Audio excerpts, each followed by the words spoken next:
Just getting things together slowly. Should be kicking things off in a moment.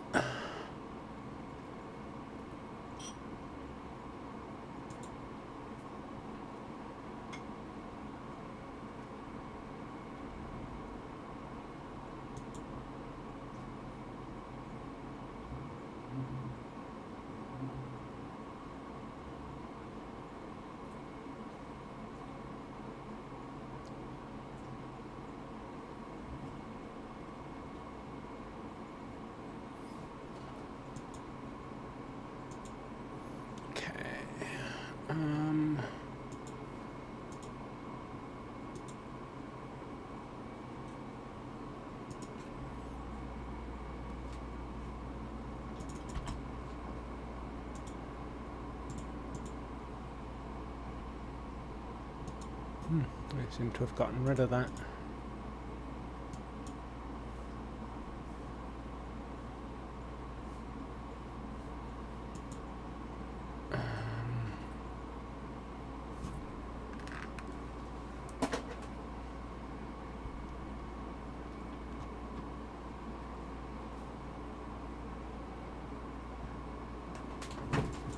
Okay, I will be back with cookies.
the one with the cracked cookie.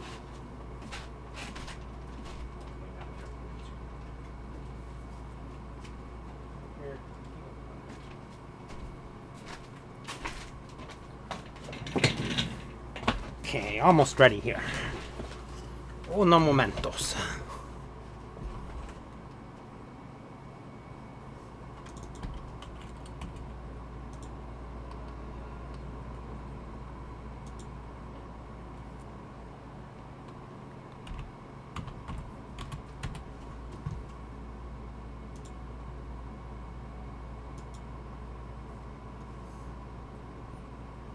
Okay.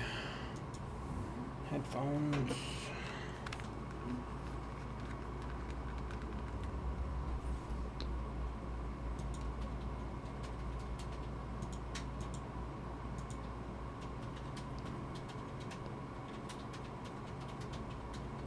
Yeah, figures. Oh well. I'll just lurk on that one.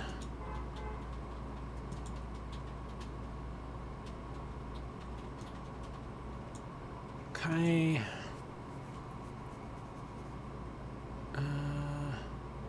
Ads in progress. Says it's got 2 minutes.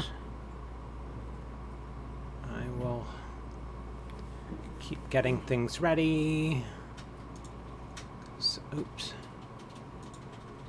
That's not the steamy thing I need. This is steamy. Oops.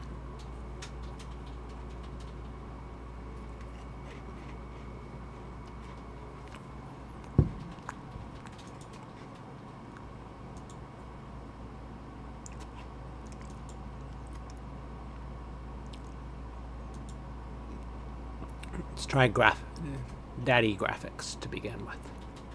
As opposed to Daddist or just Dad.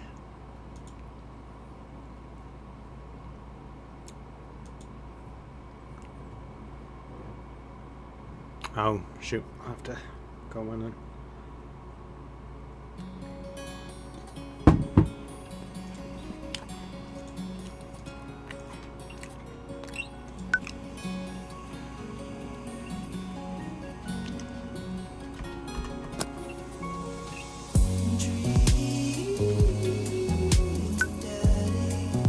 That's really loud.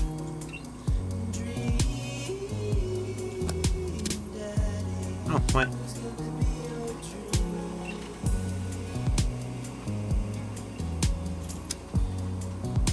That's nice.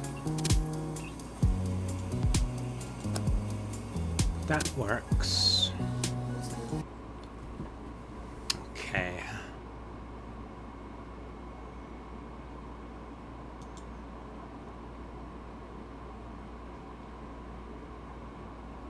There it is. Okay, that's weird. I don't know. I shall now try and do the capture thing. Oh, hey, welcome in, Poetic Prophetess. Okay, one.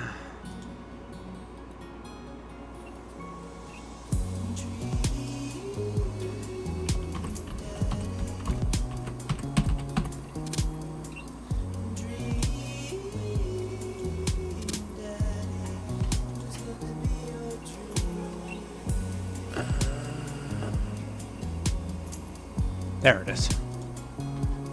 Too many things.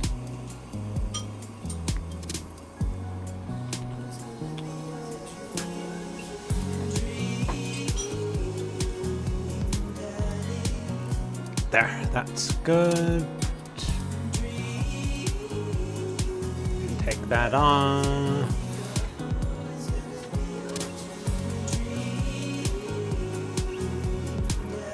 Testing, testing. Yeah, it seems okay. I need to change that again.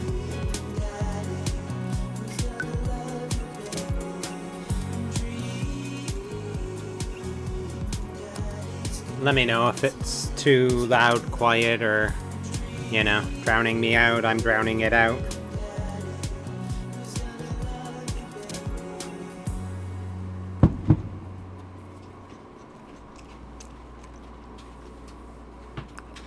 Okay.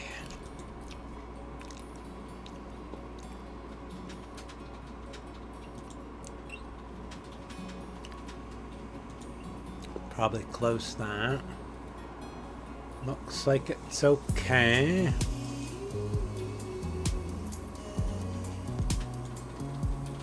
Okay. Well, hopefully some dudes show up and enjoy the game. Okay, it's off the ads.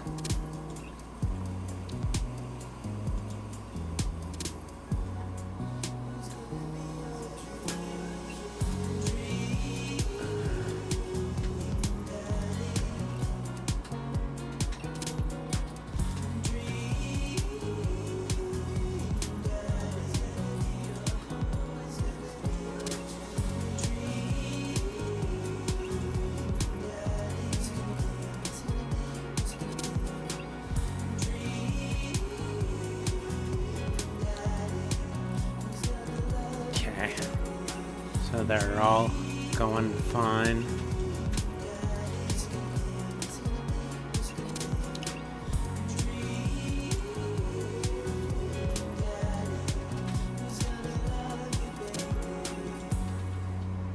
Okay, that's that. Keep thinking I need to grab the joystick, but I don't. Not for this one. I'm just gonna eat one more cookie and then I will get going.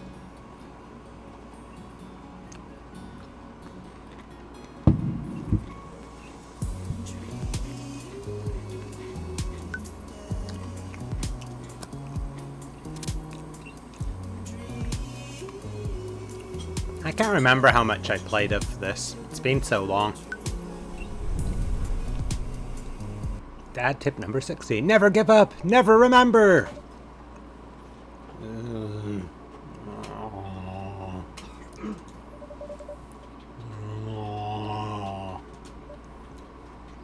Dad.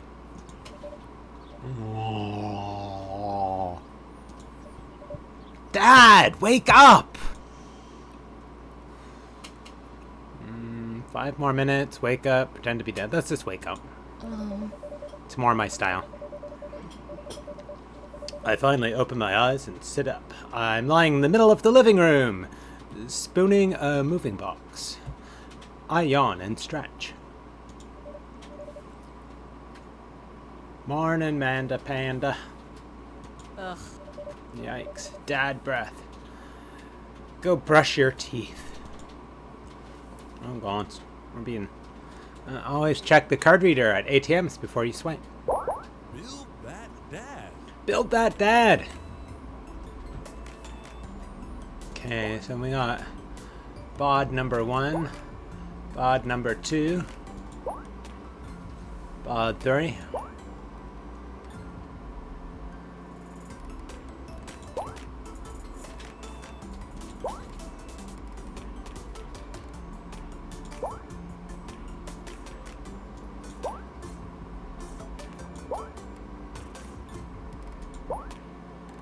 Oh, I see. It just changes the...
Let's go around there.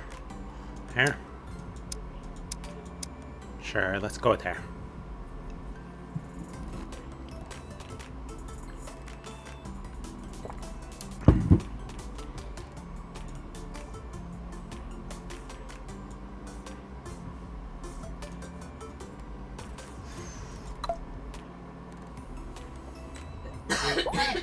Can we make ourselves look like One Piece Man? Come on!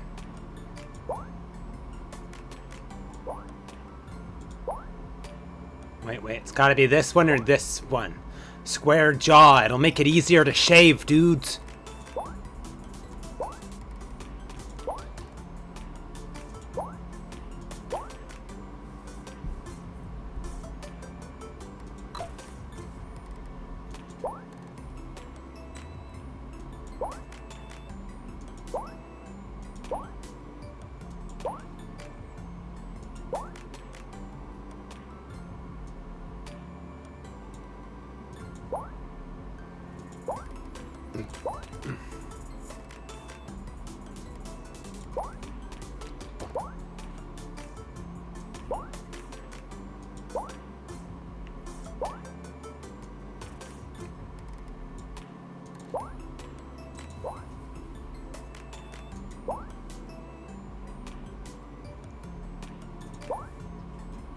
Wait a minute.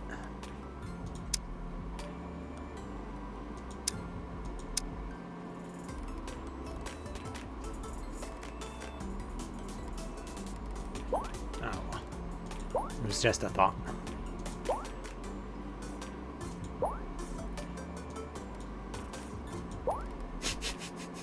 Oh god.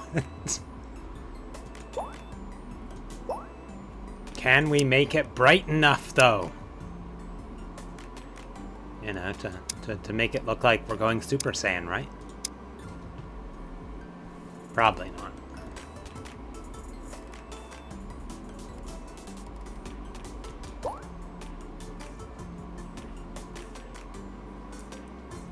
One's not nearly long enough.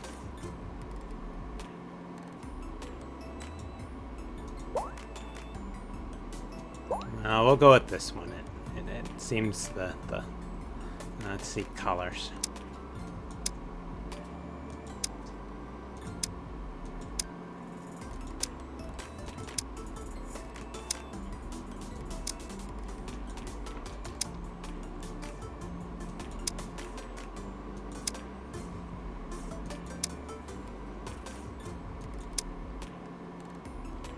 We cannot take that hair. Never trust the white-haired pretty boys. Okay?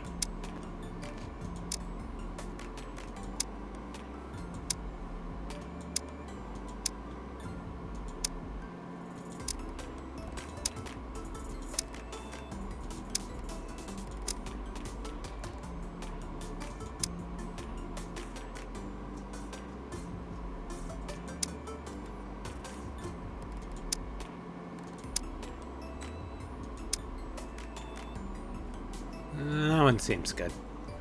So we'll have to try and remember that hair. Or color.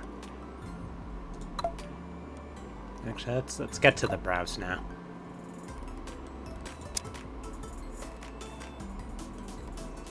It always bothers me if they don't match. Okay. Dear gods, no!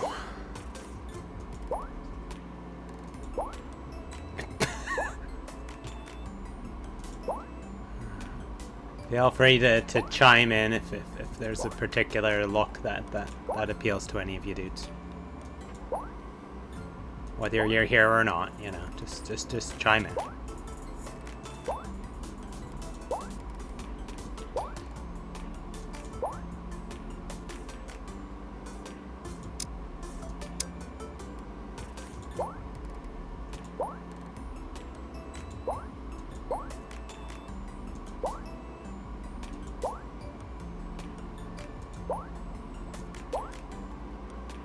Okay, I can sort of see it now.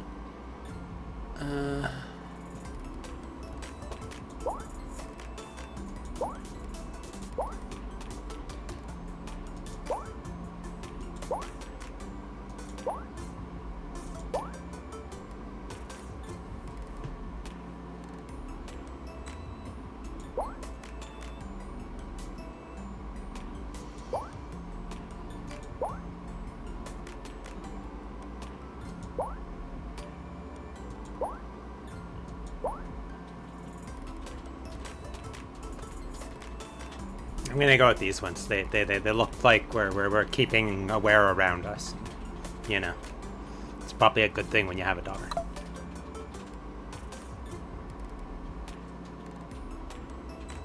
Yeah, most of these noses look like they're gonna be pretty bad.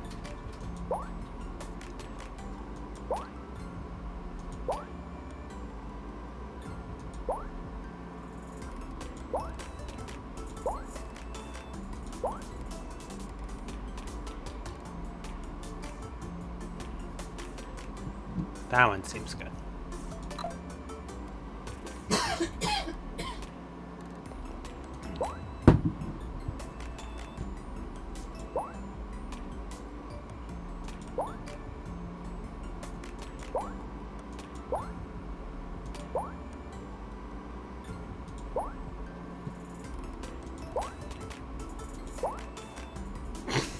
God, sucks. Yeah, that's the default, I guess. That's it, eh?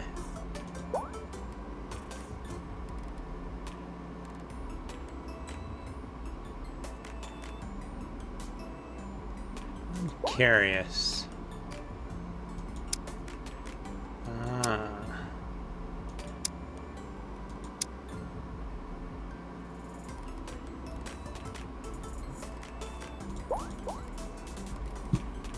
What happens if we go like some weird... Okay, that just doesn't look right.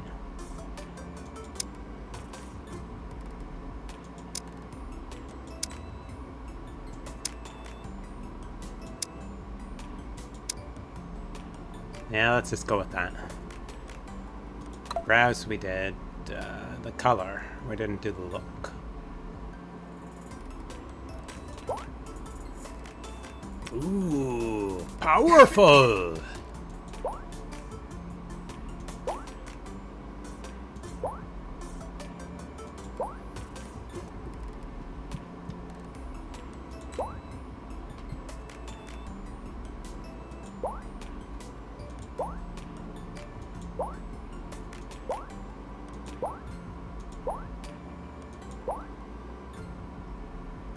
Those are like the Wolfman style, I think. Let's go with this one. Approaching wolfy, but powerful.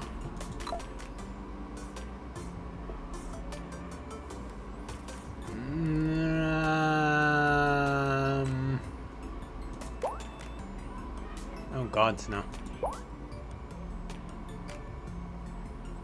We're caterpillar smuggling dudes.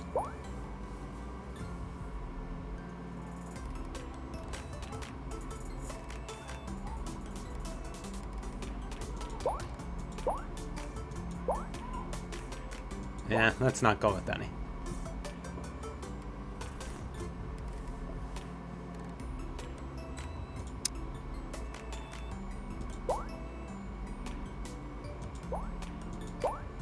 There.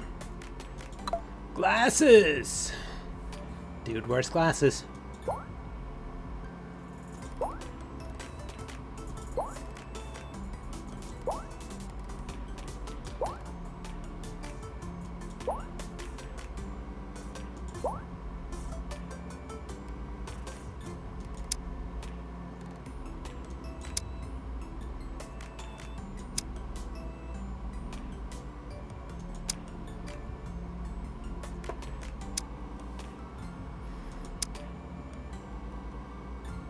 Oh, I see. Sort of in the middle there. Let's just keep it with that one. Pearsons! Okay, they get cleverly hidden by the glasses.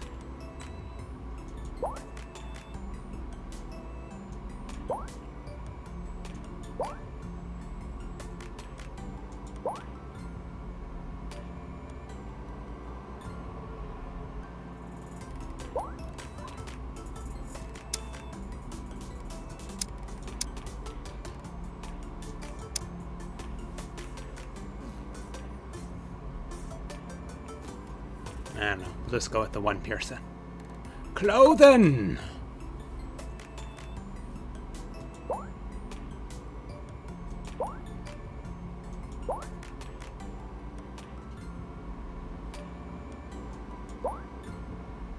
I like some like Lucador getup. Oh. Yeah, that's always a fair thing to do. What happened?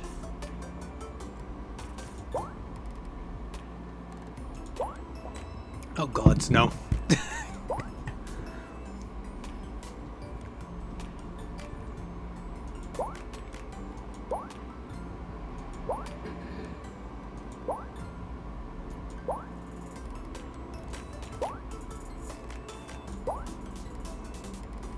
It's got kitties! Do any of the others have kitties?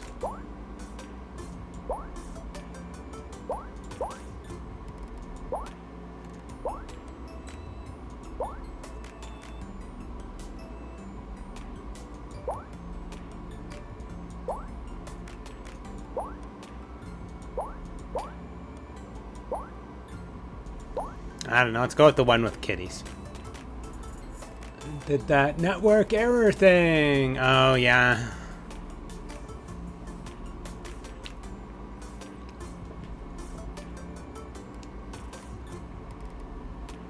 It's me, right?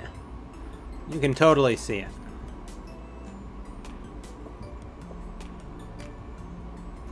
Ah, well. Looks good, though. Kitten suit. Yeah. I like that. Name that dad.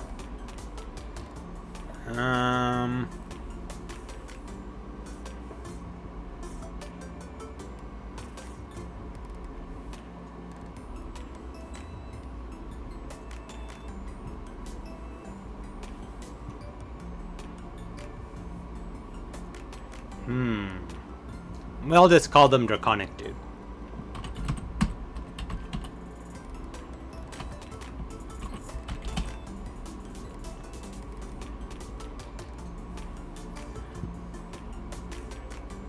Be that dad. Wait is good. Standard cut is the only cut worth watching. Trust no one! Did you fall asleep packing? Oh wait, it's the daughter. Did you fall asleep packing? I got most of it done, I think. Searching the room, it looks like I did a pretty good job. Every box is sealed, except for one. Wait, straggler! What's in it? Looking into the box, I see a bunch of old photos in little photo albums. Whoa, I haven't seen these in years.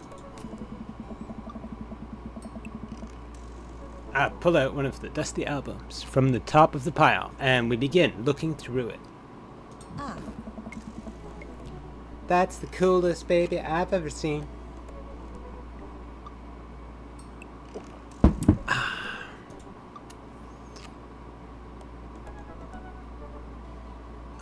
The only way your father and I... The only way your mother and I...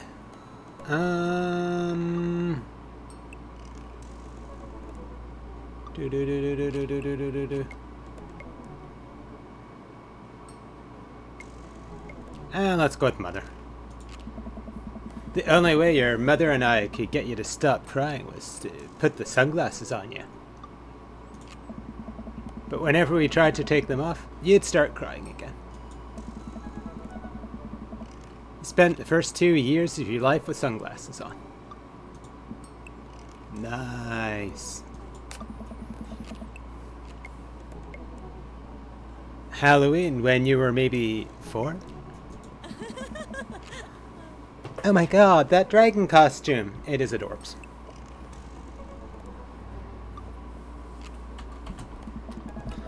Couldn't decide between being a princess or a dragon, so you went with both, princess dragon. Huh? Why do I remember crying in that dragon costume? You saw yourself in the mirror and realized you were afraid of dragons. Seeing yourself inside the dragon's mouth was a realization of your greatest fear, I think. Right, yep. Definitely repressed that memory. This was you in your horse face. Dad. I believe you named that plush horse Sir Horsington the Brave. Pretty adorbs. Oh. I don't think that was his. Amanda lunges for the photo, but I quickly snatch it away and hold it above her head with my superior dad arms. Nice try, but this is important blackmail for later down the road. Go ahead and try me. I've seen pictures of you and your ska band. Ouch, kid. The Scammunist Manifesto had a chance back in the day. Scammunist Manifesto. I look off into the distance and reminisce about that rad horn section. Hey, it's Emma P. Dad. No, Dad. That's Emma R. I didn't meet Emma P until high school. Honey, I promise you, wholeheartedly, that I will never stop mixing those two up. Dad. Dad, Emma R's been my best friend since I was 7. Give it, like, a little bit of effort. Oh, right. Emma P was the one who tried to steal people's pants, fired a flaming tennis ball at the police station, pooped her pants during a sleepover. Tennis ball. Tennis ball? Okay, tennis ball. Lighter fluid, tennis ball, tennis racket, right? Yeah. Dad, that was you. Oh, right. I was a wild child. I was 6 when you did it? Okay, Amanda.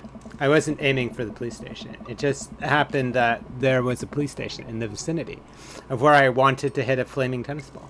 Ugh. Yeah, I remember you explaining that to the police. They didn't believe me either. Gee, I wonder. Rose wonders why. Anyway, I gotta show this to Emma R later. She'll get a kick out of it. The first photography award you ever won. It's a ladybug. And a smiling kid.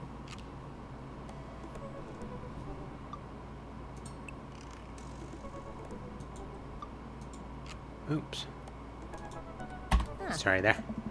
Yeah, and it got us a $20 gift card to McFriday's. And then you got food poisoning from the cheesy tostada blasts. Blasts? Something like that. I think you mean food poisoning. You know, with a Z. Aw. Dad. Still, can't drive past McFriday's without gagging. Still proud of you, though. Amanda reaches deep down into the box and pulls out one last photo. Final photo. I love you, Amanda. Neither of us say a word. We stare at the photo for a long moment. Oh. I finally decide to break the silence.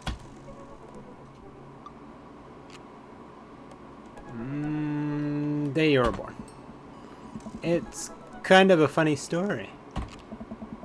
We got into a car accident right there in the hospital parking lot. It wasn't anything big, just a fender bender. But of course, I was like freaking out. And the little old lady who crashed into us was freaking out. And I didn't know what to do. But your mother, oh man. She holds my hand and looks me directly in the eyes. The calmest I've ever seen her. She says, "It's okay. It's all gonna be okay." She was right, you know. Stare at the picture for longer. Maybe too long. I miss her. I can't even imagine what it must be like for Amanda. She pats me on the back. Yeah. Come on, Pops. We gotta finish packing. The moving van won't wait forever. You're right. Oh. Amanda and I pile into the car and take one last look at the old house. Quick, where is it? Oh well.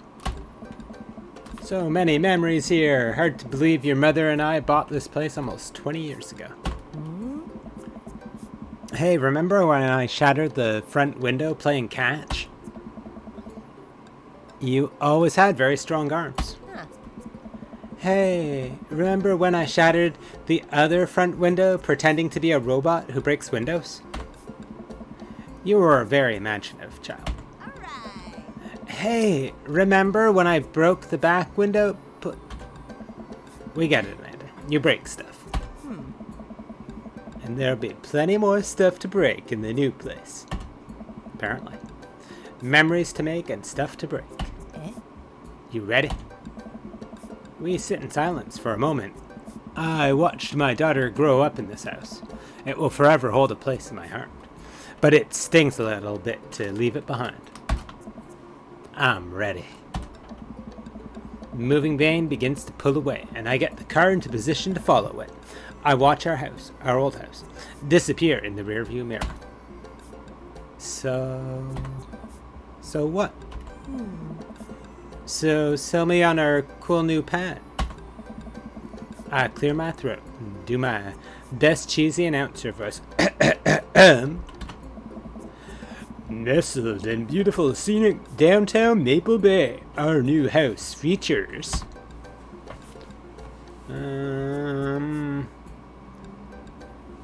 washer and dryer hookups, 2-car garage, multiple places to sleep.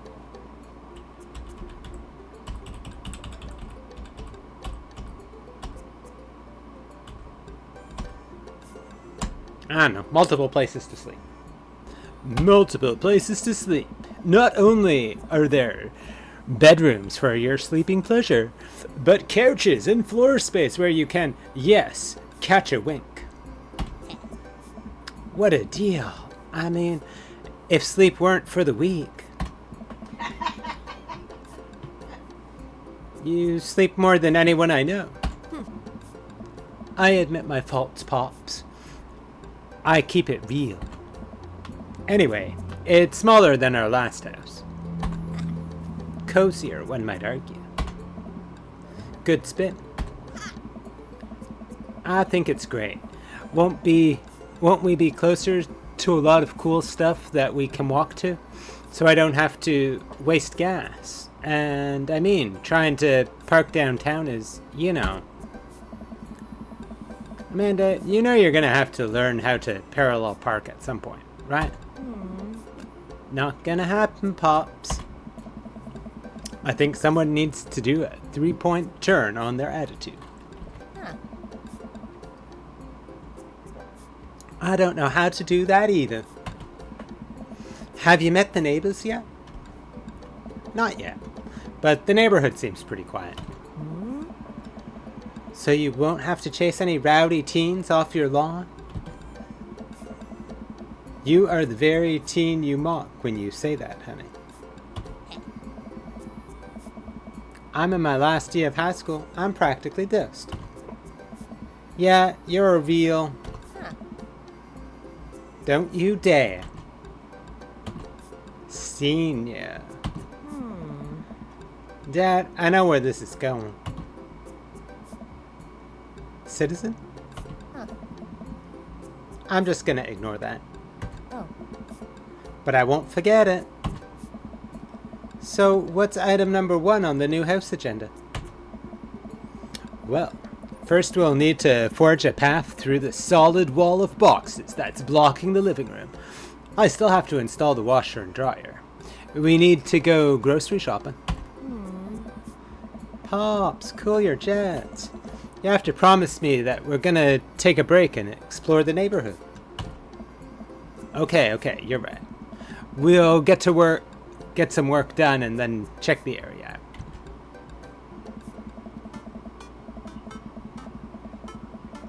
out. Okay, we pull up to the new house and step outside. The lawn is freshly mown, and the for sale sign is still in the yard. Huh? Where? I don't see it. Where's this for sale sign? I want to buy that house. Yeah. And with a swift kick from Amanda, the for sale sign is no more. Nice form, Sweet Pea.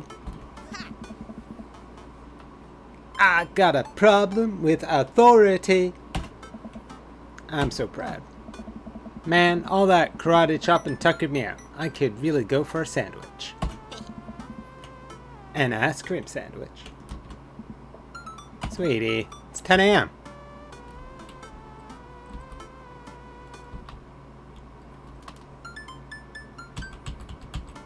We need to unpack first. Some coffee ASAP. Or did you even see all the dogs in the park nearby? Coffee. That would be a very me thing. Hey, welcome in, Jay.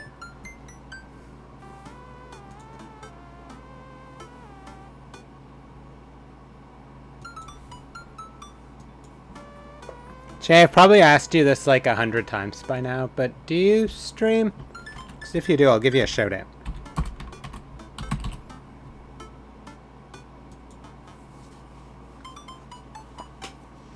I'm always bad at this. But yeah, I decided to do Dream Daddy for Daddy Day and Pride Month. Thought it would be cute. It's probably just gonna be a one-off. I'm gonna go with coffee though. You and me both.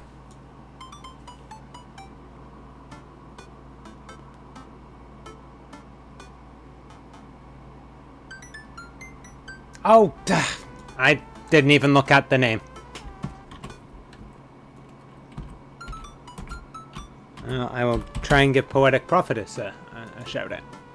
It just placed the clips. So it doesn't look like you had any clips. So it just didn't do anything. Hey, that looks very familiar to a game I've seen you play.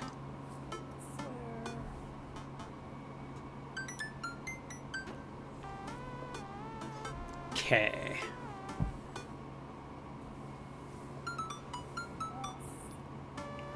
Unstable is fun, but that's one of the issues I've had.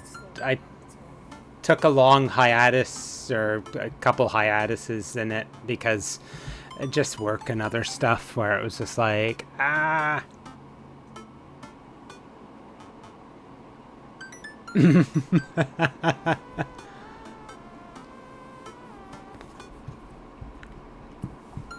But I find it mostly fun.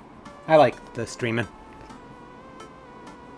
I usually just look at it as a way to share games and stuff. Yeah, let's go with coffee. So this seems the compromise solution. I gotta get my hands on a nice cup of the old bean juice, or I'm gonna be useless all day. I think we passed a coffee shop on the way here. Maybe we could check that out. Let's do it!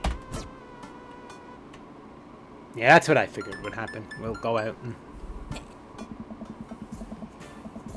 Okay, we walk down the street to the Coffee Spoon. A cute little place on the corner. Man, this is such a convenient walking distance from our place. I mean, I guess. What's wrong? Why would I go somewhere else and drink coffee on a couch when I could just drink better coffee at home on my own couch and not have to make awkward eye contact with other people? At least when I'm home, some random guy isn't gonna come up and sit on the recliner next to me, and I won't feel like a little weird about it, because technically he's not sitting at my table, but he is very much within my personal zone. Dad. And what's the etiquette when you have a dirty mug? Is there a bin? Do you go set it up on the counter because you don't know where else to put it? Or do you leave it there and feel your face flush hot with shame as you consider the possibility that there is in fact a bin somewhere just out of sight, and now you're that jerk who left their mug? Ugh. Dad, are you just afraid to meet new people? Yes, Amanda. We walk inside.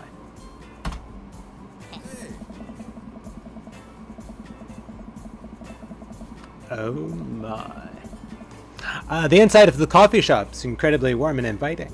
Vinyl records line the walls, and patrons lounge around on well-worn couches.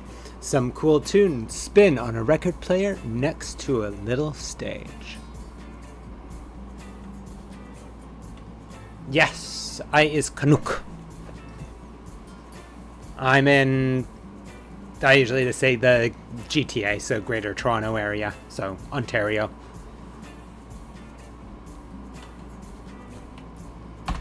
Hey, Welcome to the Coffee Spoon, guys. How's it going? What's with the name? hey, Oh, it's kinda dumb. hey. It gets mentioned in this poem I like, and I thought it was a good idea at the time, and I suppose now it's still a good idea because, like, the business is still running. People ask me that question all the time, and I give them this same answer every time, and now I'm standing here rambling, and I'm sure we're all getting more and more uncomfortable the more I keep talking, but man, we're in it now, and I can't stop. Hey, Yeah. Wow, lots of dots. So what'll it be? Oh. I scan the chalkboard menu and am immediately overwhelmed. Breakfast, lunch, non, old.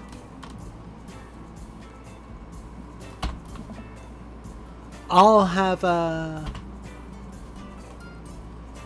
Godspeed you, black coffee, iced Tegan and Sarah, chai Antwoord. We're going with black coffee. There's nothing else in that list. It's black coffee, dudes. It's only black coffee.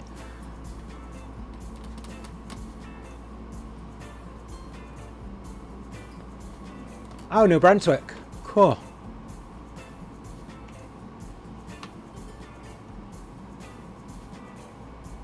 It's always nice to get around. I haven't really seen as much of Canada as I'd like, but I've gotten out to a few places.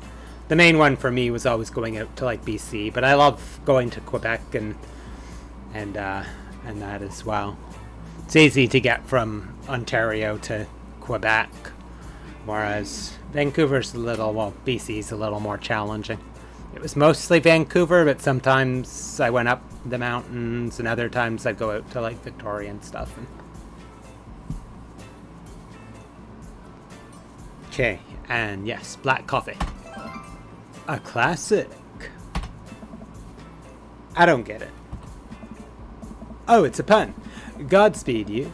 Black Emperor is a really amazing and influential progressive rock band known for their sweeping soundscapes, and Hey,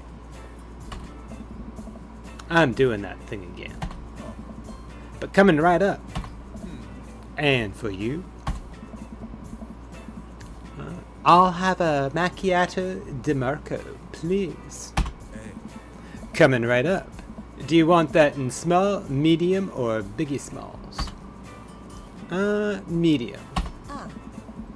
What is biggie smalls? Big or small? I should change that, shouldn't I? Matt sets to making our drinks, and Amanda and I take a seat on one of the couches. That tree shirt looks cool. What's his deal?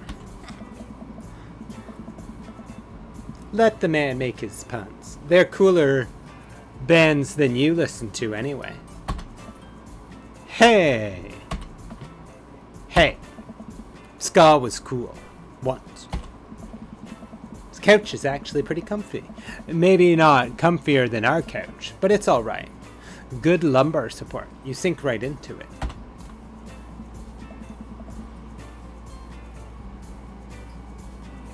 Cool.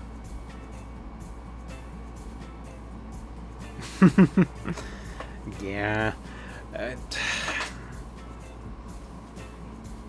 I often, I haven't gotten away from, Ontario here in ages.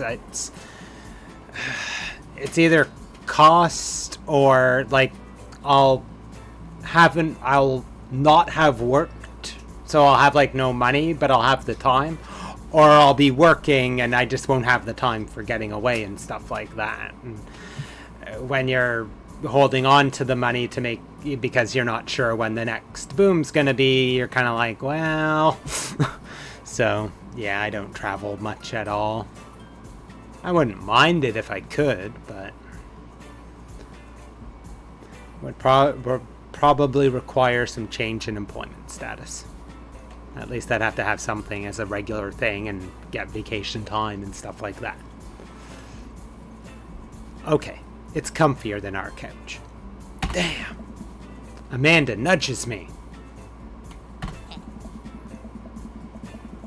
This place is right next to our house, and that guy seems not only cool, but also just as uncomfortable with talking to other people as you are. You should totally become friends with him. Friends. Oh my. I don't know. Come on. What did we say about meeting new people? I can't meet new people if I always stay inside and also don't go outside and also don't talk to people. See? We're making progress. Matt sets her drinks down at her table and I immediately burn the roof of my mouth. Good one. Huh. Hi, we're new in the neighborhood. I'm Amanda, and this is my dad, Draconic. Hey, yeah. I named him Draconic, dude, okay? Oh, right. Oh. Pleased to meet you both. Hey, yeah. Sorry, I'll try not to do Shatner speak for him again. I was just kind of like, oh yeah, I'm supposed to read that. It just came out that way. You ought to come by when my daughter's hanging around the shop. You two might get along. Yeah, and I'm sure we'll maybe come in from time to time. Amanda kicks my leg from under the table. I'm sure we'll be in here a lot. Hey! You know what? Let me get your guys' opinion on something. Matt goes into the back and comes out with a fresh plate of something that smells amazing. Hey! I'm working on a new banana bread recipe, and I need help coming up with a name for it.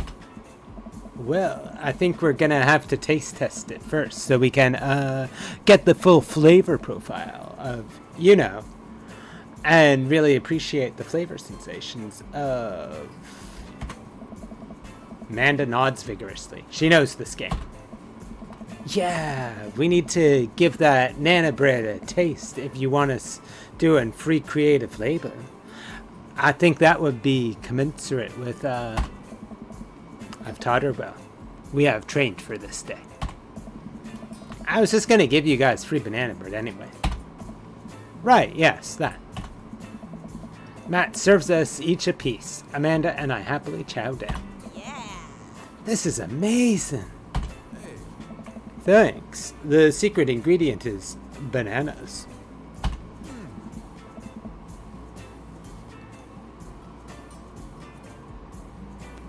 Mellow down.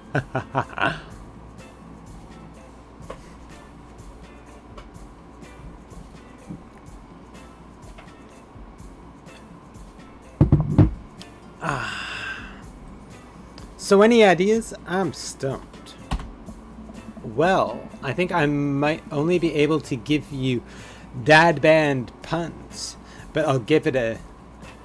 I might only be able to give you dad band puns, but I'll give it a shot. Banana bread Kennedys? Grateful banana bread? Or grateful bread? Yeah, that works. Rat said banana bread. Or right said Fred. I'm kind of partial to the grateful bread.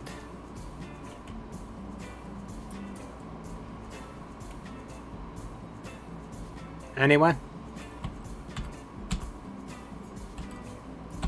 Because this would be after the dead Kennedys, and that just doesn't Oh, this is the Grateful Dead tune.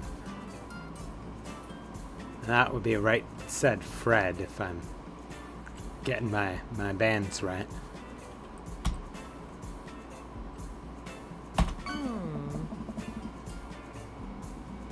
Like the jam rock band fronted by Jerry Garcia? That actually has a nice ring to it. Really? Hey. Yeah, Grateful Banana Bread. Strong decisions. That's up, baby. Hey. I wanted to say baby because I thought it would sound cool, but once I said it, I realized that it just doesn't sound good coming out of my mouth, and maybe I should just leave saying baby to the professionals.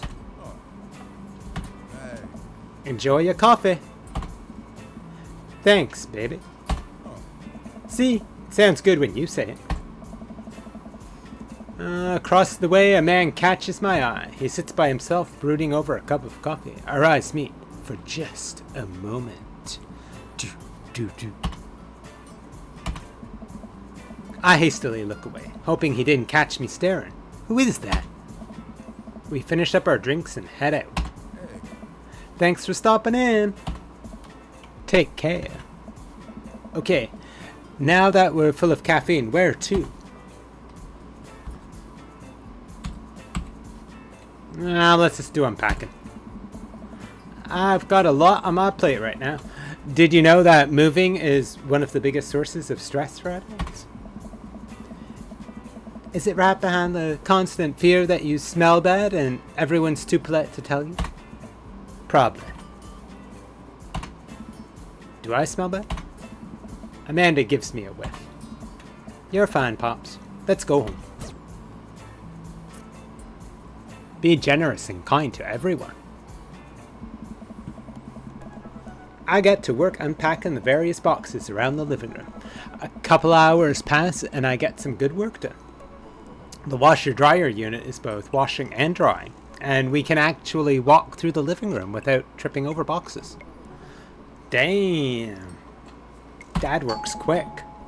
First visitor already? I walk over to the door and open it. Hello? Oh. A handsome, clean-cut man stands at my door, brandishing a plate of cookies. Cookies. Oh.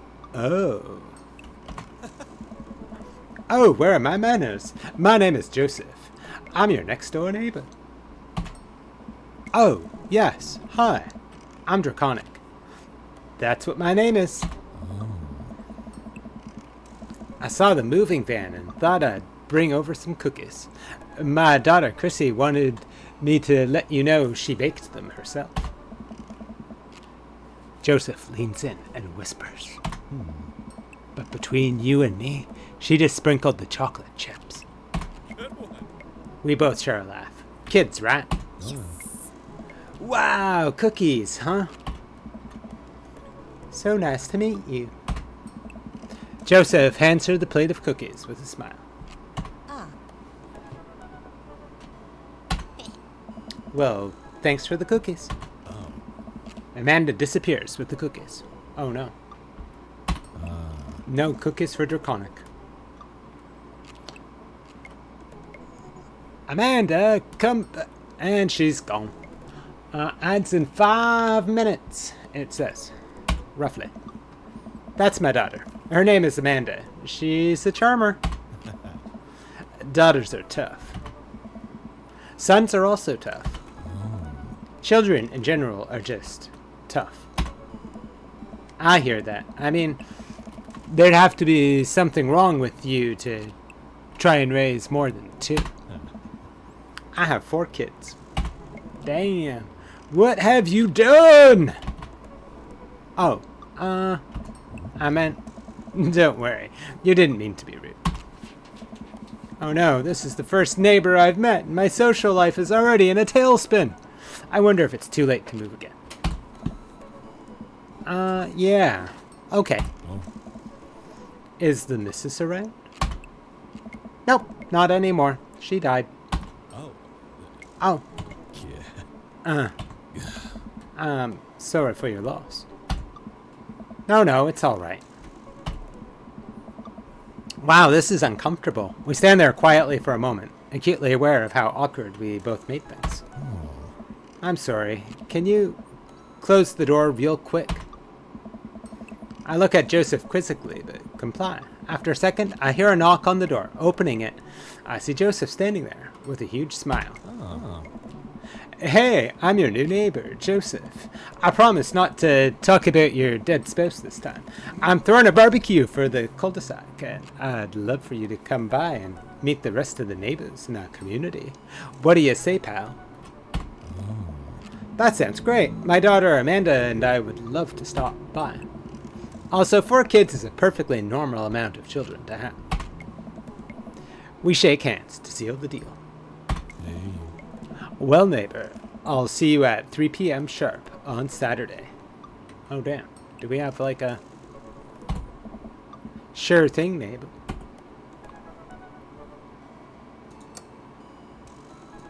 Which reminds me, I haven't saved. Oh, damn, I've got like tons of ones. Oh, it's probably all...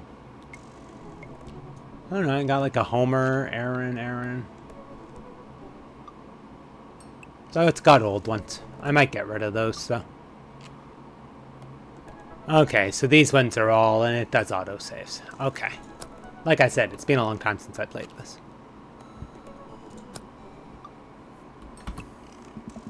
Joseph starts walking away, but stops to think for a second and turns around.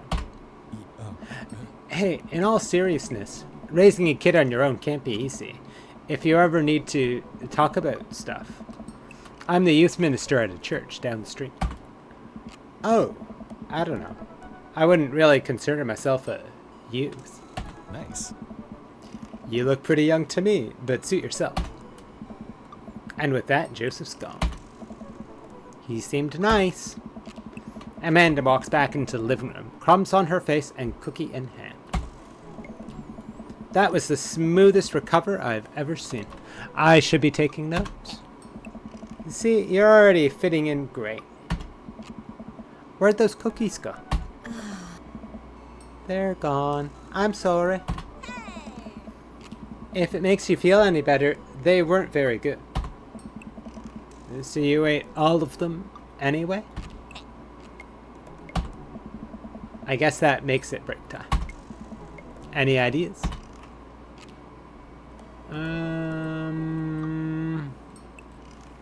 Yeah, we can give the plate back at the one place. Let's just get some fresh air. Ads in 45 seconds, roughly. Let's hit the park. That park down the road. I saw a ton of dogs there when we drove past. Okay. Will you help me steal a dog? For the last time, I can't fit a dog into the pockets of my cargo shorts. It's physically impossible. You're breaking my heart, Pops.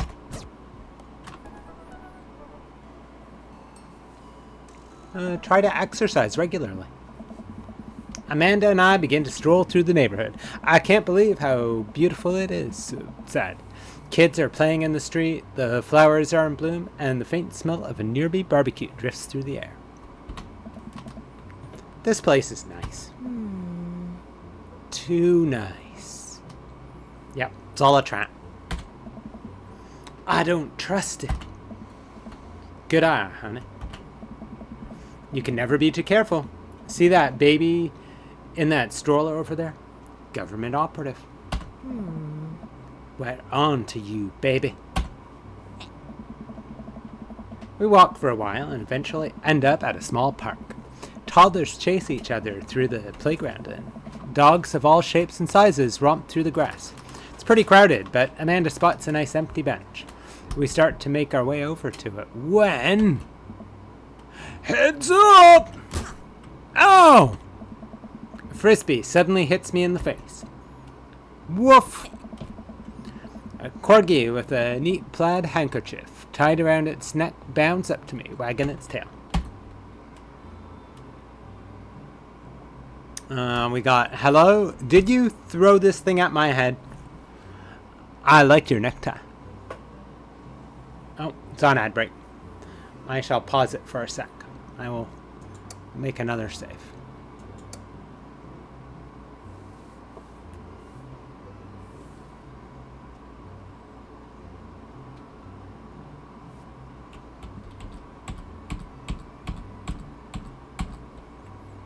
I think I'll probably go with I like your necktie. But give me one sec. I'll just peek it.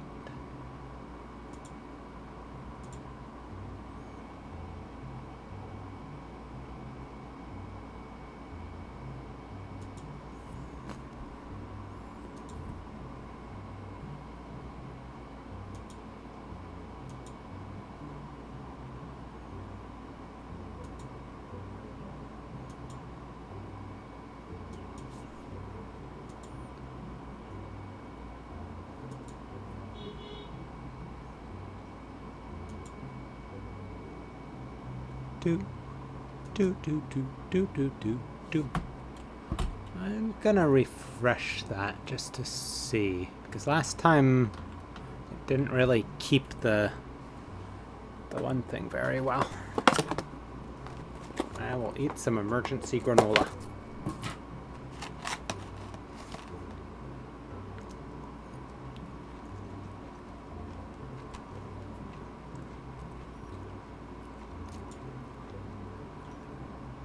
Oh, damn. It's back from the ad break already. That is so confusing. It must have started it sooner. Okay, so we've got hello, did you throw this thing, or I like your necktie. I'm thinking I like your necktie. That seems the cool answer. Ruff.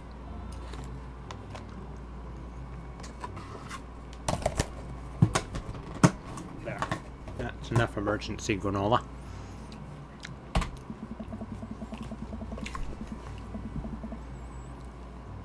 He runs around in a circle and nudges my leg with his nose. Oh god, this is the cutest dog. Corgis are pretty cute. Can I help you? Impart upon me your wisdom, tiny dog. Or pet the dog.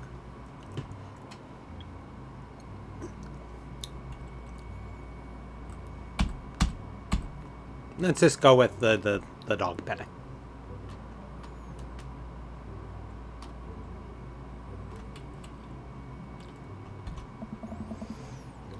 Where do I pet the dog?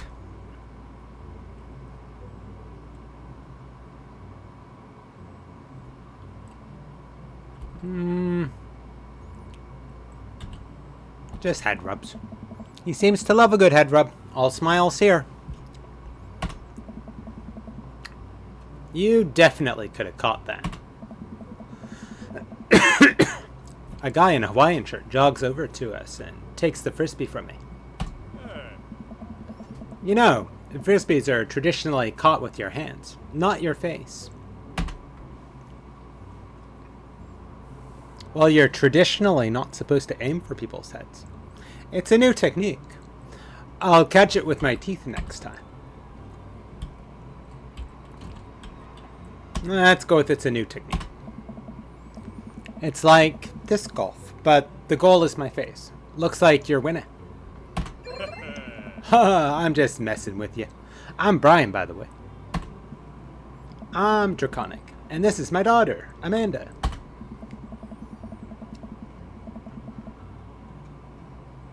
I look over at Amanda, only to find her sitting on the ground rubbing the dog's tummy. Ah. Ha! Eh? Your dog's cool. Oh, old Maxwell sure loves the attention.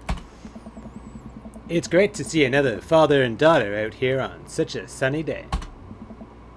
Where's yours? Brian gestures over to a grassy knoll, where a young girl sits on a checkered blanket. She's reading a book bigger than her head. She puts it down and heads over to us. This is Daisy. She's reading the Brothers Karamazov.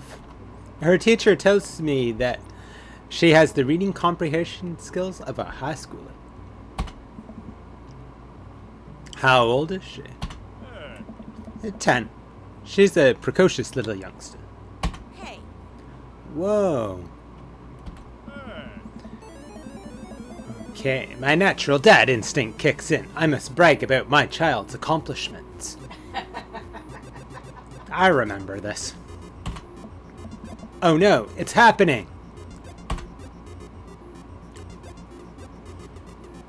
Go on, Daisy. Tell him about yourself.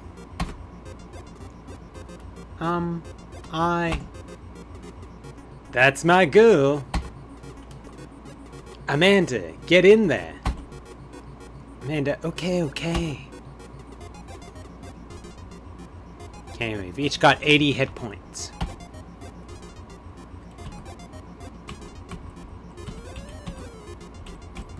I don't know what DHTR is. I don't remember that. Do we have any items?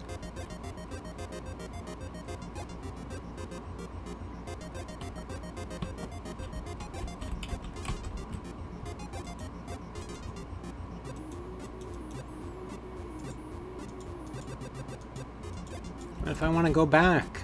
I don't want to pick any of these.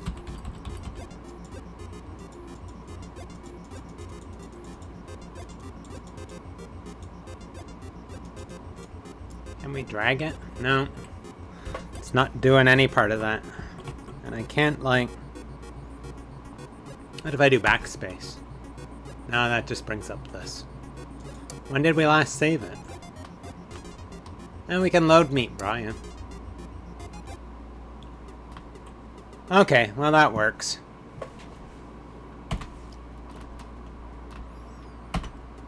Okay,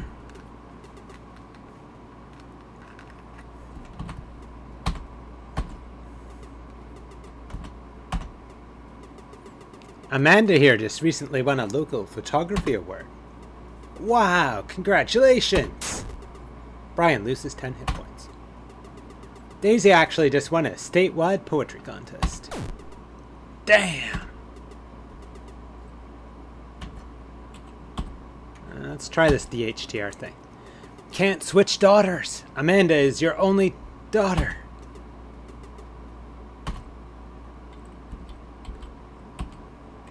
What happens if we just flee? Because I don't think I'll beat in the bargain. Do you really want to flee? Amanda, get out of there! Don't have to ask me twice. Boy, what are we doing here? Putting our kids on competing pedestals?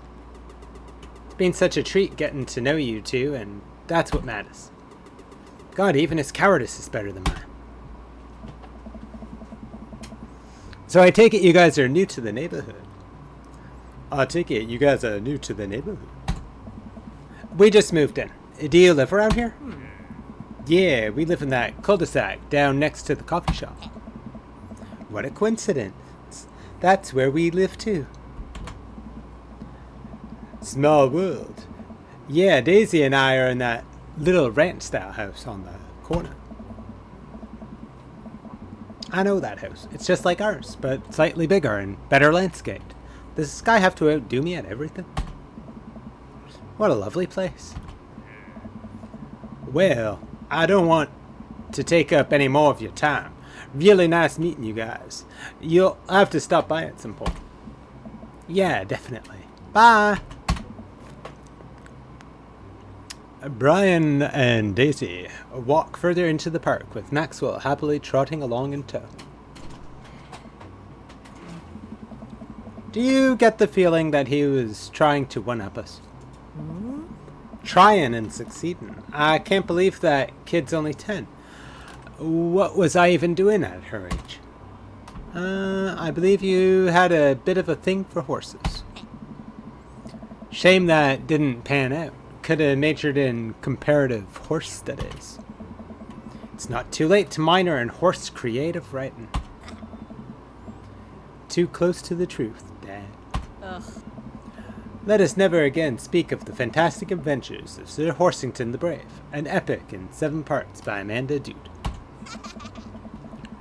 We laugh off the horse epic and walk along the park a bit more, enjoying the day. Oh no, they're only letting me go take a nap. But I want to do something other than take a nap.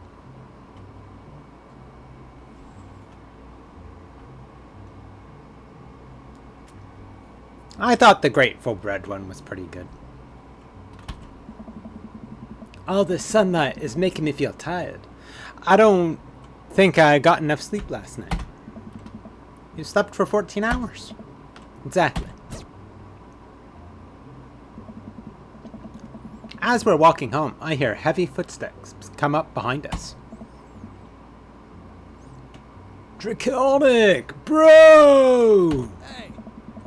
I turn around and am greeted by a familiar face jogging up to us. Craig? Bro. Bro.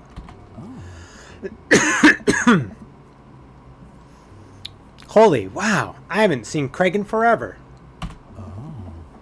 It's been too long, dude. Give me just one sec. I'm gonna get some water.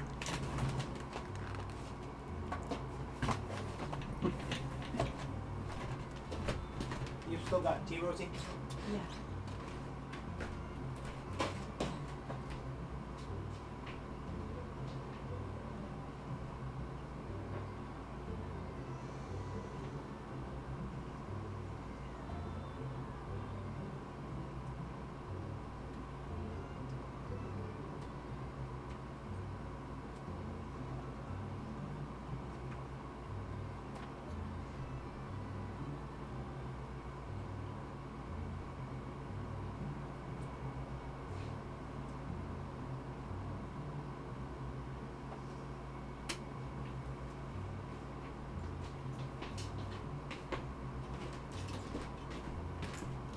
You still using your glass there? Your plastic?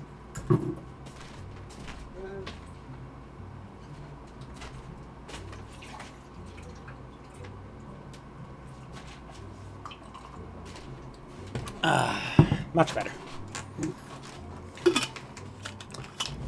Okay.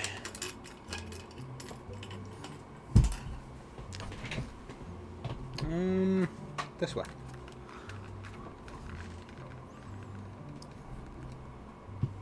Okay. It's been too long, dude. Yeah, wow. You look great. Dude. Yeah. I cleaned up my act.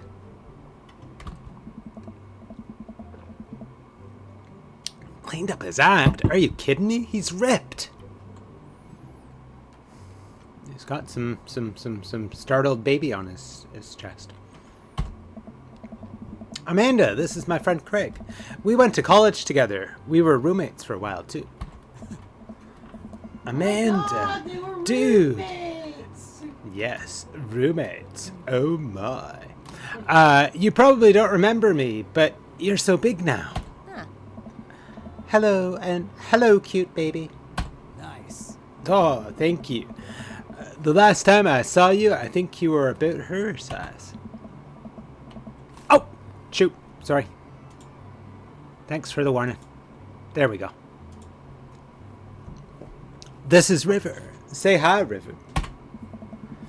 He picks up her tiny wrist and waves it around. River gurgles happily. Are you babysitting? Ah. Nah, dude. River's my kid. Man, it has been a long time. Feels like 1 minute we're rolling up to exams with bad hangovers, and the next we're both fathers. Where you been, man? Nice. I was working out in California and just relocated the business back to Maple Bay. No kidding. Amanda and I just moved to this side of town.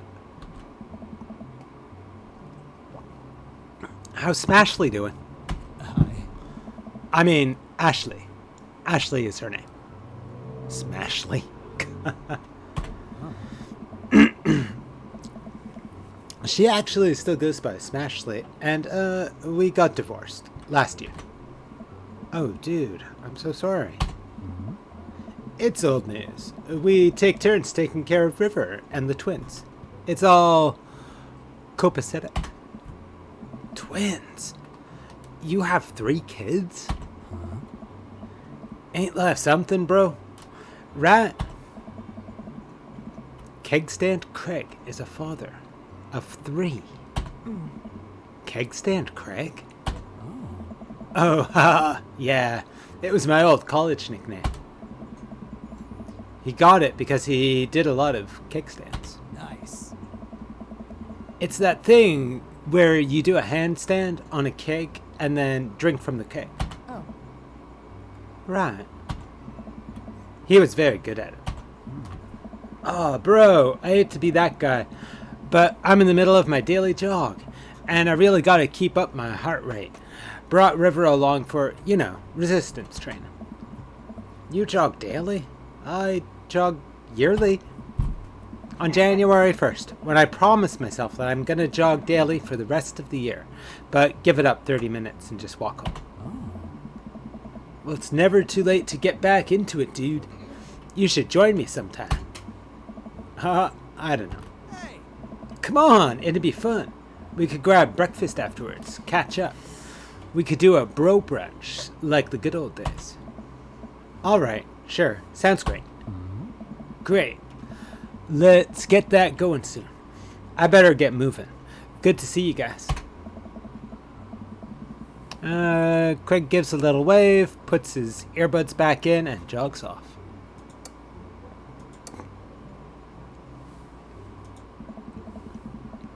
Can't believe Craig is ripped and has kids. I'm reeling. Why's that? The Craig I knew is not fit to be responsible for any living thing, including and especially himself. One time I watched him drink an entire jar of marinara sauce for dinner. Amanda, he opened up a new jar of marinara sauce, and then he drank it like it was a thing that normal people do. It was unholy. And then I asked him what the hell he was doing, and he said, and I quote, "It's basically a smoothie, bro." I mean, technically, he's not wrong. He jogs. He was jogging. Oh. He's like a totally different person. Anyway, we better get home. I'll have plenty of time to reflect on how old I feel later.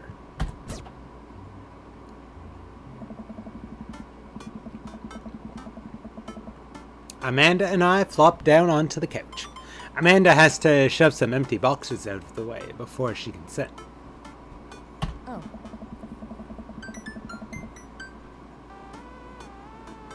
Too bad we're going to be putting my stuff right back into these boxes in a few months. No, don't say that. Aw, Dad, it's going to be okay. I'll be fine. I know. It's just, you're my little girl. It's going to be weird not having you around. I'll come visit, and I'll text you every day, and I'll take lots of pictures. I mean, obviously, I'm a photography major. You promise? Eh? Of course. Are you going to be okay by your lonesome? Theoretically. Oh, come on, I'll be fine. I'll get a dog or something. Or a cat. You got the cat shirt on. A dog! No, I can't. Forget art school, I'll stay for the dog.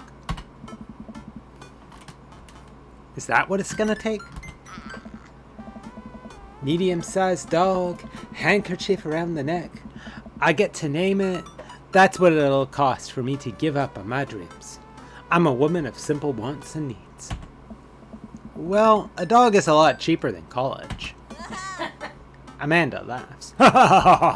Wait, that's probably not a very good girl laugh, but... Oh. Suddenly, a pile of envelopes slides through the mail slot. Speaking of college... Amanda darts over to the envelopes and shuffles through them. She pulls one out and throws the rest back on the floor. This is from McGowan College of Art and Design. Open it. But I'm scared. It's just an envelope. Yeah, it's just like my entire future. Not a big deal. Oh. Takes a deep breath and rips the letter open with her teeth. We have a letter opener, but okay. Huh? I hold my breath while Amanda's eyes dart back and forth, scanning the letter. What does it say? The admissions committee has reviewed your application. Blah, blah, blah. Her face drops. Regret to inform you that we are unable to offer you admission to McGowan College of Art and Design. Oh. Amanda throws the letter on the coffee table. Oh, sweetie. It's okay. I kinda saw it coming. I know I shouldn't have put that experimental stuff in my portfolio. Their admissions officer told me they just want to see portraits or whatever. I pull Amanda in for a big hug. You're an amazing photographer. I know how much work you put into your portfolio. Some other school is going to want to snatch you up for sure. Yeah, I know. It's fine. Are you actually fine, or are you just saying that?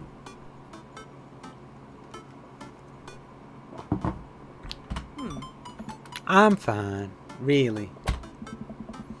Her face says the opposite, but I probably shouldn't push her on this. Huh.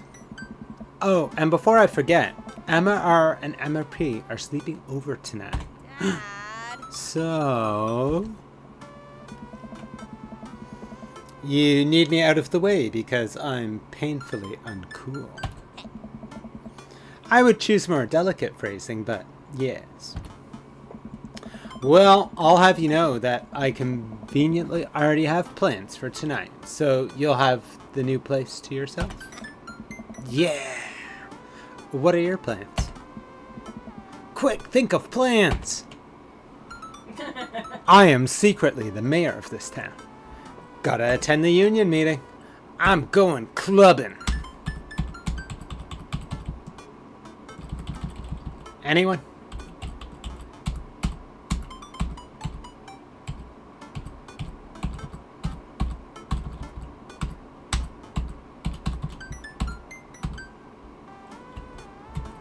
Tempted to say clubbing, but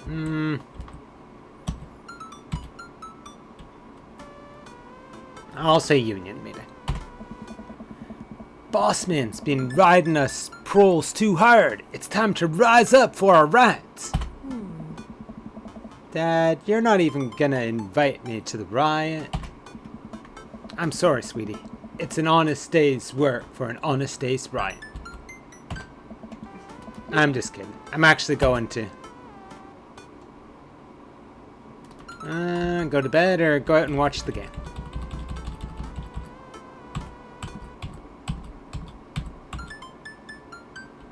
I'm curious what happens if I say go to bed. Because this one's one of the good ones, I can actually do that and just reload if I don't like it. I'm white. Have fun with the Emmas. We'll try to keep it down. I know you're not going to, but I appreciate you saying that. Don't forget that you have that meeting with my English teacher tomorrow. So it's probably better to get some sleep. Oh, right, Mr. Vega. Yep, totally remembered. I'll be there. Awesome night, Pops.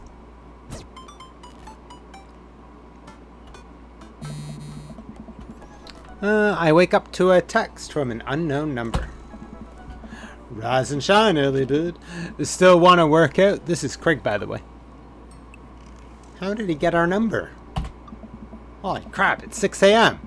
Who does 6 a.m. anymore? Without realizing 6 it, a.m.? I drift back to sleep. Whoops, must have winked back out. I check my phone again. Hey, bud. Still want to get your swole on? I'm ready to tear up the track. Hit me up. God, the last thing I want to do right now is work out, but it is Craig. I do want to catch up.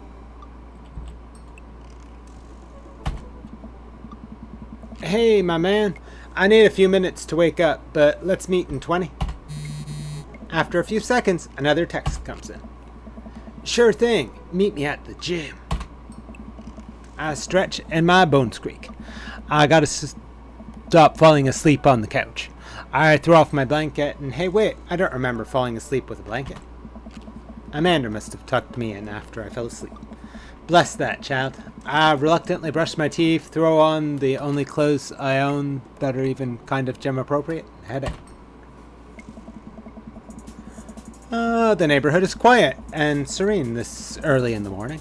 Birds chirp and the grass is still wet with dew. Surprisingly, the gym is pretty crowded. I spot Craig standing out front, stretching, of course. He spots me and waves enthusiastically. Hey, bro. Good morning. Hey, good to see you, man. I'm definitely not as pumped up as he is. Maybe I should have had some coffee before I left. You ready to kick some butt?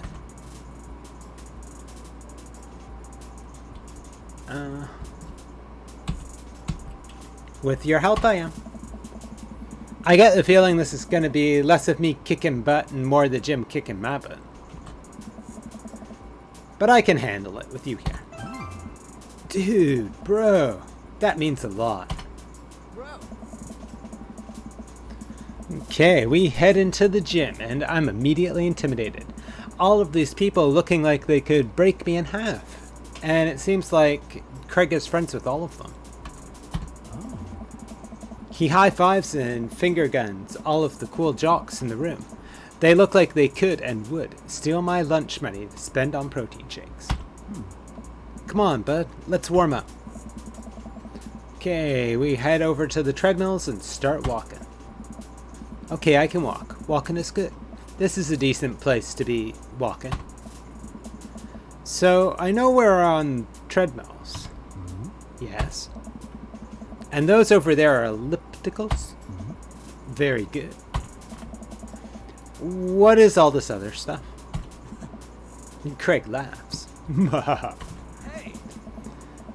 They might look a little scary, but I guarantee that all of them serve a specific purpose for building muscle mass. I watch as the dude in a muscle tee flexes a muscle I didn't know existed on a machine I think was once used to process grain into flour.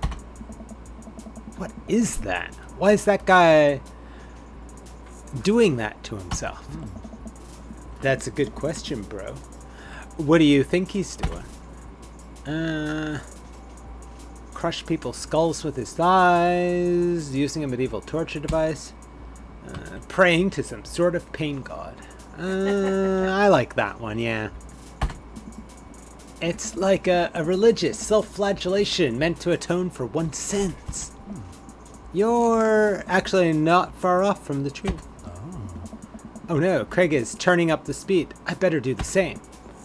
How long have you been doing the buff then? Couple years. And what do you do when you're not dadding or working or buffing? Oh, I coach my twin softball team. That still counts as both dadding and buffing. I keep busy. What do you do for fun? I love learning. I try to live my life as close to a Jimmy Buffett song as possible. I check out my hot bod. I'll say learning. I try to educate myself about the world around me. I'm like a sponge for knowledge, soaking up all the intellect content. You know, history, the paranormal, wilderness survival, aliens. Mostly those things.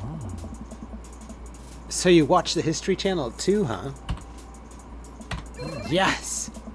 We're jogging now. Oh god, we're jogging now! I look over to Craig, who hasn't even broken a sweat. How is he doing this so effortlessly? I'm dying. I can feel my life force draining through every orifice of my body. Hey, remember when my fish died in college? Huff. No. I don't like this story. Huff. My god, is he really bumping up the speed again? I guess I'd better do it too. Oh, this is fast. This is very fast. And we were at that party, and you vowed to make me feel better. You tell me to create a distraction, so of course I do a sick kickstand and get everyone cheering. And then I, Huff, try to steal a fish from a fish tank at the party with my bare hands, like an idiot. Nice. And then you drop the fish, and it's flopping around and you panic. So you run up to me post-kickstand with a dying, dirty fish in your hands that you scooped off the ground. And you're yelling at me that we have to leave. So we're running out of a frat party with a fish and trying to give it mouth-to-mouth resuscitation. And we get him home and get him into a bowl of water, but the prognosis was grim. And the next day he's alive and well. They never did catch the great fish thieves of Grand Ridge U. And they never will.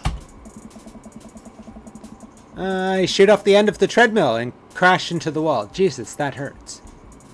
Hey! Dude, bro, are you okay? Craig offers me a hand and looks me over for injuries. I'm fantastic. I managed to stand up and rub my back. Doesn't hurt now, but I'm sure it will later. Oh, man. You don't have to push yourself like that. Always know your limits. Yeah. Well, I think I might call our gym adventure here. You sure?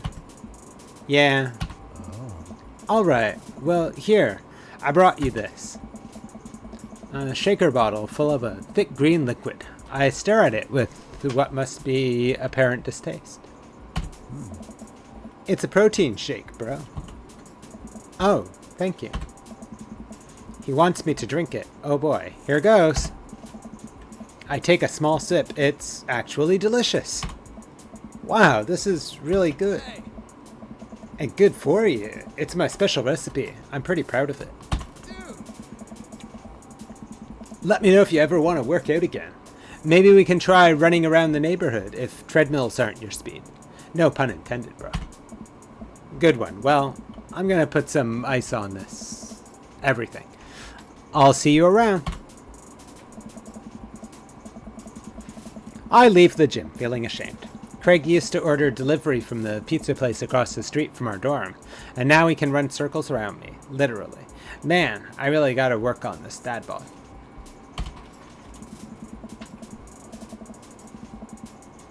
I get home and lie down on the couch. It hurts to move. Oh god, I'm so old.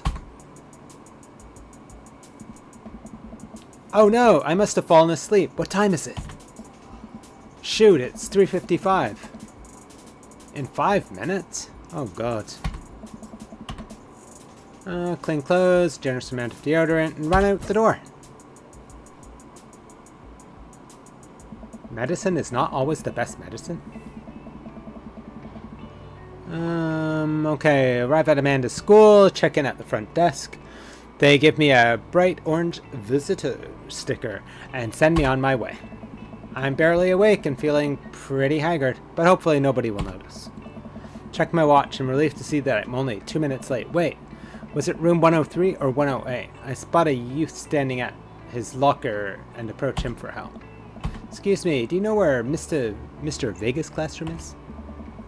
He turns around and looks me up and down with heavily lined eyes. Sigh. Come on, kid, I'm late for a meeting. Mr. Who? Mr. Vega. I don't know. Have you tried the exit? Okay, wise guy. You gonna help me or not? Sigh. Fine. Up those stairs and to the left. Can't miss him. I head back downstairs. I get back to where that low-rent Gerard Way is standing, fully ready to give him a piece of my mind, when suddenly a head pops out of the classroom next to his locker. Oh. Lucian, don't you have a third period to get to? Sigh. Fine, Mr. Vega. Wow. Now I'm officially 10 minutes late. I glare at him as he walks away. We're not cool. You must be draconic. This period's almost over. Would you mind waiting in the back? Oh. Mr. Vega leads me in, and I take a seat in one of the comically small students' desks in the back. I might get stuck in this. Oh. Alright, where were we? Now, who can tell me about the unreliability of the narrator in J.D. Salinger's Catcher in the Rye? Oh. Yes, Colin?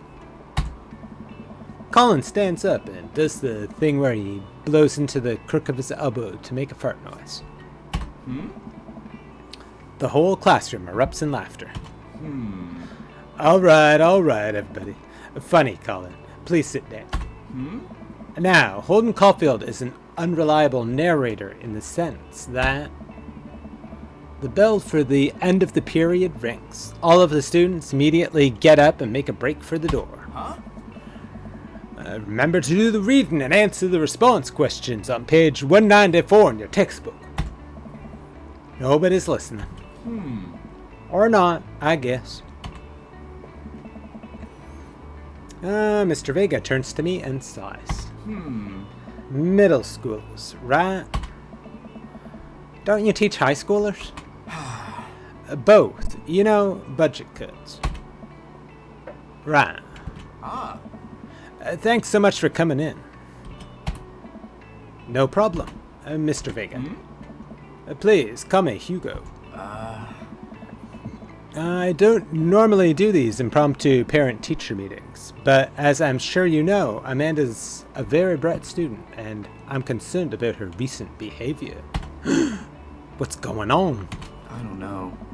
Amanda has never been the most engaged student, but I know she cares. Recently, though, she's been falling behind.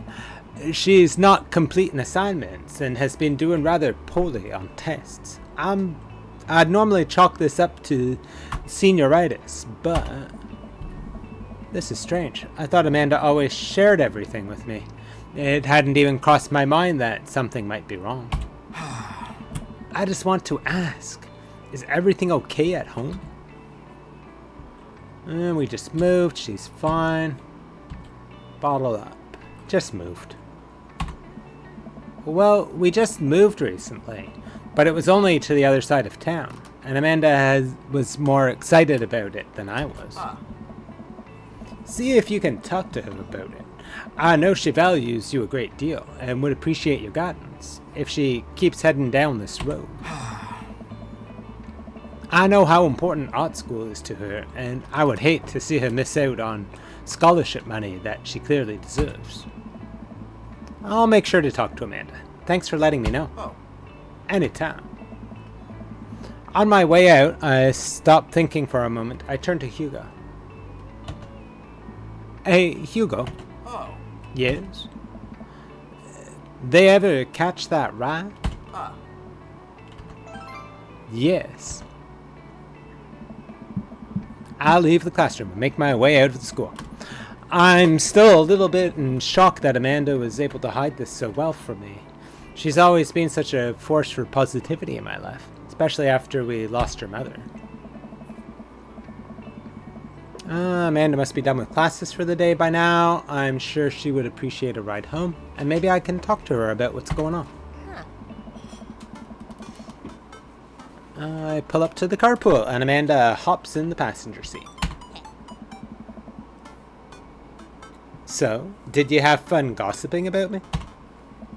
Mr. Vega and I actually just gossiped about our celebrity crushes. So you talked about Mario Batali the whole time? It was a very productive meeting. I'm pretty hungry. Come grab some dinner. Meow. Sure thing. The cat shirt is key, dudes.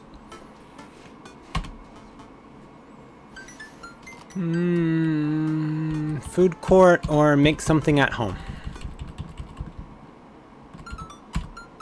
Let's do the food court.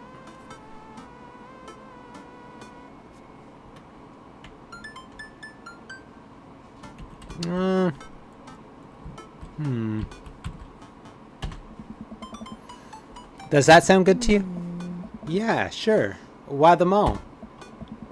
Jeez, can't a dad take his daughter to the mall? Will you buy me things? I will buy you a thing. Singular. Sounds like a deal to me. Oh. We drive in silence for a short while. Amanda plays a game on her phone. I should say something. You know, sometimes when a kid gets older, they find that they have to keep things hidden from their parents. And that's okay, because sometimes that's what kids do. And that's okay. But also sometimes it's good to have the parents' perspective because, you know, maybe the parents have also dealt with a similar situation. Huh?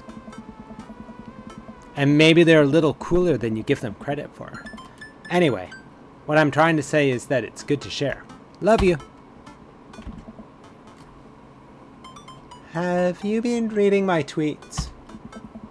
You have a Twitter? What? Never mind. Look, sweetie, Mr. Vega said you haven't been participating in class and that you're not turning things in. Yeah. Oh, I'm fine, Pops. Senioritis and all that. I thought you liked Mr. Vega's class. Huh. It's fine. He's fine. We pull up to a stop and I eye Amanda. She's still texting. Jess, I want you to know that you can talk to me about anything. Dad. Uh-huh. I can tell that whatever it is, she doesn't want me knowing about it. That's frustrating. I heard MR's going to that fancy art school in California. That's exciting. Yep. Are you bummed that you guys aren't going to the same school? Yep. Amanda keeps texting. She stifles a laugh. What's so funny? It's, I don't think you'd get it. Okay. Who are you texting? Oh. Noah. Who's Noah? My friend. Does he go to your school? Yep. Do you like Noah? Whoa. What? No, Dad. Can't believe you would. Ugh. Dad. I mean, jeez. Why would you? Gross. Sorry. Just asking. Dad, he's just my friend. Guys and girls can be friends. He's my friend. Okay. Jeez. This is going well. Well, good talk. Love you, kiddo. She leans forward and turns up the radio. I guess that conversation is over. To the mall, then. Doo-doo-doo. We arrive at the mall. A big indoor shopping center with a couple different floors. It's kind of dead, but that doesn't stop a mall security guard from yelling at a group of loitering teens. Let's eat something disgusting for dinner. Hell yeah. Language missing. Heck yeah. Better. We approach the food court, evaluate our options. There's greasy restaurant after greasy restaurant. My heart burns just looking at the menus. Nobody looks happy to be here. What are you in the mood for? Bread dipped in sugar? Bread with cheese on it? Or do you just want me to inject some fat directly into your bloodstream? I extend my hand to her. Would you do me the honor of sharing some nachos? She takes my hand with a grin. It would make me the happiest, cheesiest girl alive. We order a giant pile of chips and unnaturally orange cheese from a very unenthusiastic and possibly stoned teenager. We take a seat at a rickety table and dig in. These are bad. These are very bad. But also strangely delicious. We have to eat through the pain. We enjoy the fluorescent, cheesy goodness together until we're all out of nachos. So, something's been bothering me for a while. Kioa, can you explain memes to me? Oh god, memes? Sigh. Which meme? All memes. Oh. Amanda sighs deeply, places her head in her hands. Dad, it's complicated. See, memes are inside jokes, shared by a bunch of people that get less funny the more people do it. So the problem is that by the time a meme gets to you, Dad, all us youths have already done the joke to death. Ugh. And what's worse than that is that movies and TV and video games will try to jump in on a meme train. But just based on how little it takes to make them, the meme will be long dead by the time it comes out. So it just dates it and isn't funny. Oh shit, what up? Ugh. Dad, please. Oh. Anyway, changing the subject. Where to now? Wanna go to that goth store? What? You know, the one that's all black and tries to establish itself as anti-establishment despite being an exact representation of the establishment. I don't know what store you're talking about. You know, the one where you can buy chain wallets, and it's basically an assault on what people fought so hard against in the punk and hardcore movements of the 70s and 80s. Dude, you gotta be more specific. The one you threw up in that one time? Oh, that one! Amanda runs into the store with me trailing behind her. She makes a beeline for the back. Yes. There it is! You can still see the outline, kinda. I'm so proud. Speech! Amanda. Yes. Speech, speech, speech, speech. Alright, I'll do it if you stop chanting. Amanda stops immediately. Oh, damn! Next! Thank you for raiding. I think I need to stop lurking in your thing because now I'm lurking in my stream. Give me 1 sec. How did Blackwell go? You still kicking at it, or? Oh, lurking Chaotix. Chaotix good pipes. Okay, let me get you a shouty out.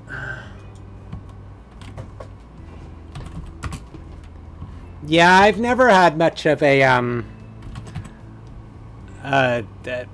relationship with my dad, so I thought it would be amusing at least to you know, do a Dream Daddy day during Pride Month and on Father's Day. So that's why I'm doing Dream Daddy. Yeah, I saw it. I was lurking there. Okay, I'll give you a shout out. It's been ages since I played this. I only did like one play of it when I got it. Stardew Valley. Ooh, Stardew Valley. It's got a beat to it. And Braxton Wise, shout out to him. Braxton Wise has been playing through Deus Ex series, and he is also a streamer on the God channel, but definitely check out his Oh wow, main that channel. must be an older clip. Mankind Divided. I still lurk in Braxton streams too. Yeah. This is not Stardew.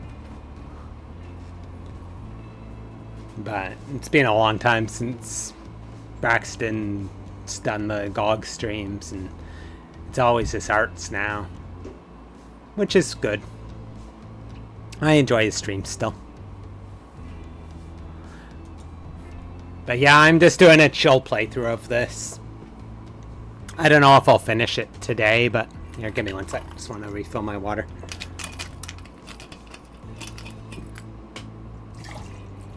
There.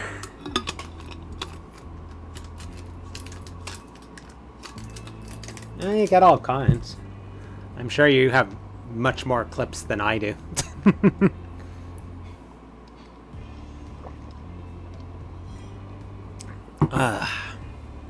Okay, I clear my throat. Thank you all for joining us here today to commemorate an historic moment that would forever shape history. On a day very much like today, some 5 years ago, our very own Amanda and Dude had too much blue raspberry slushy on an outing to the mall. Oh. After begging her father to take her to Dead, Goth, and beyond to buy rainbow suspenders, she proceeded to throw up all over a display of My Chemical Romance merchandise. Her loving father then had to pay for said merchandise, which to this day remains among our possessions. Thank you. Huh. Amanda is moved. She begins clapping, slow at first, then faster and more vigorously. Several other patrons turn their heads. One of them also starts clapping. I bow my head. Yes. Oh hey, chain wallets. Okay, while Amanda busies herself looking at band t-shirts, I try to find something of interest to myself.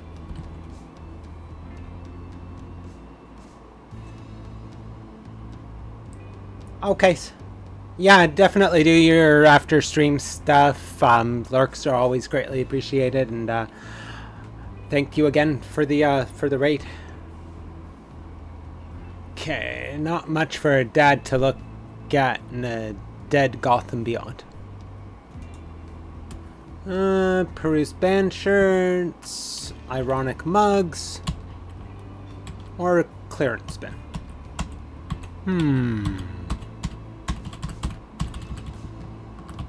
I'm not sure. Any thoughts, dudes? I'll check the clearance bin, I think. There's a big cardboard box of marked down items. I'm pretty sure $4 for purple eyeliner is a good deal. I think. Oh. I just got more tea.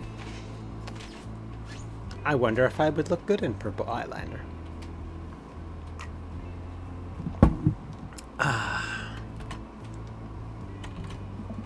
Hell yes, I would.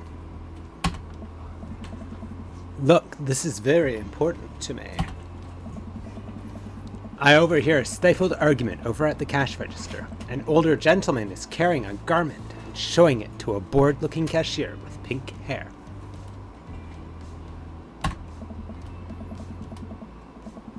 I can see that.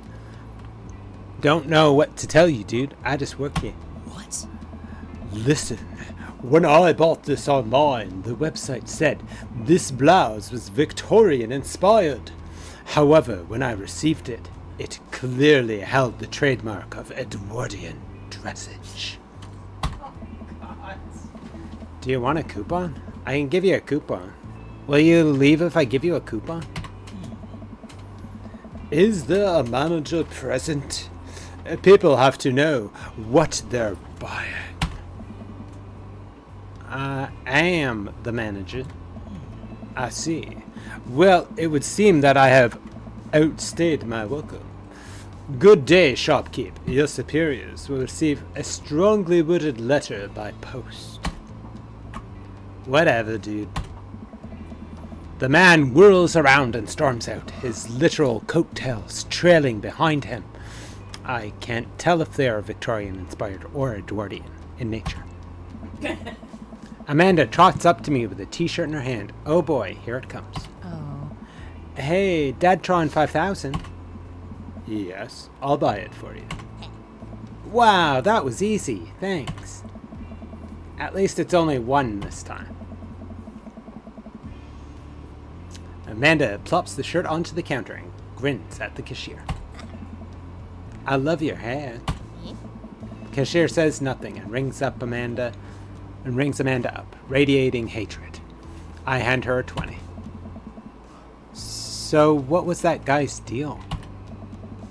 Chair rolls her eyes so hard adds in 5. I'm worried she'll pull something. That's Damien.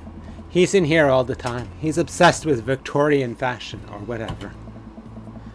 She hands Amanda her bag, and it's clear the conversation is over. We make our way out of the store and head home to get some rest. Amanda and I sit on the couch, trying to find something to watch over bowls of ice cream.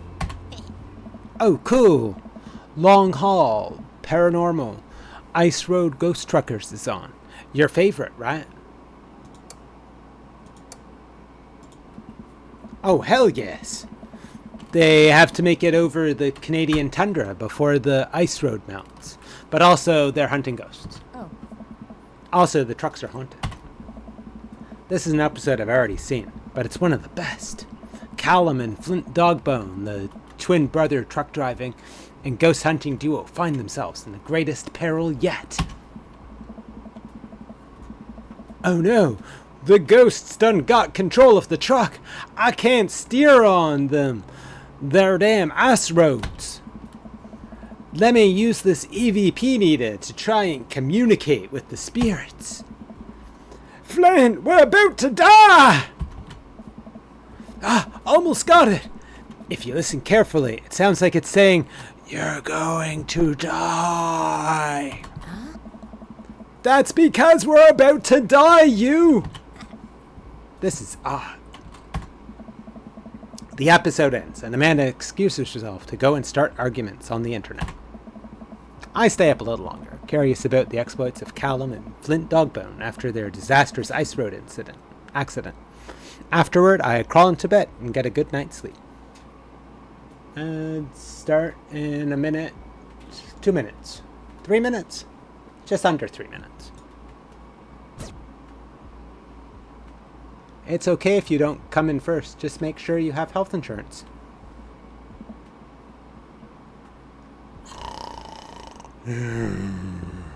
There, that's my Z sleepy noises. Okay, dudes. Morning, sleepyhead. 5 more minutes.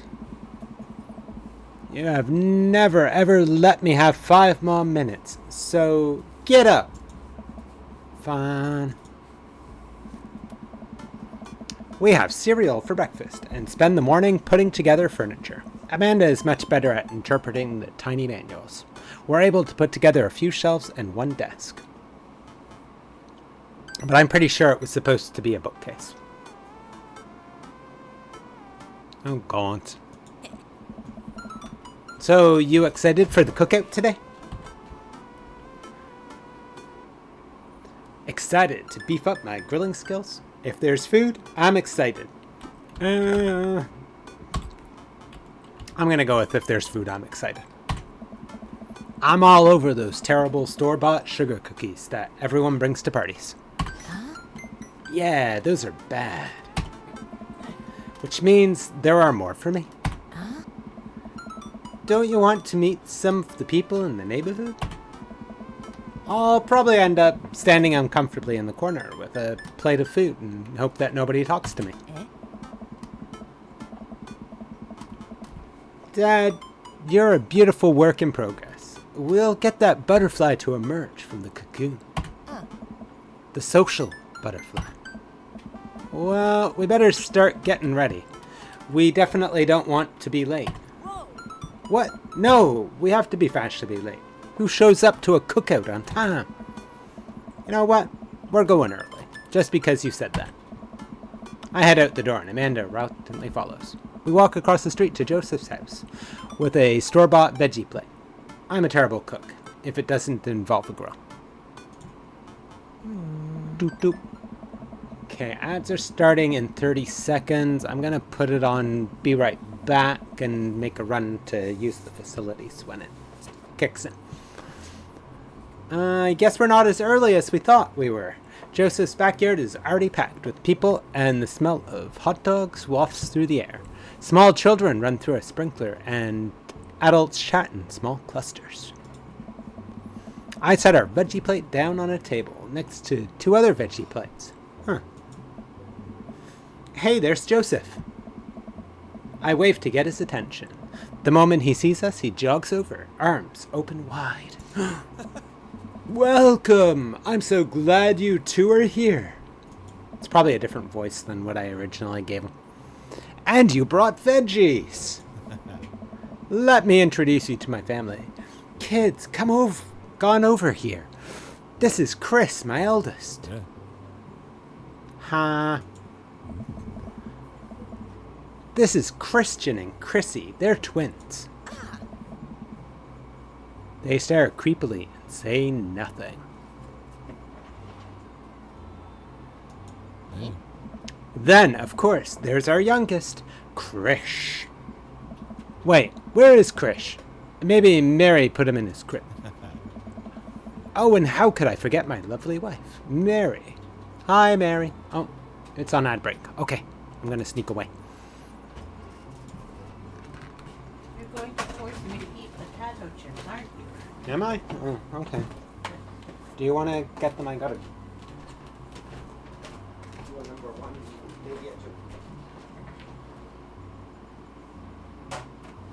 or at least pick out which ones.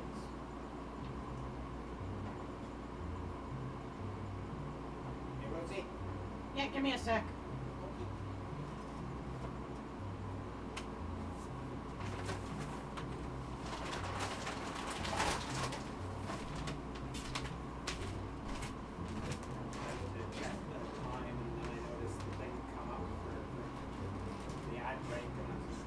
Good timing, folks.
Sorry there. I is back now.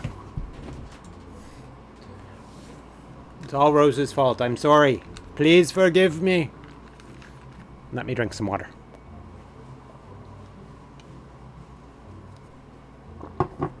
Okay.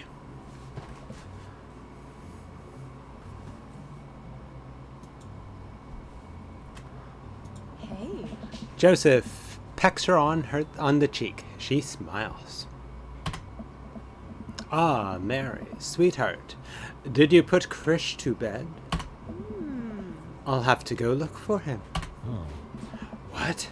You'll have to? Joseph takes a moment and regains his composure. Mary, this is our new neighbor, Draconic, and his daughter, Amanda. I'd shake your hands, but I have a glass of wine that I need to tend to. I love her. Nice to meet you, Mary. Charmed. Well, I have to go over there now. Ha ha ha, my wife has a wonderful sense of humor. But please, you two enjoy the barbecue. All the guys are really excited to meet you. Here, let me introduce you around. This is Robert. He lives just across the way.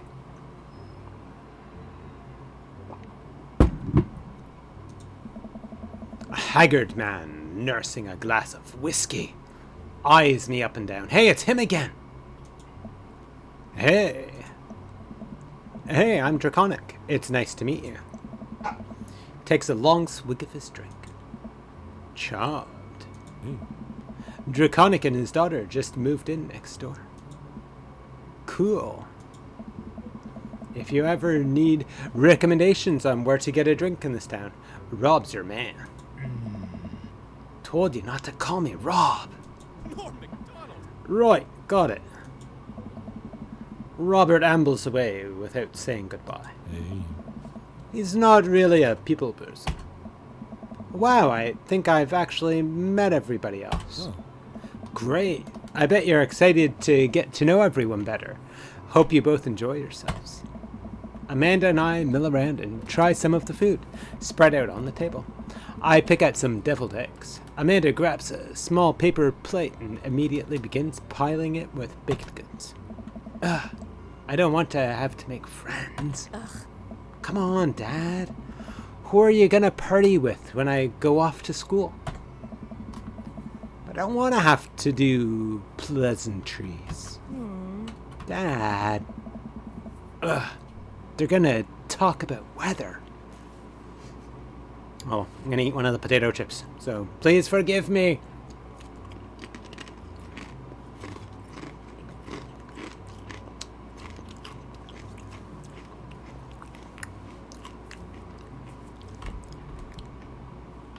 They're kind of like spicy curry flavored potato chips. It's pretty good though. I like it. The reason she's not doing good in her classes is because she's worried about us. It's gonna be it. That's my thought. Oh. Go do it. Make a friend. But how could I possibly abandon my only child at a social function? That's bad parenting.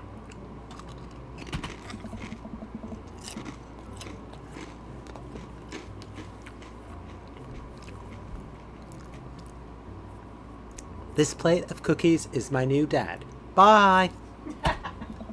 Amanda shoves me into the center of the yard. Well, here goes nothing. I look around the party, and am surprised to see some familiar faces. Isn't that the barista from the Coffee Spoon? What a cool guy, and mysterious. Didn't that guy throw a frisbee at my head? Yep. Isn't that the guy who was throwing a fit in Dead Gotham Beyond? Isn't that Amanda's teacher? Thank God, it's Mr. Vega! Hey, I know Craig. But wait a second, all these people live in our cul-de-sac? That can't be right. I'd better investigate.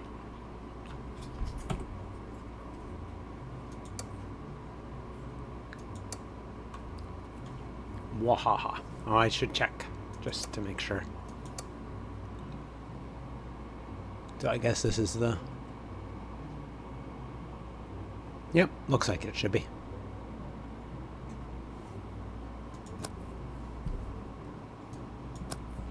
I'm gonna eat another potato chip. Wahaha.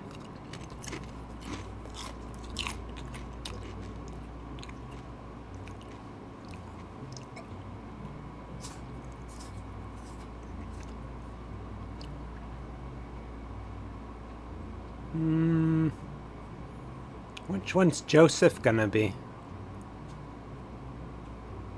Oh wait, Joe. The one guy said not to call him Joe. I think Damien's the goth one. I'll try them. I spot Joseph chatting with the guy from Dead Gotham Beyond by the grill. I wonder what they're talking about. I walk over to them. So I'm curious. Can you walk me through why you had your house painted black? Where do I even start? The house stays warmer in the winter. It provides an artistic contrast to the rest of the neighborhood, and it complements the crimson interior perfectly. Yeah. It's definitely an interesting choice. Thank you. I'm very proud of my abode. Oh. Draconic! I was just having a conversation with Damien here about his aesthetic design decisions. Damien regards me up and down with a warm but critical eye. How do you do? I don't believe I've had the pleasure. think I saw you in Dead, Goth, and Beyond the other day. Damien's face turns red. I must apologize for my behavior on that day. You see, I take the Goth lifestyle very seriously, and to be caught in a ruse by such a corporation as Dead, Goth, and Beyond was profoundly frustrating indeed.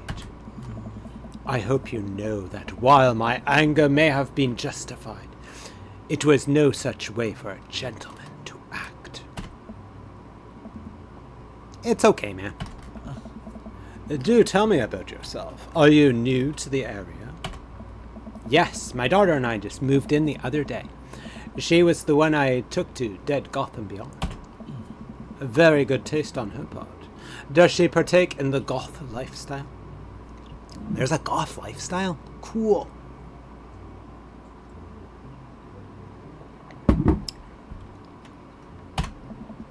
I think for a second. I look over to Amanda, who's hanging out with some of the other kids in the neighborhood. Hey, Amanda, would you consider yourself a Goth? Amanda yells back.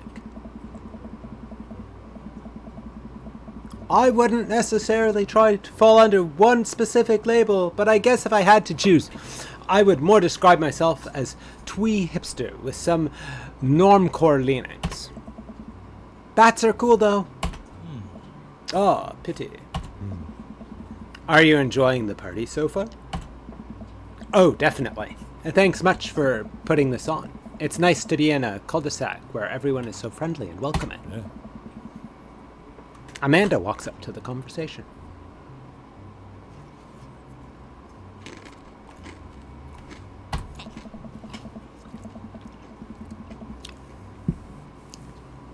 I also like The Lost Boys a lot.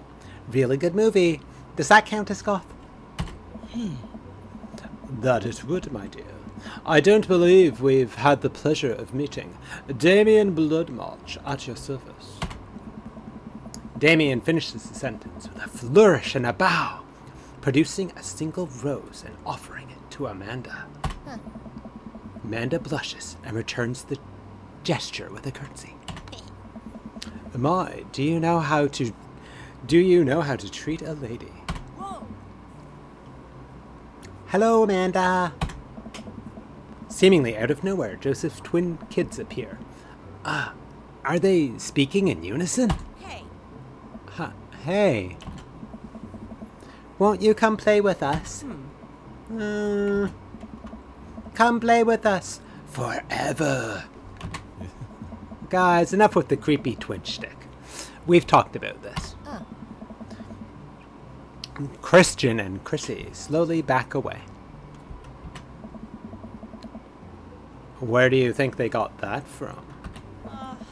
Mary pops into the conversation, wine in hand. I don't know. Mary takes a long sip of the wine. I think I might have taped over a VeggieTales VHS with The Shining. Who knows? She takes another sip of her wine. Where's Krish? Come on. Wasn't he with you? You had him a moment ago. He's probably stuffing dirt in his mouth. He'll be all right. Toddlers are pretty resilient. Mary tips her glass to me. Ain't my first time to the rodeo. It's my fourth. I have squeezed 4 little.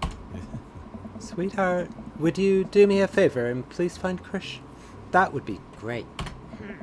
I'm sure he's fine. Mary.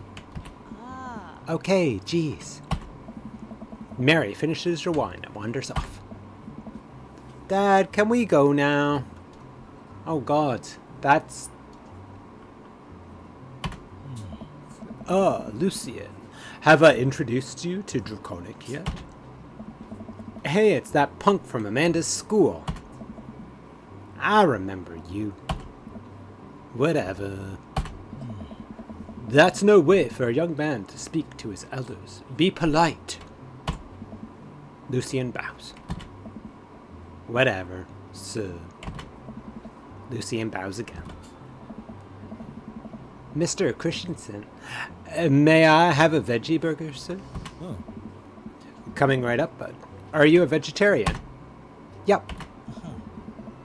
Make that 2 veggie burgers.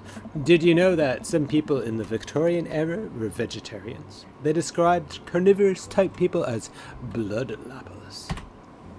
Dad. Hey. That's really interesting, Damien. Joseph turns to a grill. Just a hint of a tattoo peeks out from underneath his sleeve. I can't believe I didn't notice it before. It looks like the bottom of an anchor. Well, hello, sailor. Whoa, is that a tattoo? Yep, I wasn't always a youth pastor, you know. That's so cool. Do you want to see mine? What? What? Lucien pulls back some rubber bracelets, revealing a lopsided 666 in black ink. Oh, God. My buddy gave me a stick and poke tattoo last week. I think it's healing up pretty good. Lucien. We'll talk about this later. Aye. That's pretty cool. What's the significance of the tattoo? I don't know. I just thought it looked sick. Oh. Well, in my opinion, the only reason you need to get a tattoo is because you want one. Careful though, that number carries weight. Man, Joseph is way cooler youth pastor than I thought. I just figured youth pastors popped out of the womb with a Bible. I wonder what he did before preaching.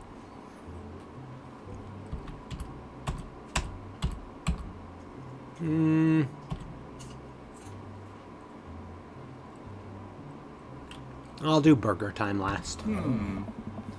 Matt and Hugo seem to be embroiled in intense conversation. Craig looks on, smiling politely. I walk over to say hello.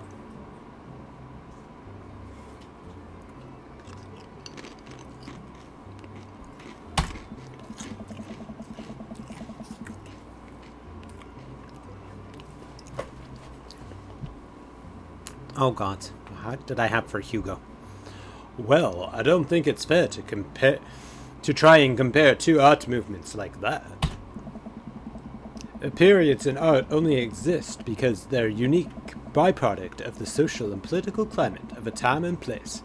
And to try to take something like, say, the Rococo period and compare it to postmodernism in America, they're completely disregarding the context in which a work of art is created. Matt and Hugo seem to be so busy talking that they don't notice me. Craig leans in. Dude, I have no idea what's happening. Yeah, let's listen in. That kind of comparison just eliminates the reason art movements are so important in the first place.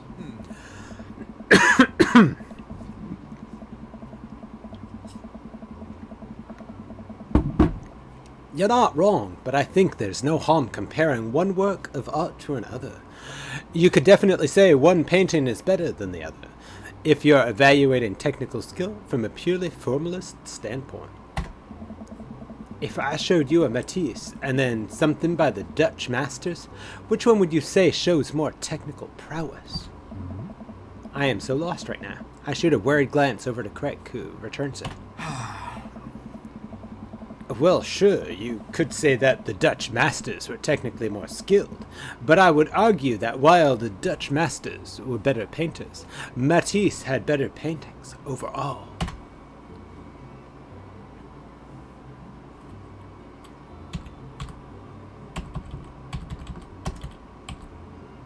I'm not going to bother saving. I'm just going to go with, well, that's pretty subjective.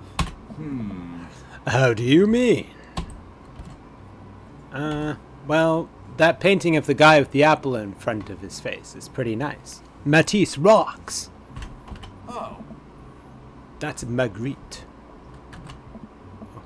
Right, alright, sorry. You're a fan, dude. We were just discussing the importance of context when talking about artwork. Listen, all I asked was if you liked Van Gogh or Picasso better. Oh. Hugo throws up his hands in frustration. But They represent two completely different art movements. How could I possibly choose between the thick, creamy impasto of post-expressionism and the abstractionist beauty of cubism? Man, that's all way above my head. Me too.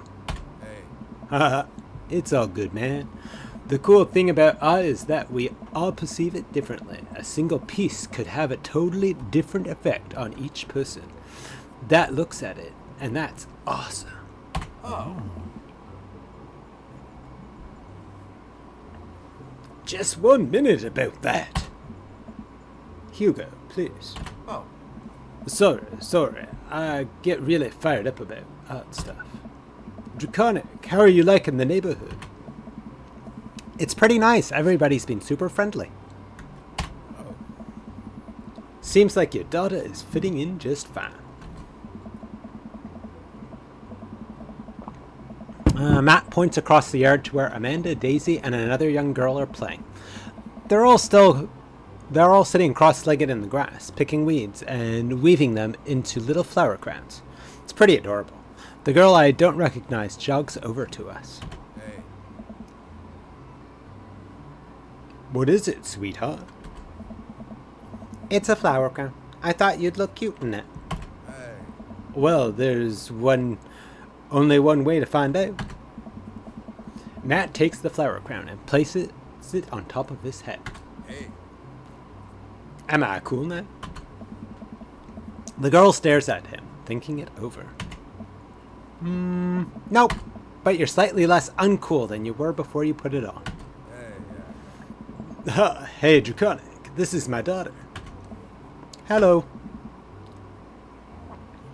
I'm Carmen Sita. Amanda comes over with Daisy in tow. Dad, look, I'm making friends. Yeah. Are you making friends? You better be making friends. Yeah, actually. Amanda, you remember the cool barista from the coffee shop, and my old college friend, and, your teacher. Oh, hi, Mr. Vega. I didn't realize we were neighbors. Oh. Yep. You still gonna get me that overdue term paper? Oh. Great seeing you. Amanda finger guns her way out of the conversation like a champ. Oh, God. She learned the finger guns from me. I'm very proud. Hmm? She's definitely a charmer. Speaking of which, where did my son go? What? Hugo looks around the party. He must finally spot him because his eyes go wide. Huh? Ernest? Ernest Hemingway Vega? Are you smoking? Hmm? Ernest is holding a lit cigarette. Nope. I see Ernest across the way. He casually takes a long drag of his cigarette and then flicks it into a gutter. Unbelievable. Excuse me. Hugo marches over to Ernest, and I turn my attention to Matt and Craig. Craig still has the baby on his chest. Kids, right? Hey. Man, I do not envy Hugo. The last barbecue we had, Ernest tried to shove a sparkler down Joseph's pants. Nearly burned down half the yard. And the barbecue we had before that, he actually burned down half the yard. Oh damn, half the yard. Burned down. And then it spread onto my lawn and burned down half of my yard too. I don't know. Hugo walks back over to us, practically dragging Ernest behind him. Hey everybody, sorry about that, Draconic. This is my son, Ernest. Hello. Ernest looks away sulking, his hands shoved deep in his pockets.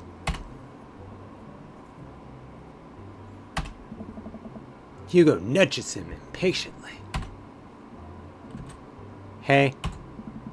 Nice to meet you, Ernest. What grade are you in? Does it matter? Oh. Ernest. Okay. I'm in 8th grade. God. Are you happy now? I'm sure you were just dying to know. Yeah. Can I go now? I'm tired of talking to old dudes who blame my generation for the failing economy. Ouch. Ernest? Oh yeah, because I'm totally embarrassing you. Ernest puts earbuds in and storms off to stand in the corner. Well, that was certainly something. He seems nice. Hugo puts his head in his hands and sighs.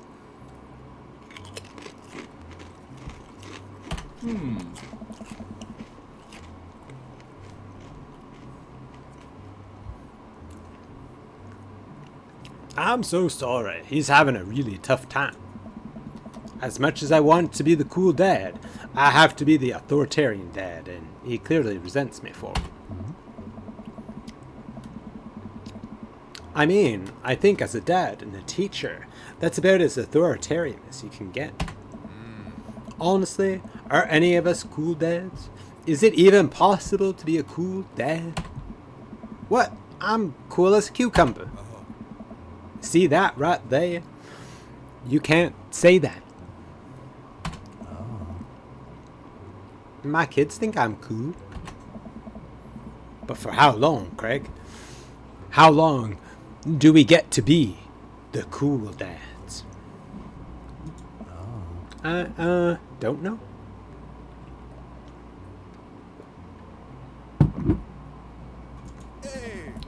I think we just have to accept the fact that, as dads, we've become the machine we once raged against and accept our fate to unironically wear socks with sandals. Your kids may think you're cool now, but the moment they hit puberty, you're doomed. Amanda's 18 and she still thinks I'm cool. I yell across the yard to my daughter. Amanda, I'm cool, right? Amanda just laughs. She just keeps laughing. She keeps laughing. I see your point. Oh. As much as we all want it, I don't think it's as important to be a cool dad as it is to be a good dad.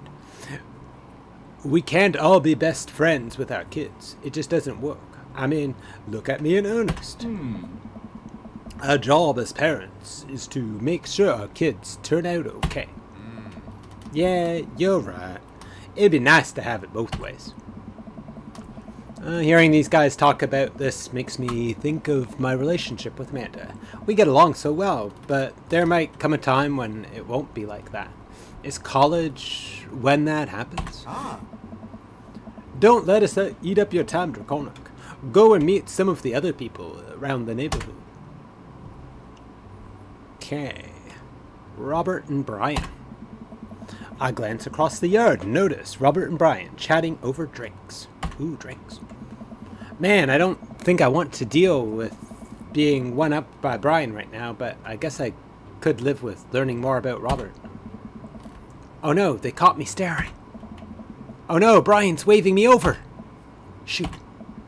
I flash a smile and walk over to them. Hey, guys. Draconic! How the heck are you? Settling into the neighborhood all right? Oh, you betcha. Got the living room in order at least. Oh, that's great to hear. I've been doing some living room work as well. Finally got the 50-inch in there. The game looks great in high def. Oh boy. Draconic, have you met Robert yet? Yeah, we've met. Robert regards me over his whiskey. Good seeing you again. Yeah, we're just talking about my most recent camping trip. Spent a night out in the woods with Daisy and Maxwell. She's definitely an outdoorsy one. Even caught her first fish. It's good to see you taking your daughter out like that. I bet she loved it. And it's great that she loves the outdoors. Mine loves being inside. Brian raises his eyebrows at me.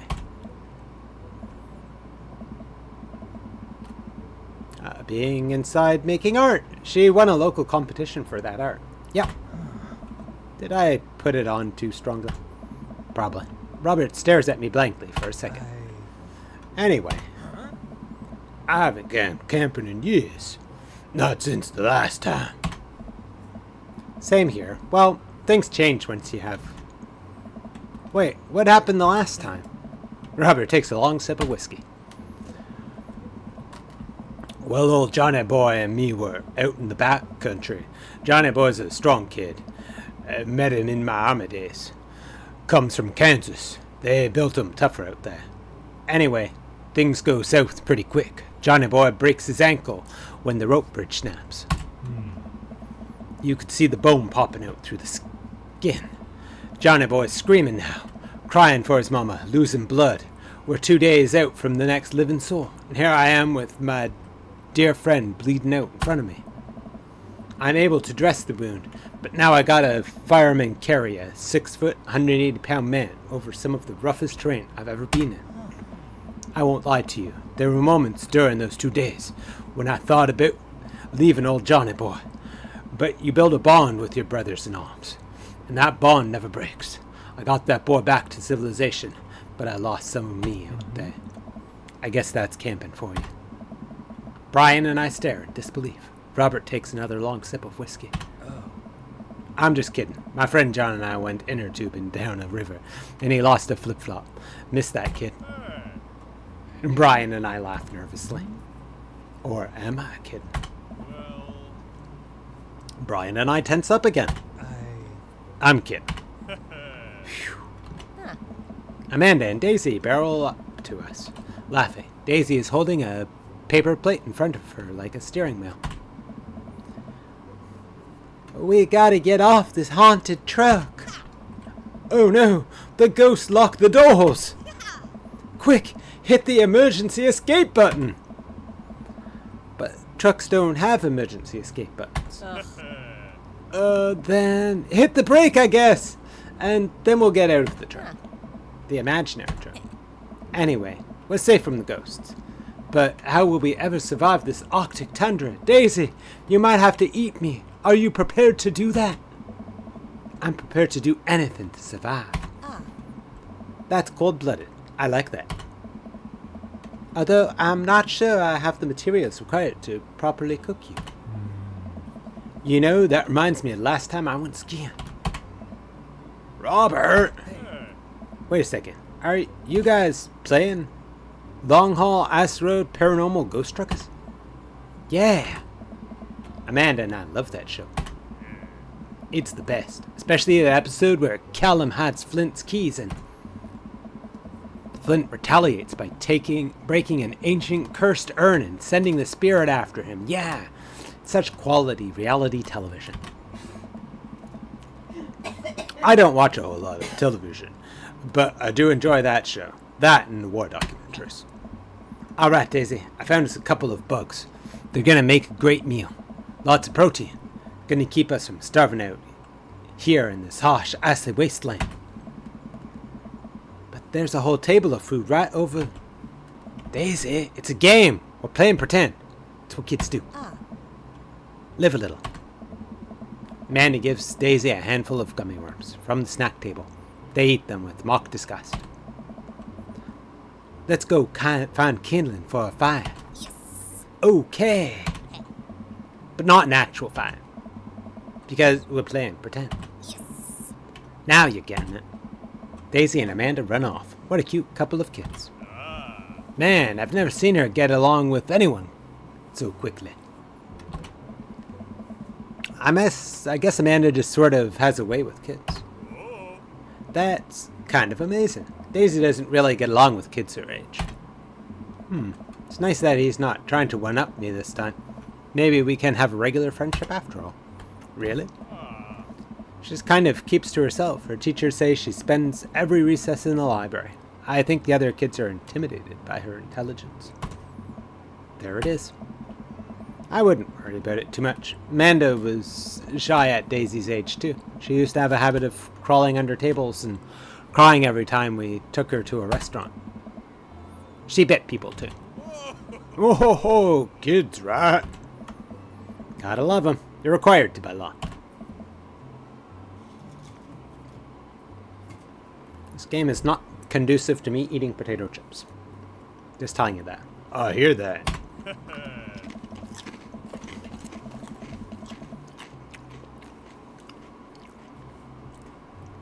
Well, since they're getting along so well, maybe we should try to put together a little play date for them.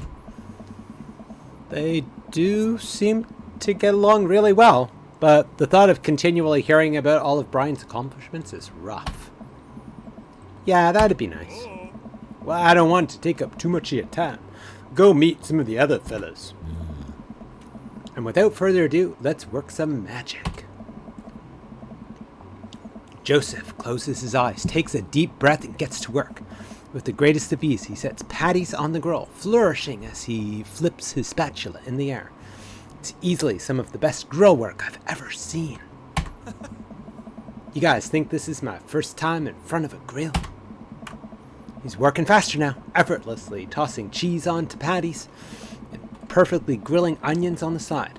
One after another, the dads take notice and crowd around Joseph to admire his masterful technique.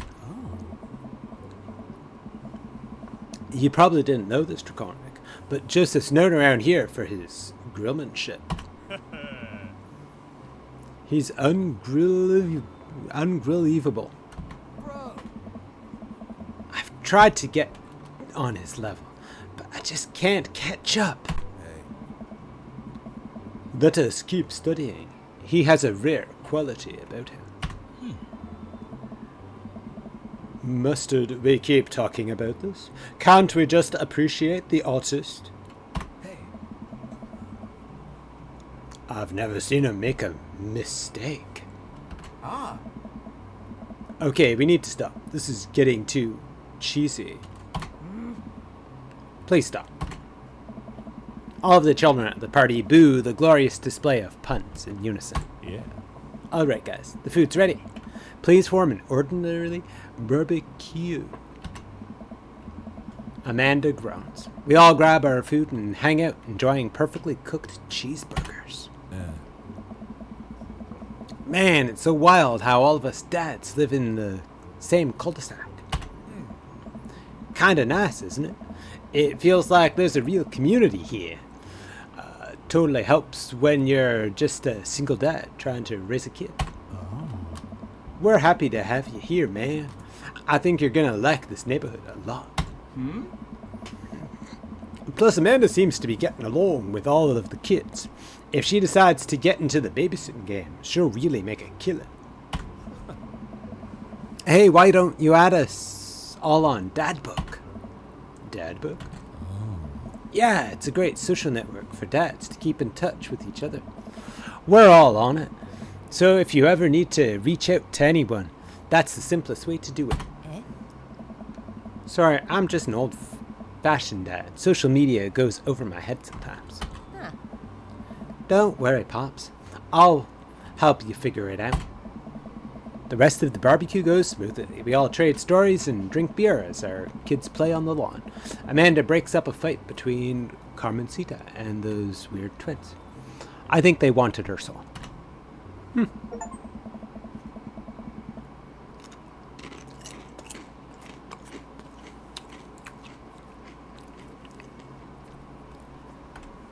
Amanda and I walk back to our place as the sun sets over the neighborhood.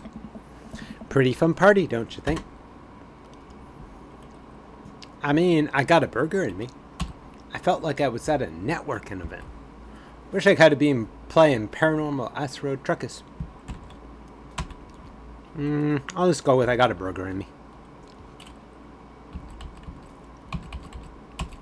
Kinda did feel like a networking event. Almost as if it was contrived so you could meet all these single hot dads. Almost as if it was contrived so I could meet these single hot dads. Exactly. Rosie knows. I'll just go with the burger. Sweetie, if I can impart any sort of wisdom upon you right now, and not that this was a bad situation, but if you're ever in an uncomfortable situation, always look for the silver lining. The silver linings get you through to the other side. We ate Rockin' Burks today, and it was good. Amen. Well, hey, at least you met some other cool dads. You should hit them up on Dadbook. Maybe I will, if I ever figure out how social media works. Anti-social media. I have a good feeling about this place. Me too, Dad.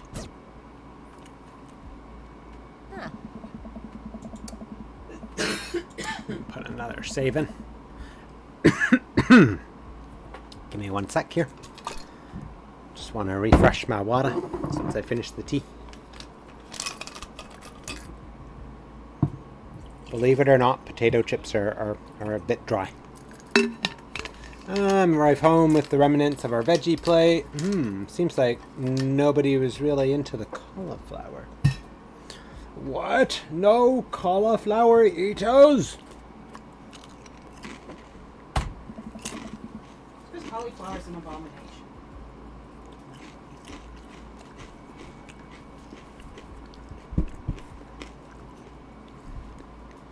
Any big plans for this evening? Actually, yeah. I'm going out with some friends. Oh. Is that okay? Of course. Just keep me posted. And be home before midnight. You got it. And be careful. I will. Make good choices. Oh. Of course. And call me if you need anything. Oh. Dad, you're not going to do the thing where you wait silently for me to come home in the living room with all the lights off, are you? What? No. I've never done that, and I will never do that. Okay. Do you have plans tonight?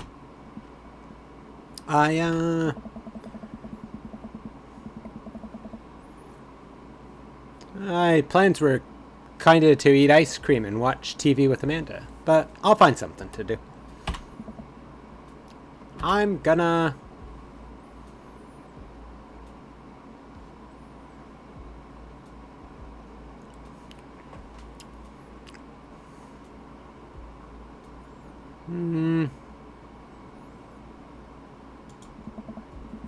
A real rager. All the other dads in the neighborhood are invited. I'll see if I can get you a spot on the list, but honestly, it's looking tight, and you may just have to wait in line.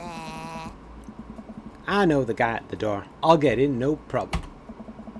I'm just relaxing tonight. Have fun, okay? Great. See ya. I watch Amanda drive off into the night. I really do hope she has fun. I plop down in front of the TV and turn on some Wine and Dine Mastermind with celebrity chef Gavin Chapman.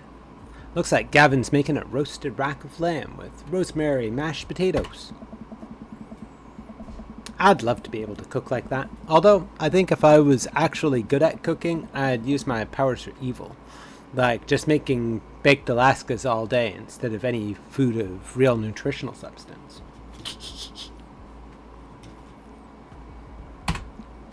Man, Gavin Chapman just caught that thing on fire, but he meant to do it. What a professional.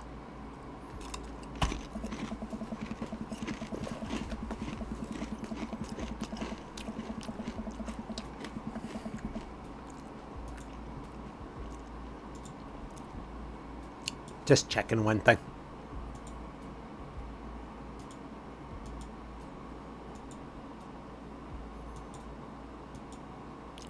Good, good.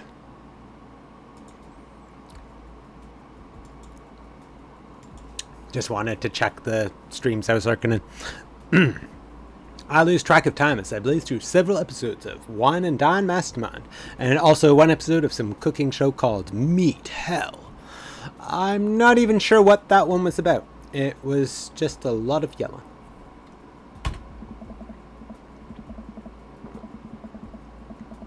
I glance at my watch. Man, it's almost midnight. I should check in with Amanda. I send a text. Hey kiddo, you good? I wander into the kitchen as I wait for a reply.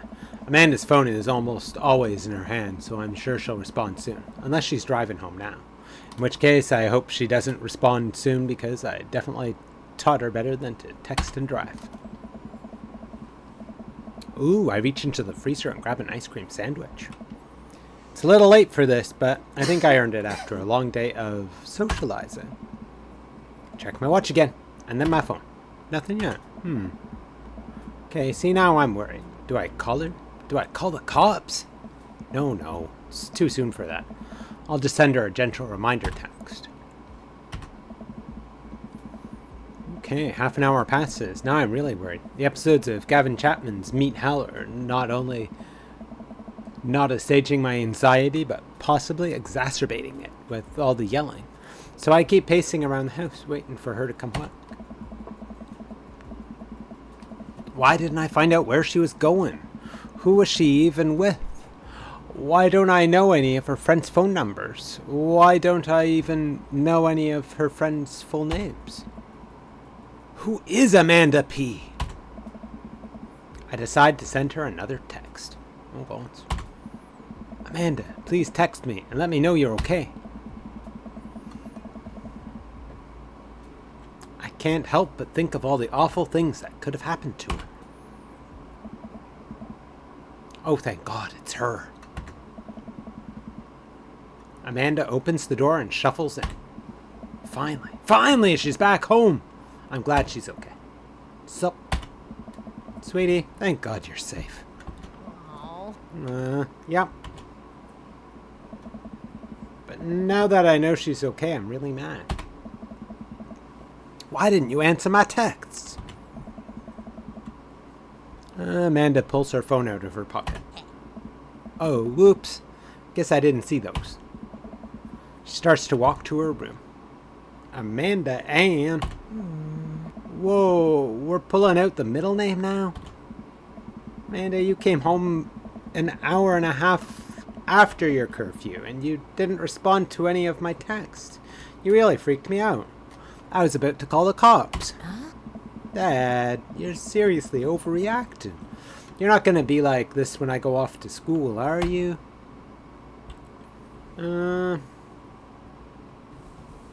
I'll just tell her I was scared. You weren't responding, and it was just like when your mom. I have to stop myself from tearing up. Oh.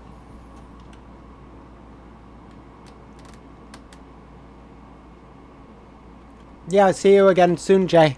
Thanks for dropping in, chatting, and for the lurks.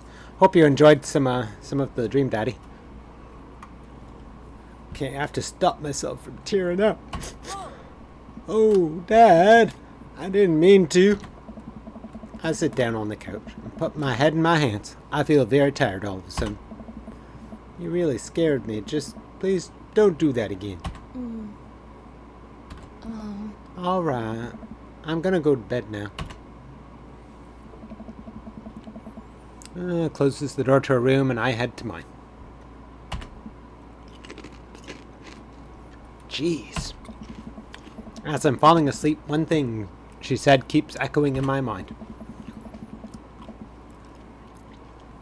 You're not gonna be like this when I go off to school, are you? I definitely didn't sleep well last night. I brew some strong coffee and make some scrambled eggs for Amanda as a peace offering. She eventually wanders into the kitchen. Hey, I thought about what you said last night. I should have texted you. I said I was gonna do it, and I didn't. I honestly just didn't even think about it. I'm really sorry, Pops. I won't do it again. Well...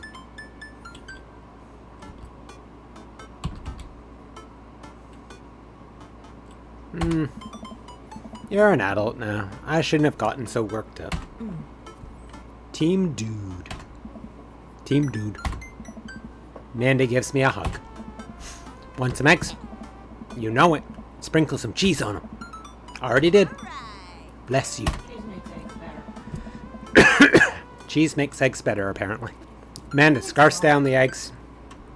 In time, it takes me to wash the pan. Alright, I'm off to school. Smell you later.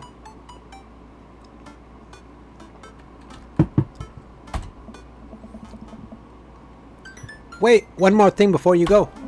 What? What's Dad Book? Aw. It's a social media platform. Wait, what? What's a social media platform? Dad, I have to go to school. Come on, Amanda. I'm an old man. I can't put together a Dad Book profile on my own. Alright, I'll help you sound interesting on the internet. Amanda spends the next couple minutes setting up my profile on Dadbook, which, as it turns out, is a place where dads can get together and talk about fatherhood. Alright, Pops. Gotta fill out your profile. Let's get some likes and dislikes. Oh, God. On a Friday night, you are most likely to... They probably already did a save, but I'll do another.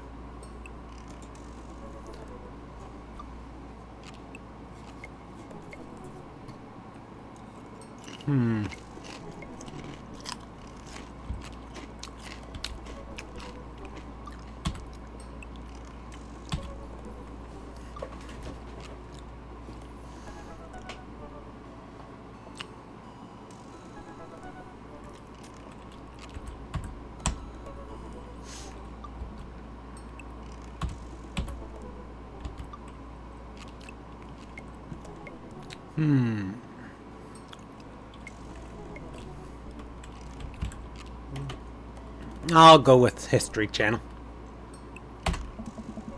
If you had one thing to take with you on a desert island, what would it be? My trusty grill. The Lost Shaker of Salt. Castaway on DVD for instructional purposes. A boat, obviously. I don't need anything. My survival skills have trained me for this day.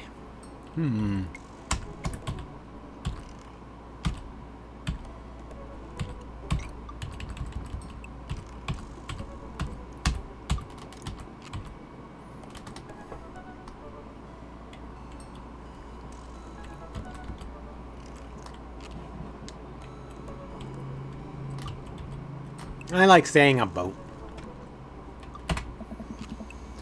What are your turn-ons? Oh, God. Strong dad arms. 10 issues with long white socks. A well-manicured lawn. Street smarts.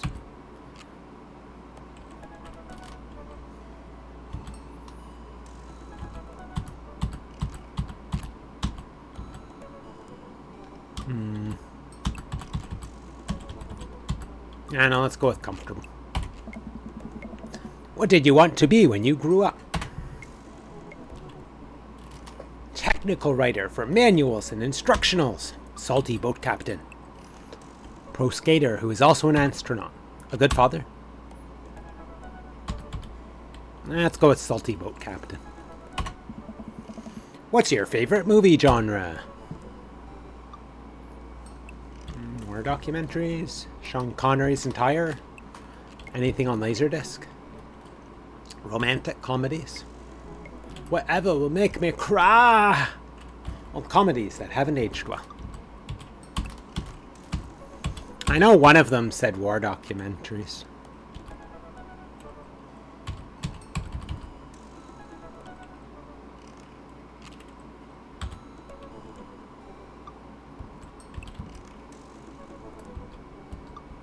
I don't know, let's go with Sean Connery. What's your ideal date? Napping! Doing a 1,000-piece puzzle together. Eating a healthy dinner. Trying to geocache, but getting hopelessly lost. Arson!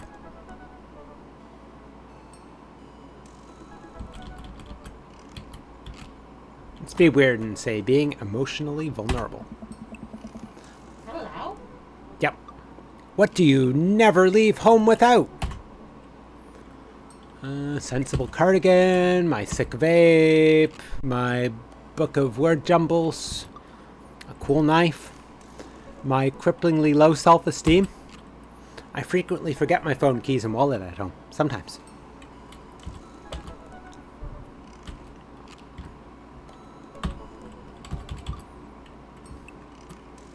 Oh, and it's in 5 minutes. I don't know. Any ideas, Rosie? Sensible cardigan, sick vape, book of word jumbles, and a pen, cool knife, cripplingly low self-esteem, or I frequently forget my phone, keys, and wallet at home? You can remember your phone, keys, and wallet? Uh-huh.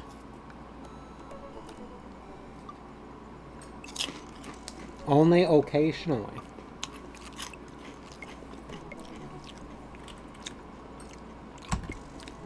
I know, let's go with a cool knife. I spend a lot of time thinking about Conspiracy theories? No. How proud I am of my child. Potential ends of the world. If I'll ever be able to love myself as much as I love my grill. When I can next get a cup of coffee. Lawnmower modifications. Let's go with coffee. Profile complete. See, that wasn't so bad. Yeah, that was actually kind of fun. I could totally spend all day on here just looking at people's profiles. Yeah. You should message one of them. Or more than one of them. All of these dads seem pretty interesting. Okay. I promise I'll make some friends. Amanda gives me a hug. Go get him, Dad. Welcome. You've got dads. We've got dads.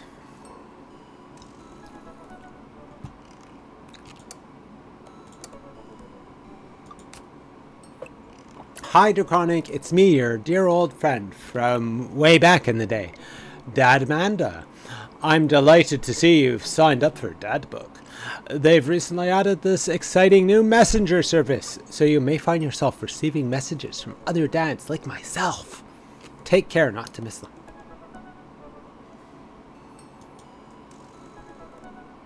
Amanda, is that you? What are you doing on Dadbook?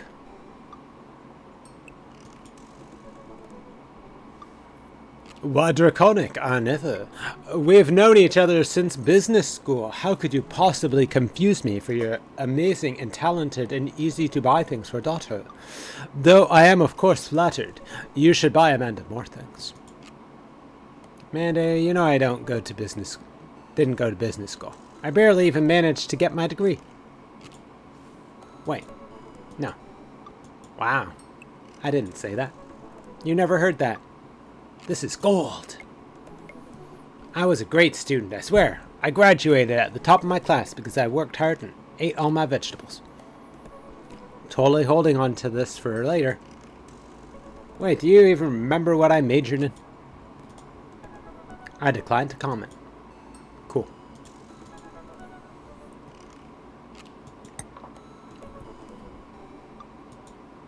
Okay.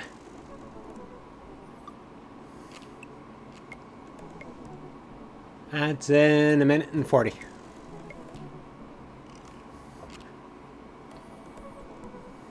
I don't know. Let's see if we can find out more about the goth lifestyle, okay, dudes? How do you do? I have finally decided to join this information superhighway. I'm not entirely sure how this works, but I'll try my best to understand. I love long strolls through graveyards and spending time with my son. If you would ever like to chat about the latest Victorian fashion, the inevitability of our own demise, or black cats, please send me a letter. Listen to true crime podcasts while I taxidermy my newest specimens. To take with you on a desert island? A coffin.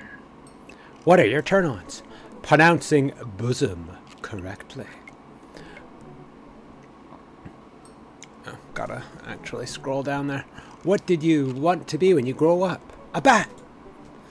What's your favorite movie genre? Foreign art house horror. What's your ideal date? It's night. We are at an industrial darkwave club in Berlin. The music drums to the beat of a heart. What do you never leave home without? An upside-down cross. I spend a lot of time thinking about mortality salience. Okay, it's saying ads in about 3 seconds. I'm gonna put it on Be Right Back and make a Be Right Back.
probably already done them, but I'll refresh this and see what it says. Okay, headphones.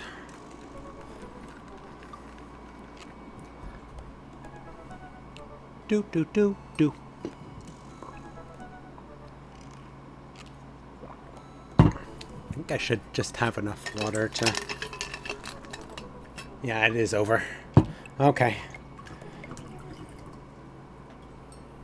Yeah, it's never in sync, the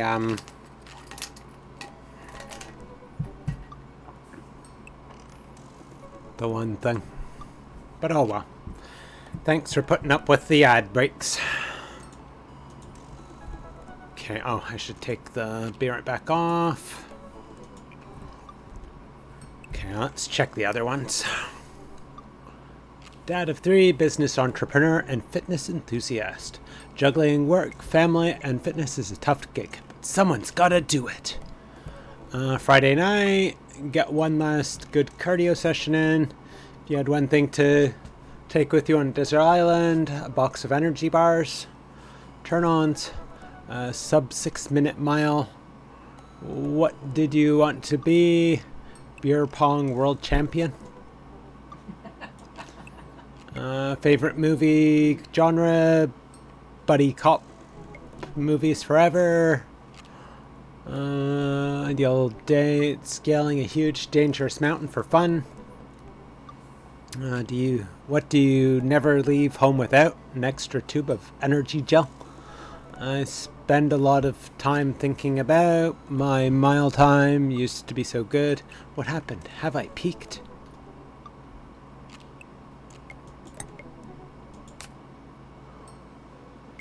Okay, Matt. Avid music enthusiast, passionate coffee drinker. You can find me most days selling bean juice over at the Coffee Spoon or hanging out at the park with my amazing daughter. Hit me up about 80s no-wave music. Perfect my cold brew setup, one drip at a time, baby. If you had one thing to take, a desert island, find tunes to pass the day away. Turn-ons, multi-instrumentalism. What did you want to be? A barista, weirdly enough. Favorite movie genre? Shit with subtitles. Your ideal day? We go to the animal shelter and seriously consider adopting a cat. Do you never leave home? My headphones, both in ear and over ear, just in case. Spend a lot of time thinking about where did writing commas into song titles come from and where did it go? Did we all just agree that it's a bad idea?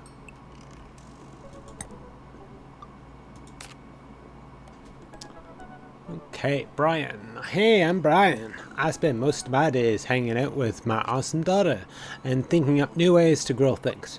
If you like fishing, then we'll get along.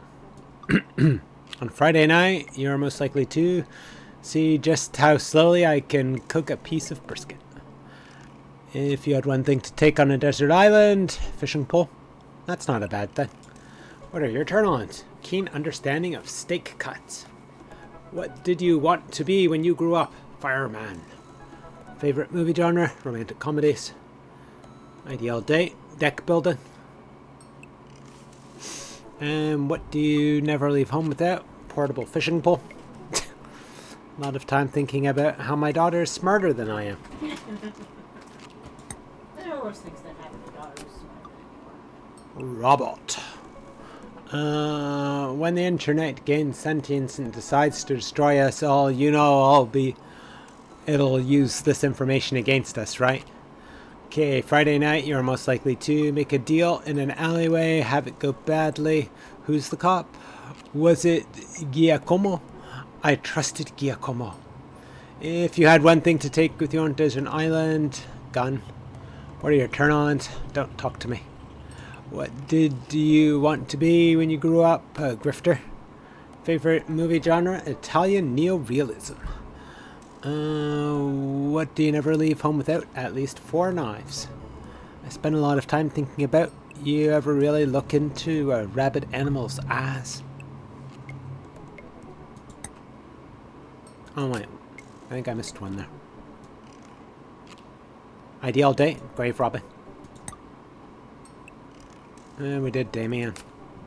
Hugo, middle school teacher, high school teacher, writer of scholarly articles on 18th century literature for various esteemed publications. If you're on here to tell me that my son put a cherry bomb in your trash, I know, and I'm sorry. Friday night, you're most likely to brew some strong tea and paint my miniatures. If you had one thing to take with you on a desert island, it would be a remembrance of things passed by Marcel Proust. What are your turn-ons? Muscles. What did you want to be when you grew up? A movie star. What's your favorite movie genre? Documentaries on art history. Ideal date. Each of us read a different book on opposite sides of the couch in comfortable silence. What do you never leave home without? My glasses. Actually, I forget them at home a lot. I spend a lot of time thinking about. I worry that people who are against e-readers are more in love with the idea of books than actually reading them. And last but not least, Joseph. Voted Maple Bay's #1 youth minister for 5 years running.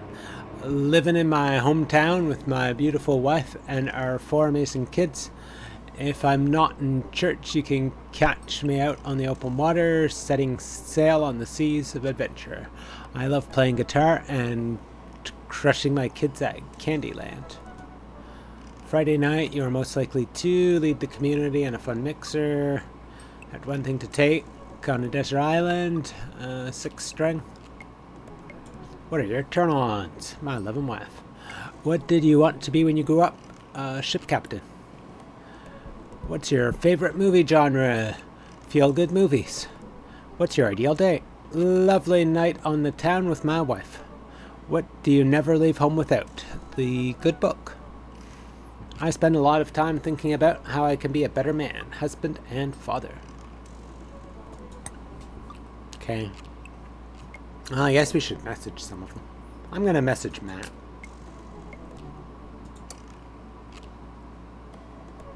Sleep is important. Make sure you're getting enough. Do. Woohoo! We navigate to Matt's Dadbook page and type out a message. Hey man, great getting to see you at the barbecue. We should definitely hang soon. You free later? A minute or two later, I hear a ding and I see Matt's response.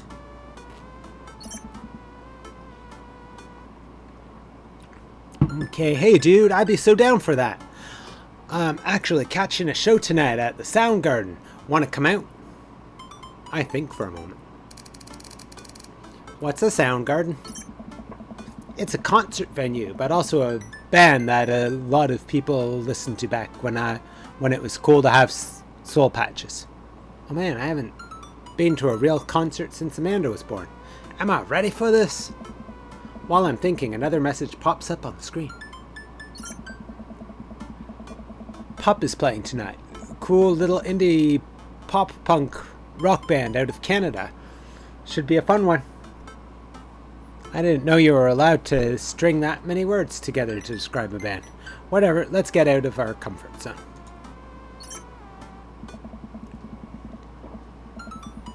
Wait, when was the last time I went to a concert? I mentally backtracked decades through memories of denim jean jackets and moral panic over teenagers turning to the occult.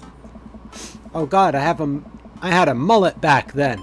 Oh god, I thought it was cool. Oh god, other people thought it was cool. I finally remember the strange 80s prog rock I used to listen to and mentally envision all of the airbrushed vans in the parking lot. Man, how did anyone survive the 80s? Okay, so I haven't been to a concert in a long time. What do you even do at concerts now? I spend most of the day pacing around the house and thinking about my relationship with coolness. I mean, I always thought I was cool, at least relative to a bunch of other dads my age. Dad, what are you doing? I look over and see Amanda at the door, just getting home from school. Her eyes are a little puffy, almost as if she'd been crying. Hey, what's wrong? Young, what's wrong, Panda? I'm fine. Oh, nothing. I'm fine. I just got sad because I realized that society collectively refuses to take pop music seriously, despite the fact that some of the most interesting musical innovations are coming out of that genre. Lies! Lies, Amanda! I think it's just yet another thing that we write off because we can't take young women or their interests seriously.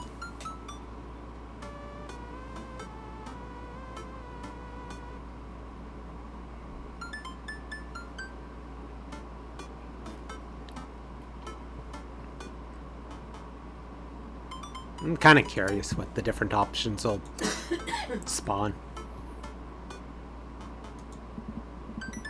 There's, you know, anything going on. I just want to know that I'm here for you, and I'll always be here for you. Whether you need a shoulder to cry on or a strong dad to go kick someone's butt, I'm a phone call away. Thanks, Popsicle. I appreciate that. But I'm fine, really. I'm unconvinced, but I'll stop badgering her about it. Okay, let's load. I'm curious what the other one...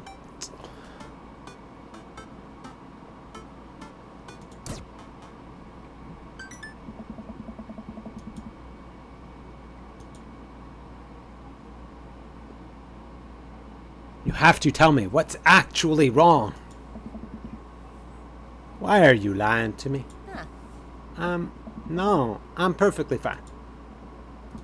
Alright. I don't believe her. No.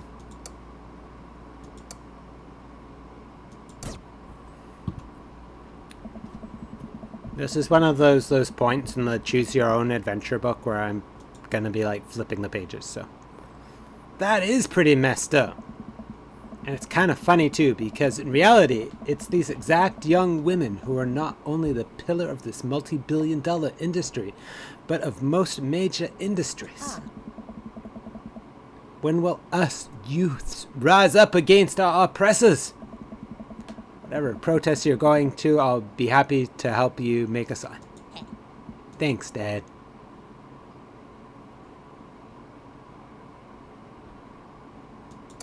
I'll save again. Anyway, what's up? Amanda, how do I be cool? Let me put on a pot of coffee first. This is gonna be a long night. No, seriously. Matt invited me to a concert, and I don't think I've been to one since you were born. Aww. Yeah, you have. You took me to one once when I was 12. Remember? Suddenly overwhelmed by the memory of a sea of screaming preteens. Oh God. I tried so hard to forget! Oh. The one where I had to camp out with you in line so that you could get a good spot, and then you cried and screamed the whole time. Dad, it was so much more than that, and I'm not even ashamed to say it. Oh, you're not ashamed?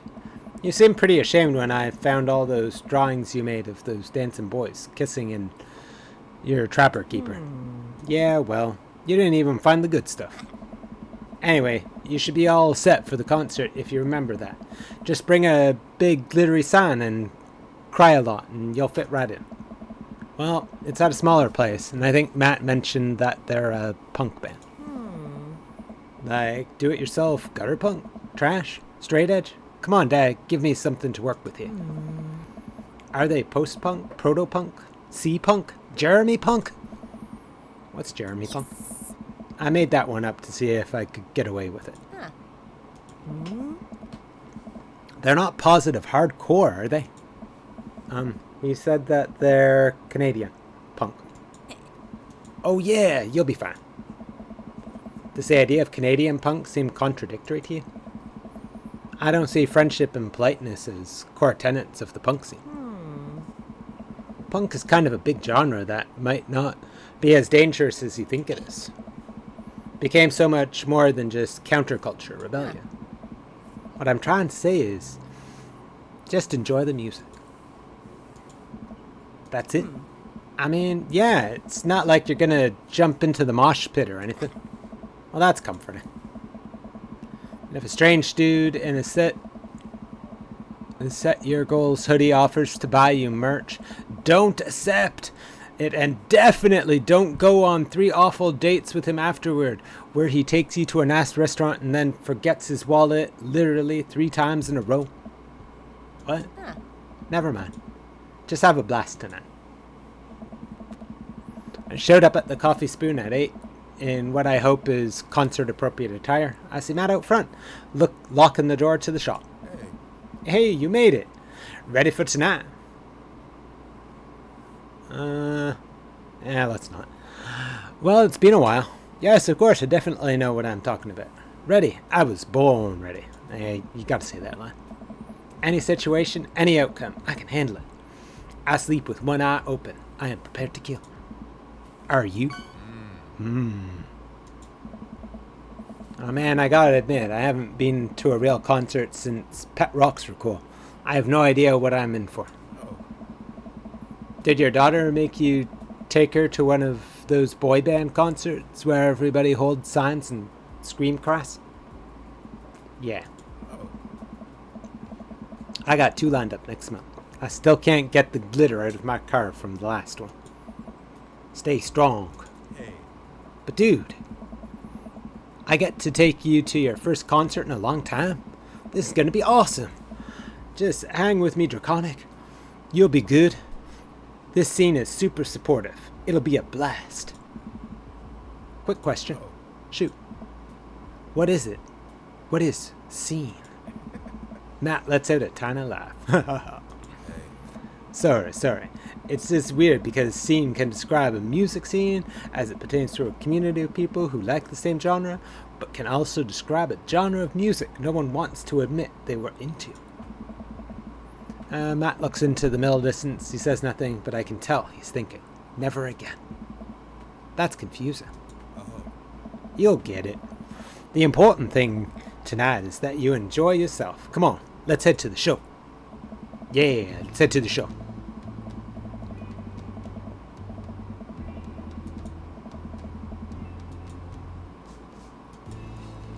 After waiting in a short line to get in, we finally find ourselves in a...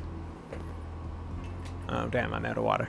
In a small venue with a stage at one end and a bar at the other. Most people here are closer to Amanda's age than mine. I suddenly feel very out of place. Excuse me. My waning youth is showing.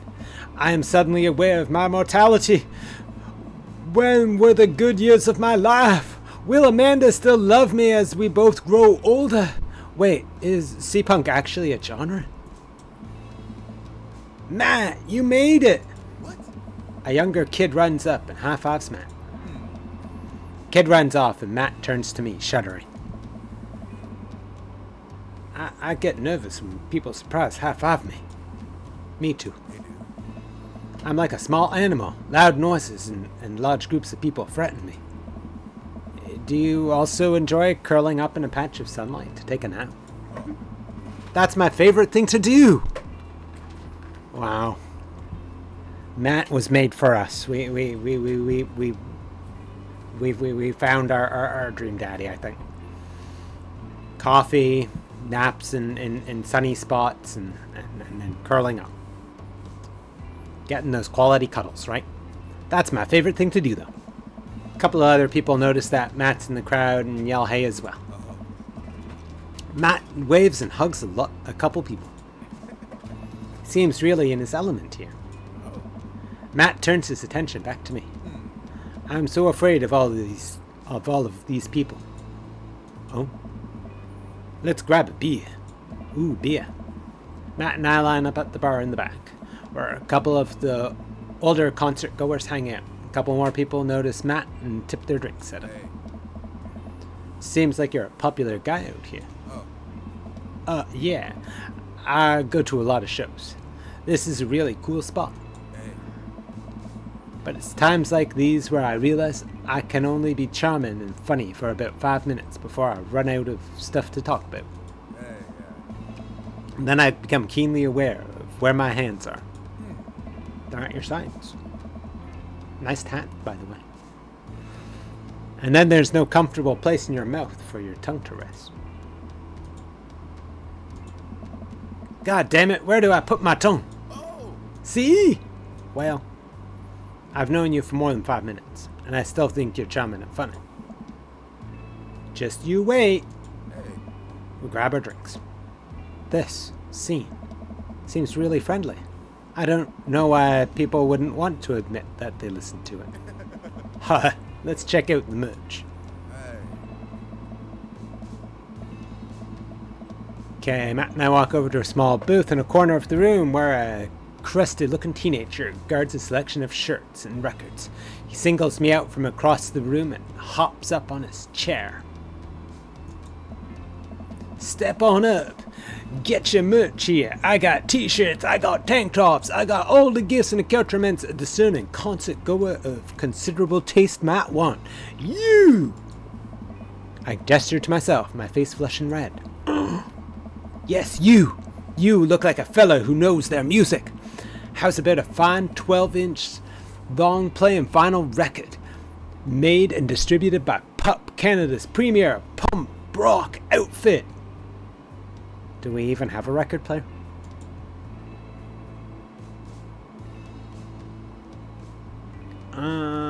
Tally ho, good sir. Please stop yelling at me. Well, he was on all caps. I'm gonna save, just in case. Please stop yelling at me. I'm already kinda on edge because this is an unfamiliar place. I don't know anybody here, and I would appreciate if you could stop singling me out, and I'm sure you're cool, but it's making me a little uncomfortable. The kid immediately hops down off the chair. You got it. Sorry about that. I just get really excited about salesmanship. I can't relate, but I appreciate your enthusiasm nonetheless. Hey, Pablo. Your friend looked lost, so I figured I'd give him the old razzle-dazzle. How the hell are you, man? Hey. Day by day, my man. They do that thing where they high-five but also turn it into a hug. Wow. Hey. Your mom doing better? She's still single. If you want to be my dad, I could make that connect. And have to deal with you every single day? Fair enough. Who's your bud? That's Draconic. Thought I'd bring out a concert pal. Pablo leans close to Matt. Is Draconic cool? Nah, that's me. I am back. Cracks a smile. Yeah. Pablo brings me in for a bro hug. My dude. I'm not sure what to say, but give the courtesy 2 pats on the back as is customary in our society for people you don't know super well, but still want to be friendly to. Pablo's a total cod. Kid plays the hell out of a bass. Yeah, man. When are we starting our Witch House band? Hey. You know I'm out of the game. It's a shame. You know, Vacant Veil would have slayed. I'll slay once you start actually making music instead of just printing a bunch of band t-shirts. We got the sickest logo. While Matt and Pablo talk, I check out the merch. These shirts are really nice. Hey. Looks like the opener's coming off. Let's get a spot up close. Hey, dude. Walk over to the stage where a crowd begins to form. The band walks on stage and pick up a variety of strange instruments. Is that a harpsichord? The lead singer addresses the crowd. He has a mandolin slung behind his back. Hey, what's up, everybody? We're Jonathan Jones in the Speakeasy Choir. My name's Daniel. Let's start the show. Oh no, these guys. What? Without time to respond, the band starts playing the most cacophonous noise I've ever heard. What is this? Matt doesn't say anything. He just hands me earplugs. Thanks. Okay, I put the earplugs in, and whatever the hell is assaulting my ears gets a little quieter. For a band this bad, they sure do seem to be having fun. I guess that's what really matters. Hey, yeah. Jesus, did that cellist just break his bow in half? I don't get this. The set seems to go on forever. There's no breaks in the songs, and I think one of the band members' jobs is specifically just to burn poetry on stage. I turn to Matt and try to start a conversation. So, you go to a lot of these concerts out here, huh? What? Just drop it.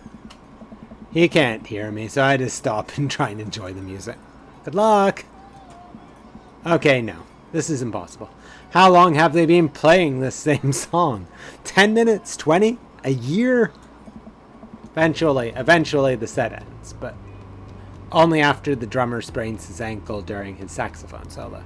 They promised it was part of the act as he was carried off stage crying. Matt and I both pull our earplugs out. Man, that was just something. I promise, Pup is much better. I just have a lot of questions that I know I'll never get the answer to. Oh yeah, he sprains his ankle at every show. They were being real about that. Let's grab another beer. Nah, it doesn't sound healthy. Matt and I work our way out of the crowd and back to the bar. More and more people file into the concert space as it gets closer to the main act. It's getting kind of crowded in here. We grab our beers and I try to follow Matt back to our spot, but there are so many people that I'm having a hard time keeping up. As I work my way through the throngs of excited concert goers, I realize I've lost Matt entirely. I stop and look around, seeing nothing but a sea of hip 20-somethings. I'm lost. How am I ever going to find Matt here? Where's the exit? Are there even exits? What if I'm trapped in this building forever? Am I going to see my daughter ever again? What if that terrible band gets back on stage? What if... Suddenly, a hand reaches out to grab me. It's Matt. I almost lost you, buddy. Whew. Got really nervous for a second then. You and me both, dude. Takes my hand and leads me back toward the stage. I can feel myself blushing. We finally settle back into our spot and wait for the band to start. Busy place, huh? Yeah, Pup really brings out a crowd. So you go to concerts a lot? Oh yeah, it's one of my absolute favorite things in the world. I think it's one thing to listen to music and connect with it, but when you're in a room full of people connecting with the music just the same way that you are, that's magic. I suddenly have the urge to pee. Curse this tiny dad bladder. I've never heard it put that way. That's really beautiful. Also, I have to pee. Hurry up, man. They're about to go on. Squeeze my way out of the crowd toward the restroom.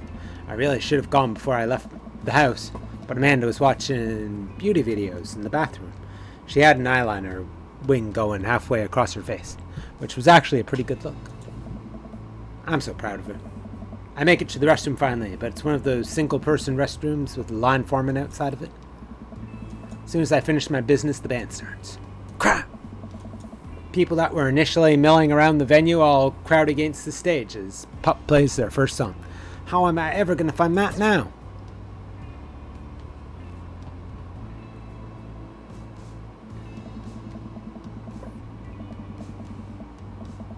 Oh god, everyone's rushing to the main stage to watch Pup. I'm sure Matt will be up there too.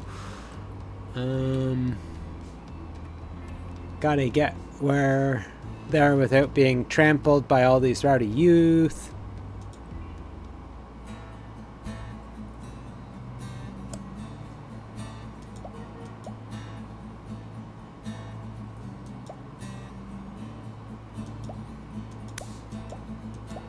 This is the part of the game where you should have been hearing a license to.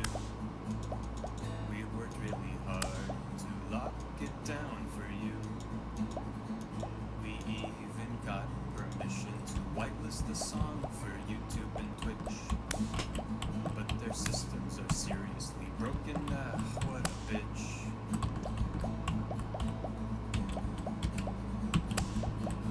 So we added the song that you're listening to right now. Don't you think it's better than risking content Yeah, it seems better. Let's players, I have one decree. Please check out the band called Pup and their song DVP.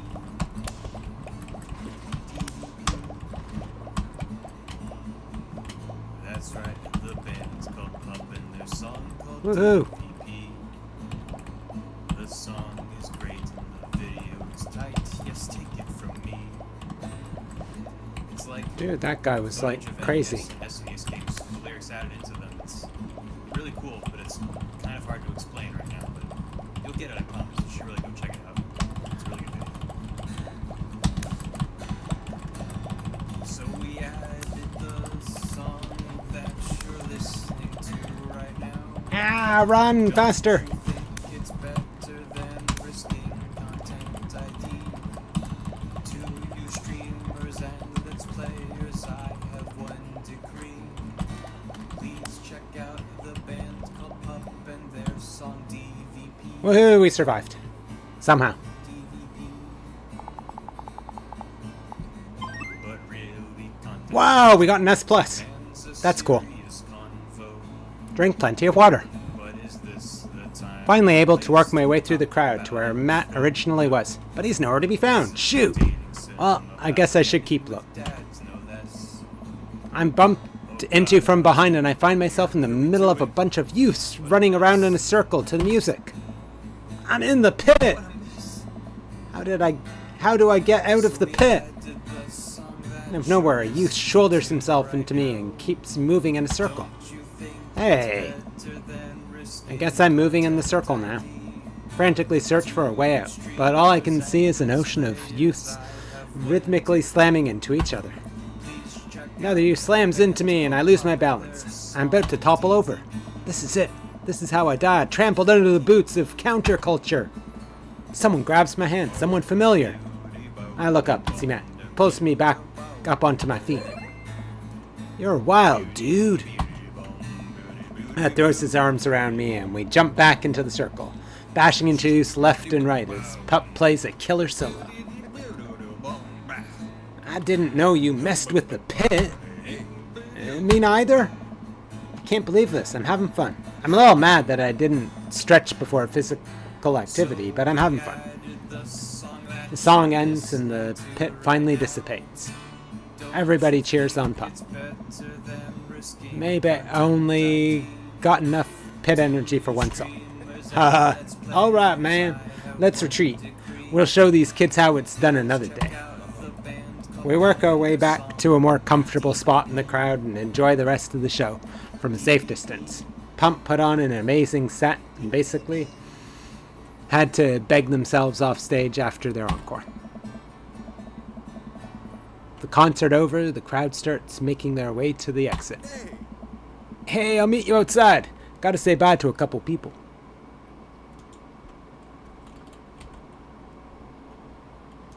Sorry, just checking something. I hang outside of the venue until Matt finally shows up. Hey man, thanks for waiting. I got you a present. Matt hands me the t-shirt I was looking at. Whoa, thanks man. Hey, yeah. Saw you eyeballing it back at the merch booth. Hey. And I mean, anyone who tears it up that hard on their first time back to a concert deserves a reward.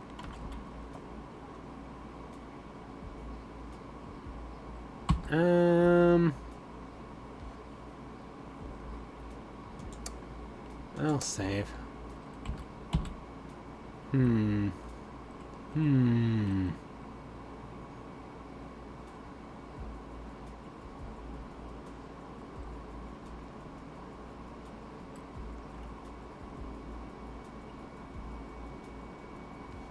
I'll go with this one. Finally, I'll be able to infiltrate their ranks and defeat them not only on the field of battle, as we have today, but on a grander scale. We'll see you in the world pit, youths. Hey, Matt. Hey, it's Pup. Hey, dude, didn't realize you were here. I'm so glad I could make it. You guys put on a great show.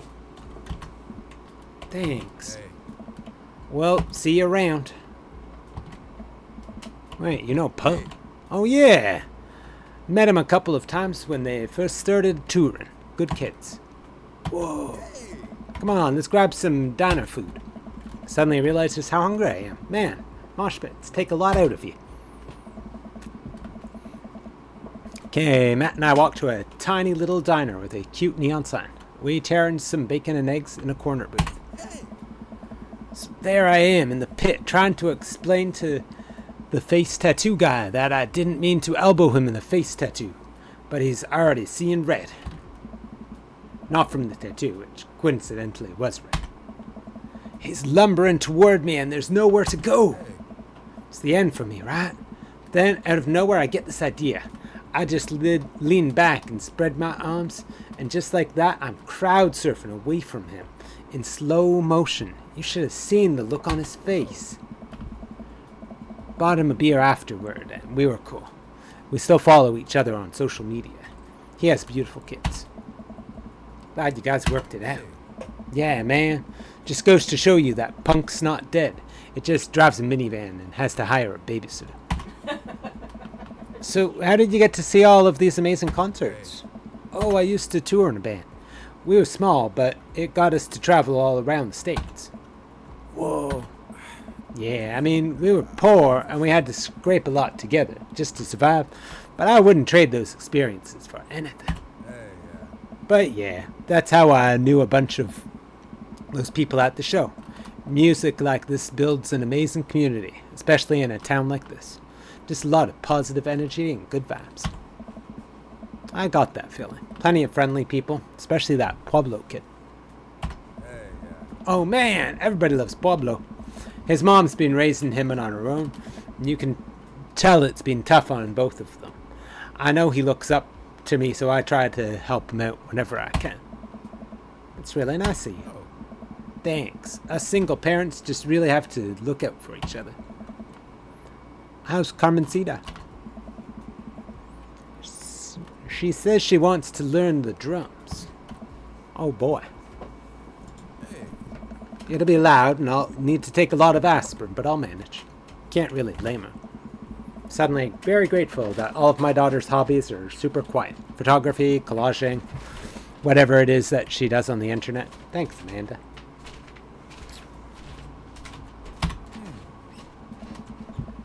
I'm trying to be supportive of Carmencita's rebellious phase, but I guess that kind of defeats the purpose of it, doesn't it? I think it would be a good daddy-daughter activity to find something to rebel against together. Like what?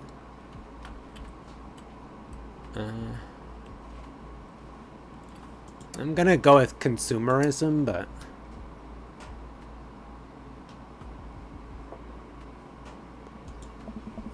Why do we gotta get up early the day after Thanksgiving and line up to buy things? Why can't we, like, share things? Comrade, you're speaking of dangerous things here. He and I laugh. We keep digging into our plates of greasy diner food. The breakfast I ordered for dinner is absolutely hitting the spot. Man, being a single dad is rough sometimes. It's lonely. I just want to see if any of the other ones actually give a positive reaction, because that one was just kind of like...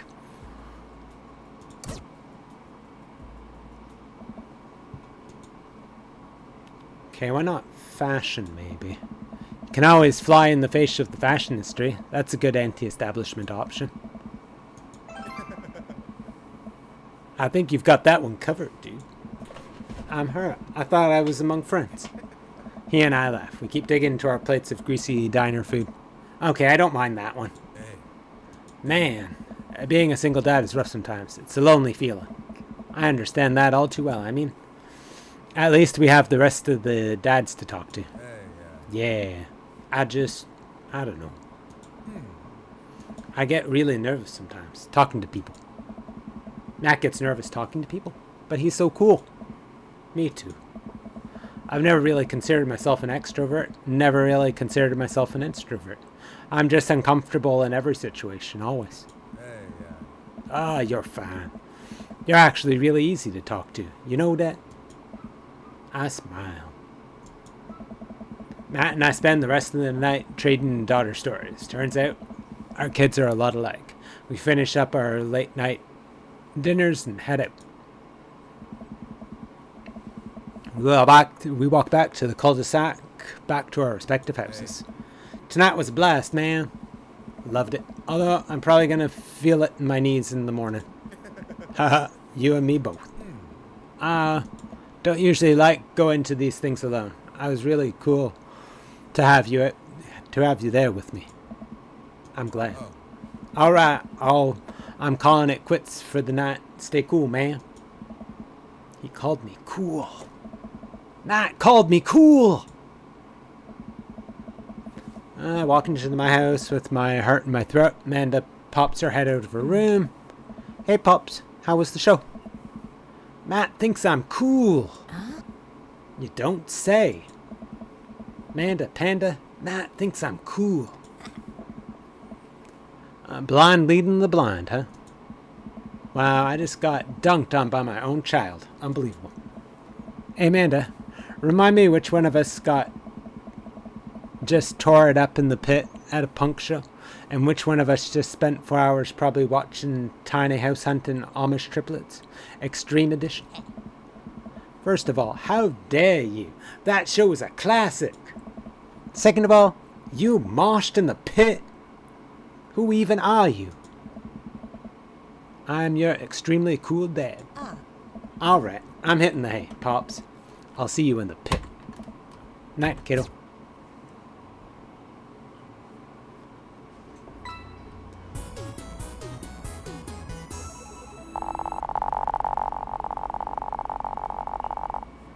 That was a hell of a deal. Wow. So I got an A with Matt. While I'm doing my afternoon word jumbles, I hear the mail truck pull through the cul-de-sac. I wonder if we got any coupons today. The nice mail person slides a couple letters and a large yellow envelope through the slot. It takes a couple of tries for them to get it in. Hey, my coupons. Take a closer look at the large yellow envelope. I lightly knock on Amanda's door. She probably has headphones on. Amanda! She yells through the door. What? I have something for you.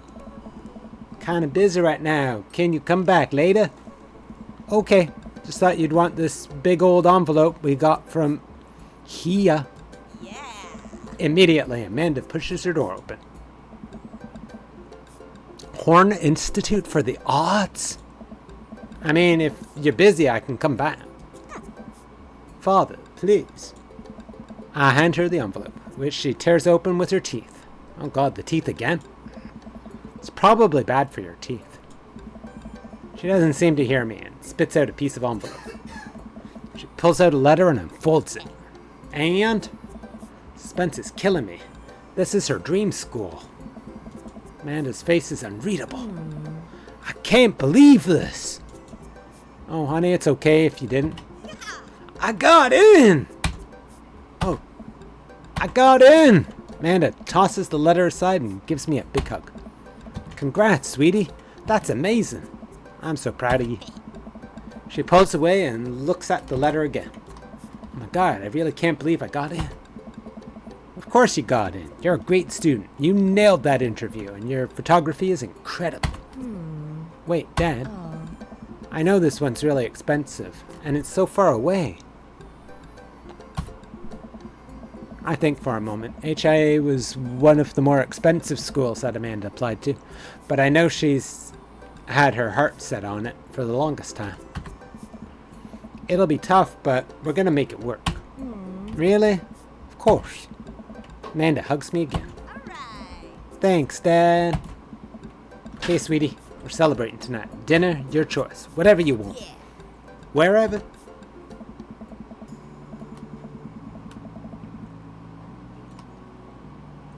Okay, Amanda and I walk along the bayside, tearing into our foil-wrapped burritos from a nearby food truck.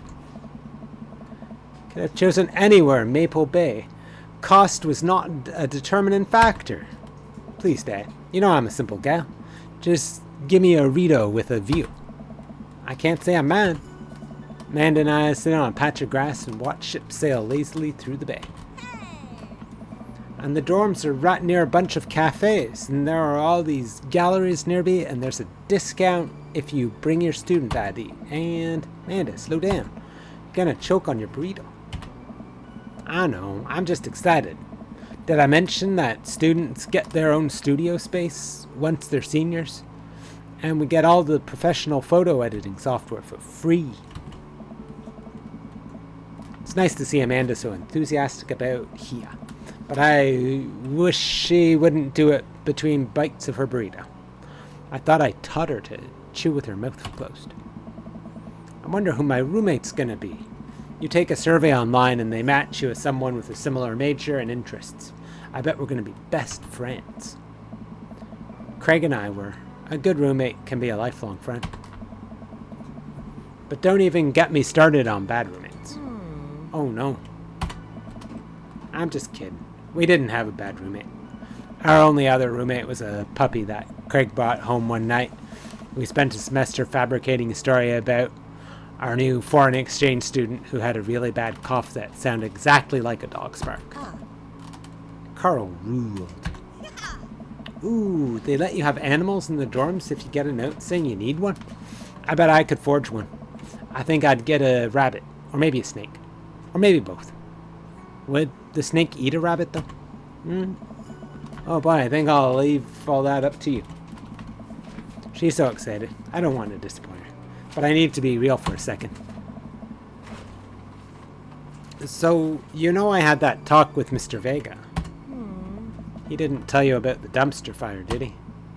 What? No. I don't want to put a damper on the good news, but I need you to knock it out of the park these last few months of school, okay? If you really want to go to Horns, we need that scholarship money. I know you can do it. Okay. I promise I'll try harder. I pat her on the back. I think you can handle a 14-hour drive to come home for the holidays? There's going to be some treacherous ice roads to cross. And don't even get me started on the paranormal occurrences. Well, it'll be worth it if I get to see you. My eyes immediately well up with tears. Oh, Dad, don't cry. Sorry, I'm just very, very proud of you. You're all grown up now, and you're such a good person, and I hope you know how important you are to me. Dad, stop. You're gonna make me cry too. I'm not crying, you're crying. Too late, honey. It's happening. Dad, I can't get tears in my burrito. It's gonna make it taste sad. I pull Amanda in for a hug and kiss her on the forehead. Love you, kiddo. Love you too, Pops. Welcome. You've got dads. Oh no, I've got dads. So let me just check one thing. Oh, it says it's only a little bit away. Let me just do a refresh on that. Okay, what do we got?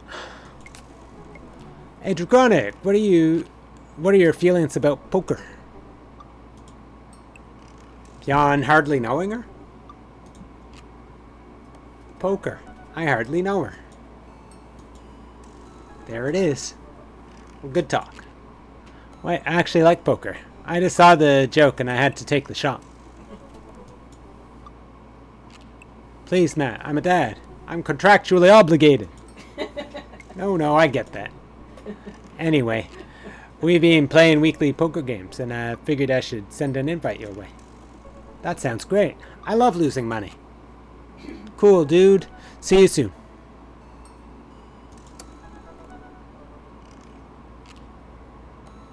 Don't trust anyone who likes their meat well done. Matt invited me to a poker night at Joseph's house. I put on my going out coat and walked over. Across the way I spot Matt, who's walking over from his own house. He's got a case of beer under his arm. Crap, I should have brought something. Hey, man. Crap, I should have brought something. No worries, man. It's your first time. Just bring a full wallet. How long have you guys been at this for?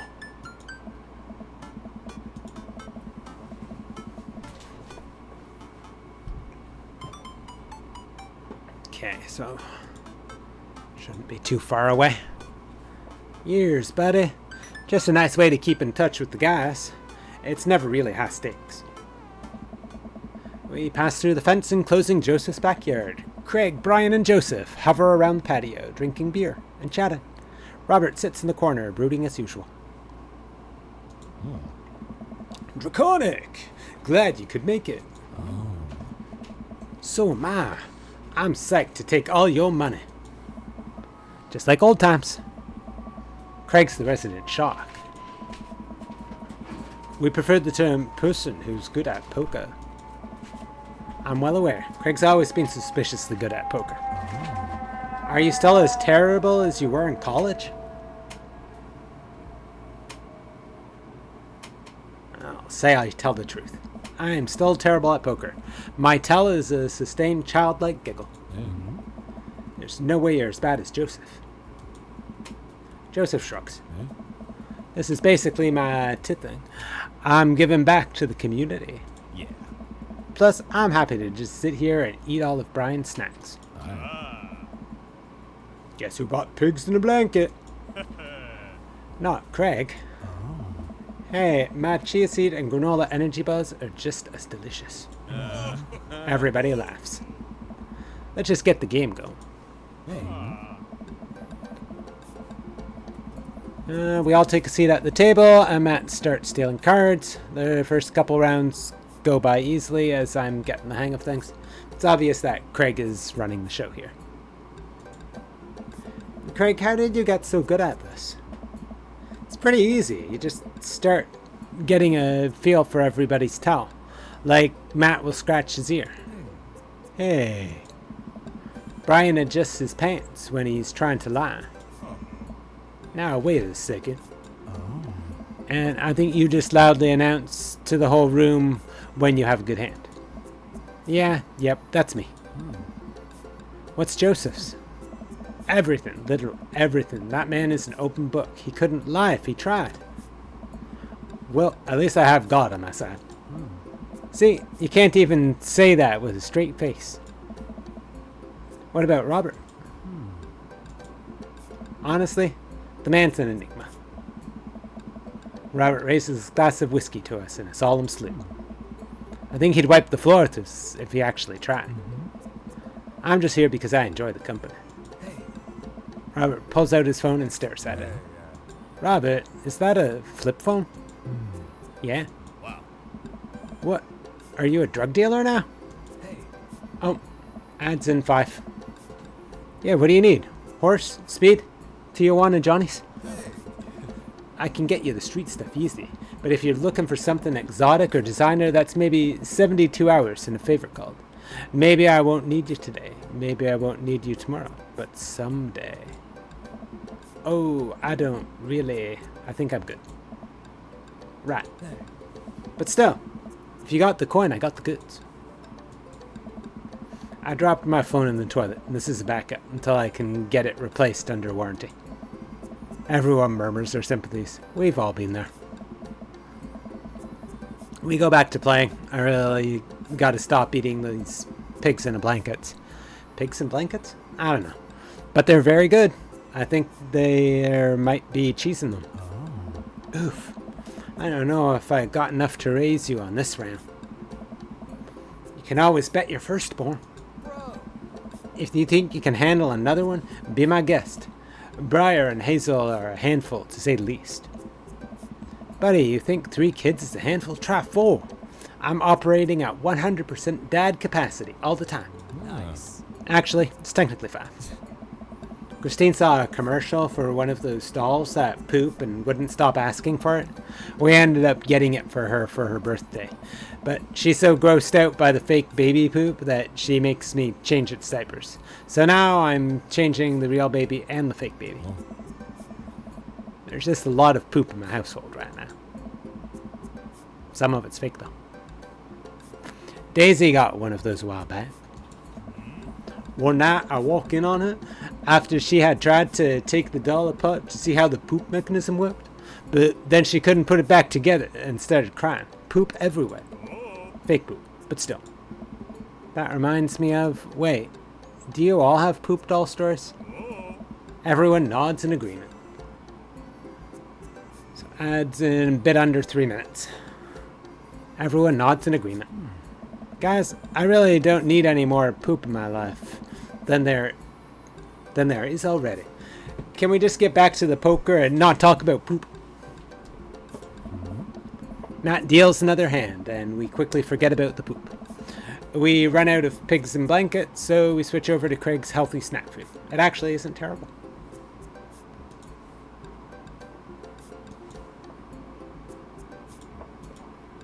Hey, These kale chips are phenomenal. We should sell these at the coffee shop. It's my own recipe. I'll be happy to give it to you guys. oh, I can see it now.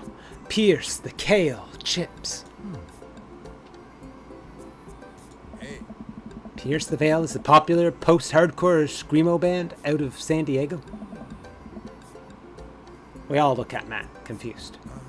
It's maybe not any of your wheelhouses.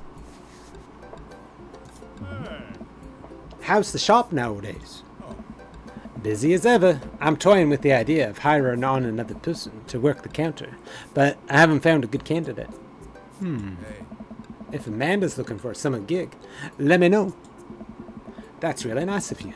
But I think she's been burned too badly by coffee shops before. Literally, not figuratively. hey. Matt cocks his head to the side. I'll ask her, though. We get down to the final hand of the night, and it's Craig in the lead by a landslide. Joseph has long since lost all of his chips and has taken to tidying up, refusing any help from the rest of us. Brian deals us all cards. So what's it going to take for Robert to give a damn on this round? Robert looks up from his half-empty glass of whiskey. Do you really want to unleash the beast? Well, now I'm curious. I got a long history of being a gambling man, but I'll only do it if you make it interesting. None of this penny chip nonsense. We're about 30 seconds from commercials. Well, ads, but you know.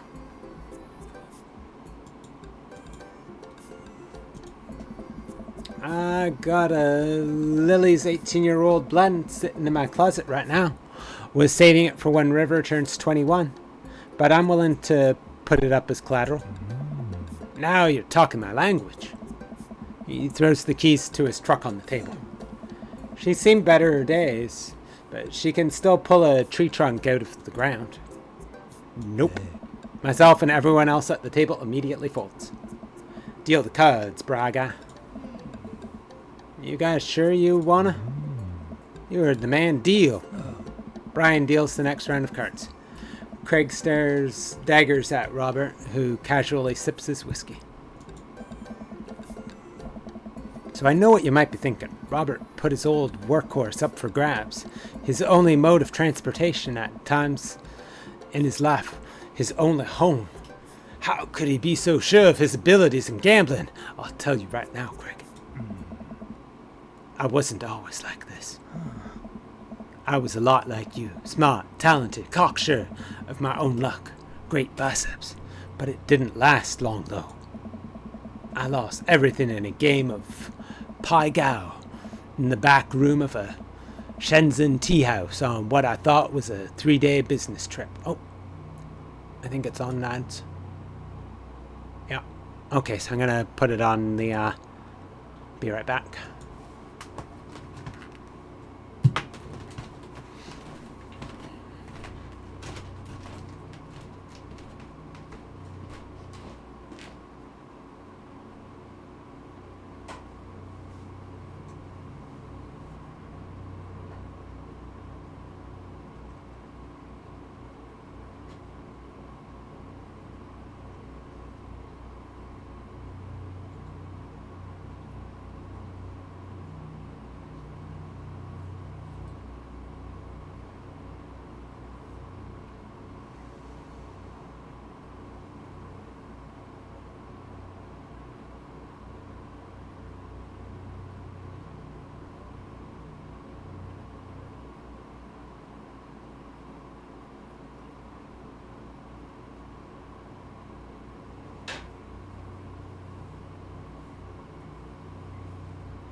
Do you wanna do tea, or should I just look at doing more water shortly?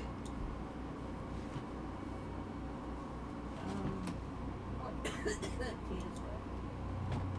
You do? Okay.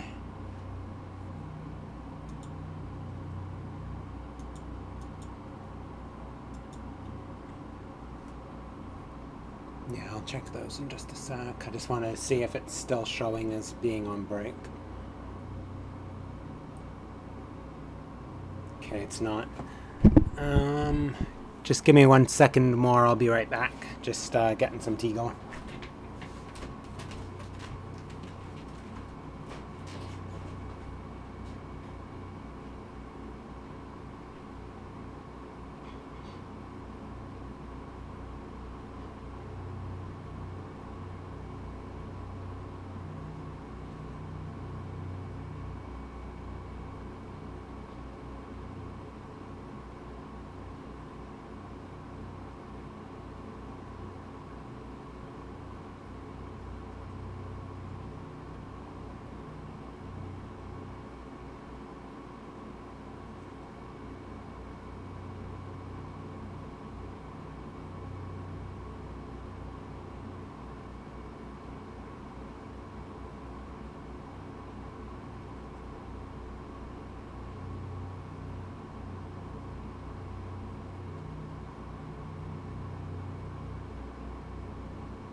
Set up, kettle's going. You can pick tea, right? Okay, sorry about that. I is back. Okay. Okay, so I lost everything in a game of Pai Gao in the back room of a Shenzhen tea house on what I thought was a 3-day business trip. Everything gone. Clothes, money, identification, you name it. I woke up in a ditch near Ziatsu Park and had to make my life new from there. It took me 3 years to beg, borrow, and steal my way back to American soil.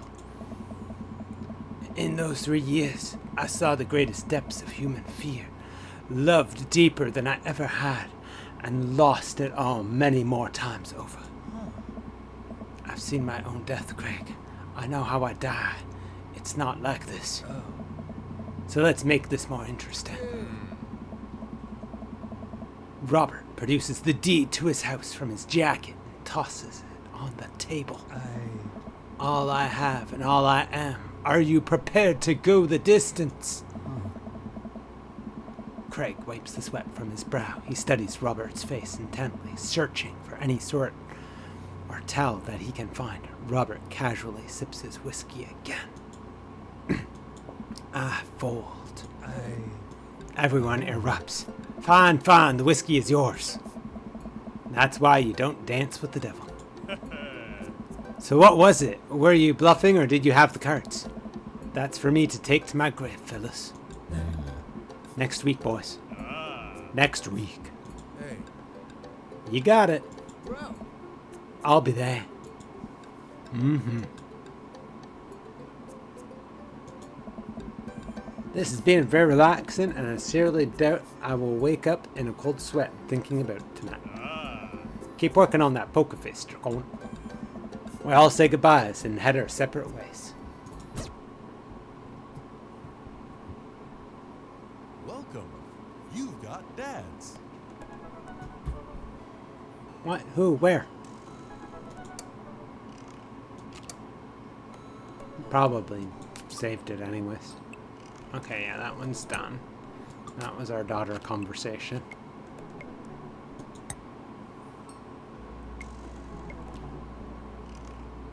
He never showed up for poker.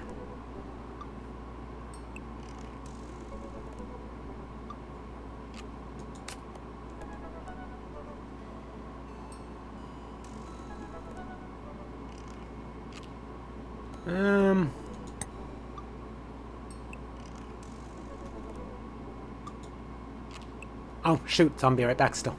Sorry there. Well, you heard it at least, right?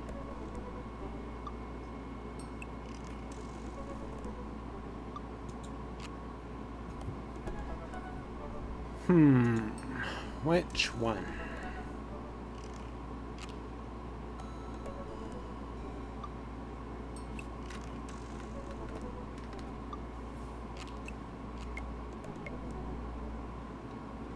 I don't know. I'm gonna go with the Damien one.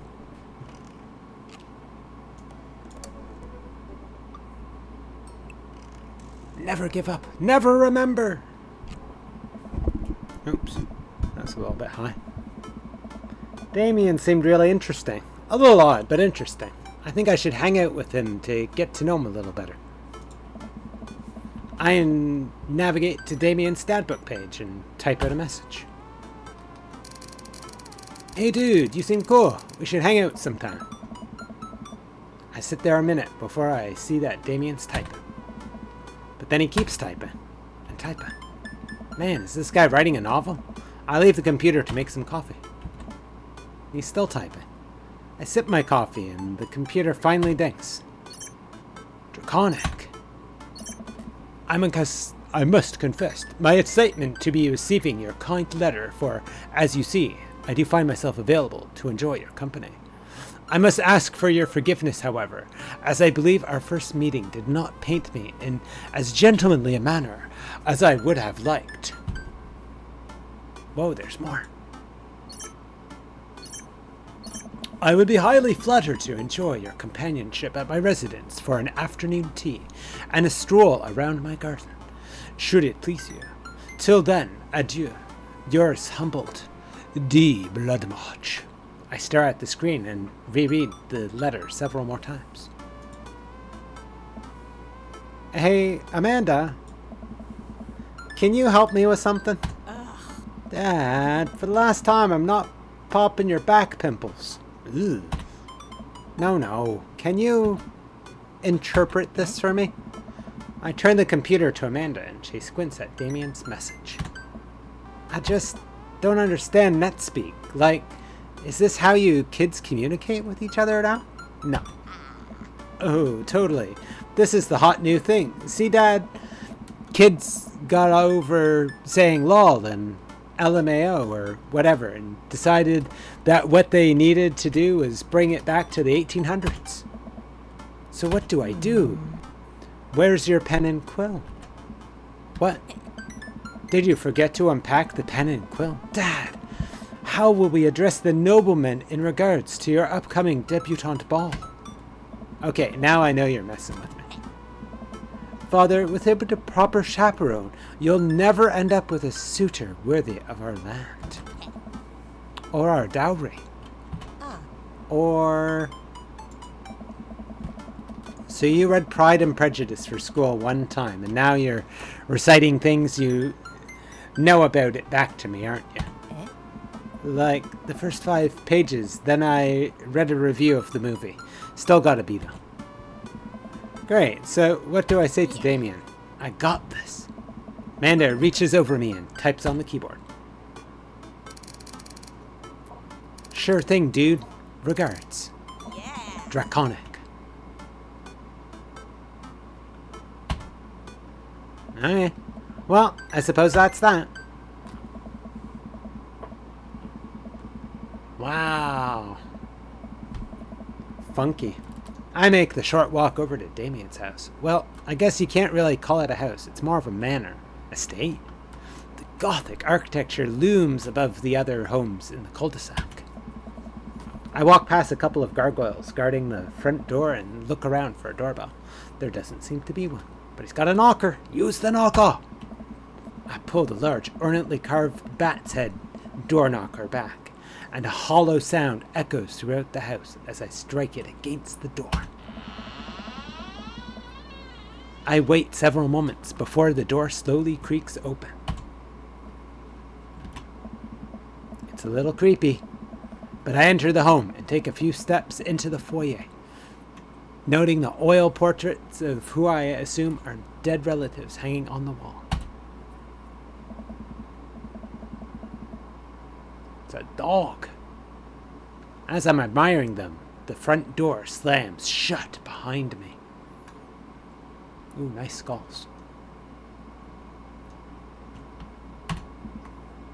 Hello? Silence. An oil lamp in the corner flickers dimly, casting luminous shadows against the wall.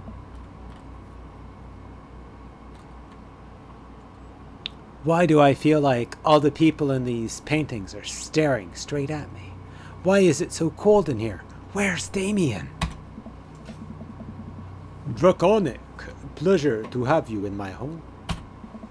I look up and see Damien standing at the top of a majestic staircase with a walking candle holder. What's with the door slamming shut? Oh, sorry, there was a draft. And the door creaking open when I knocked? I accidentally left the door unlocked. And the creepy oil paintings? I like oil paintings. Right. Right. Please, let me show you around. Okay.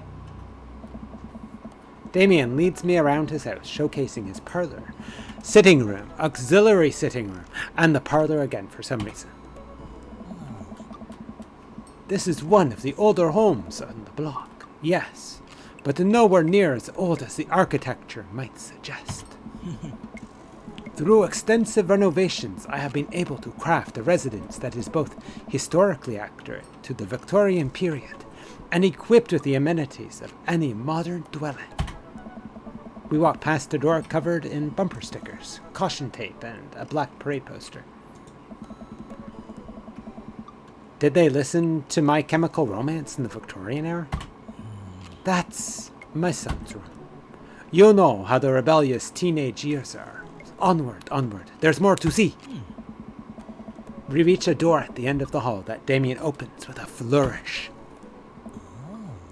And this is the library. And butterflies. All pinned together. Sunlight streams in from the floor to ceiling arched windows. The walls are lined with packed bookshelves, and even more books are scattered over the period-appropriate furniture. Damien is clearly really proud of this room. He truly showcases that it's not too many books. It's a lack of shelving space, damn it! Look out the window. Look at the butterflies. Pick up a book.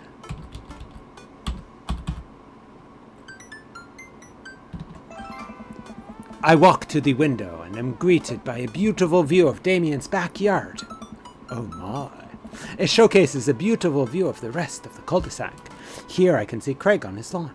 He's doing push-ups with his daughters on his back. Damn.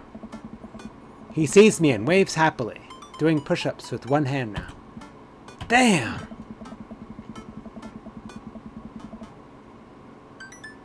Did you know that Victorians spent at least 20 hours a week gazing longingly out of full-length windows? Wait, really? No, but Victorians did appreciate telling a good joke. Ha ha ha ha ha.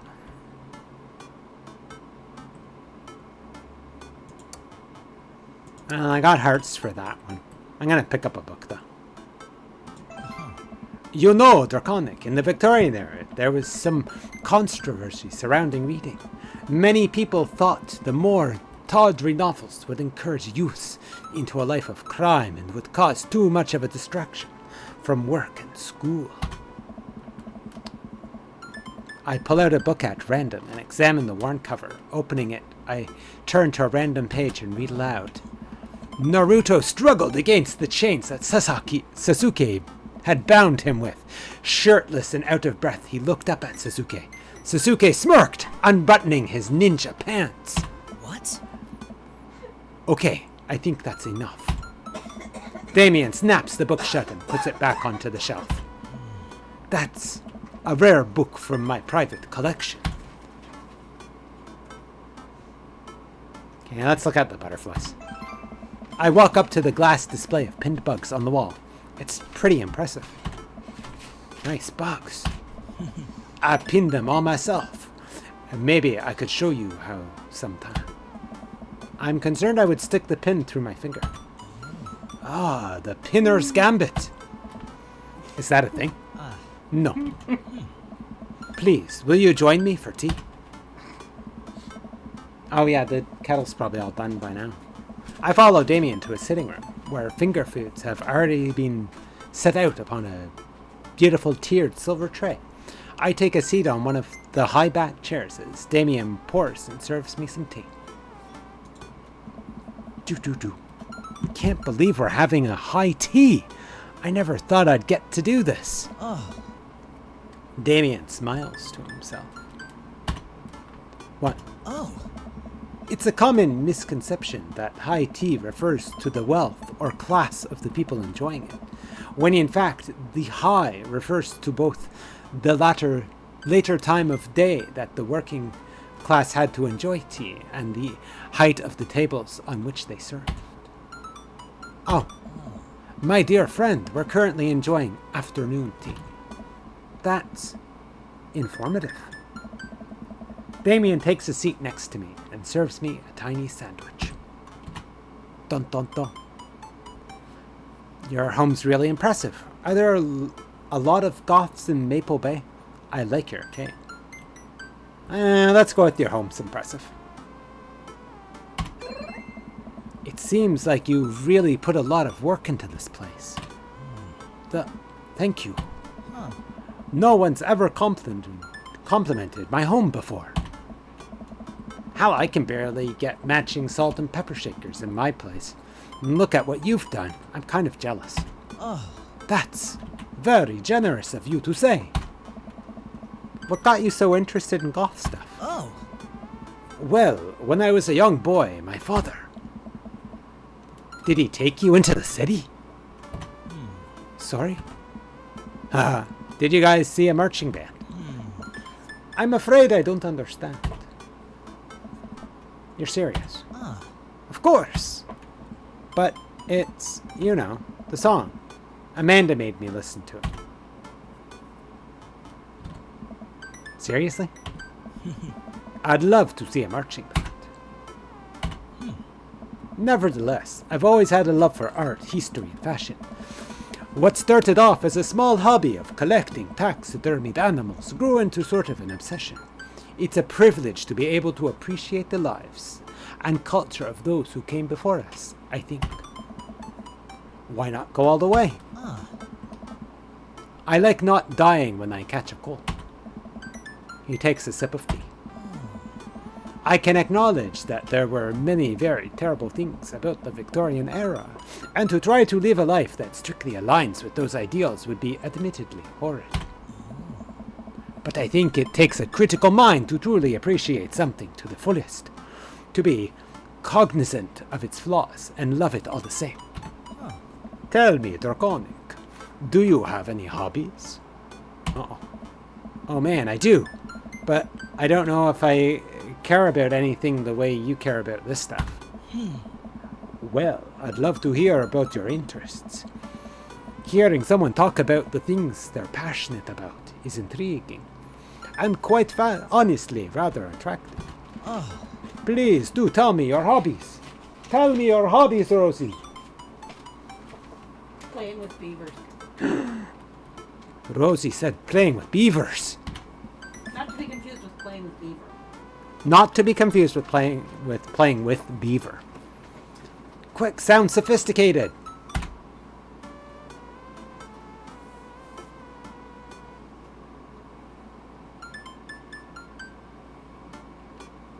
God, all of these sound like horrible. Nah, I'm gonna save. I'm just curious, because I wouldn't mind getting some more hearts from them. Love me some more jumbles. The written word fascinates me. We spend so much time using words, you know, and I think people would appreciate them more if they had to unjumble them. It's poetic, really. Oh wait, not Tim, that was me. Oh, so you're a writer. In a sense. We finish our tea and finger sandwiches. Oh. Come, I have one more thing to show you. It's his bed. It's a coffin. Wait, no, it's the garden. Damien takes me around the back of his home, where a variety of flowers flourish in beautifully landscaped rows. A small stone path weaves through it, and butterflies flit lazily through the air. My garden. It's beautiful. Thank you. Victorians took flowers and floral arrangements very seriously. You see, it was considered uncouth to discuss personal and romantic relationships in public. So lovers and friends alike would use bouquets to send secret messages to each other. Each flower and plant is symbolic of different feelings. Even more interesting is that one flower could mean different things depending on the other plants it was paired with. One had to be extremely careful, as even the style in which the ribbon was tied around the bouquet affected the message. Damien leans down and plucks a gorgeous bright orange flower off of a vine. Lilium bulfurium, the orange lily. What do you think this one means?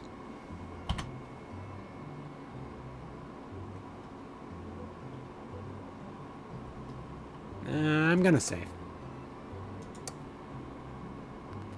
Thou art the tightest!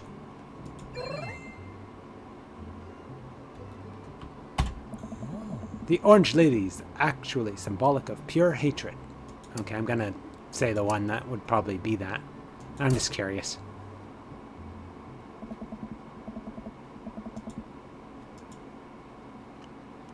Three cheers for sweet revenge!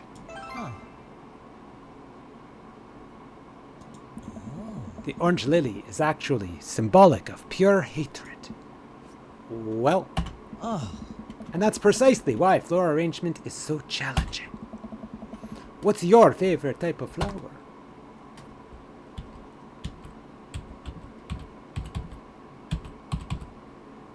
Let's go with snapdragons.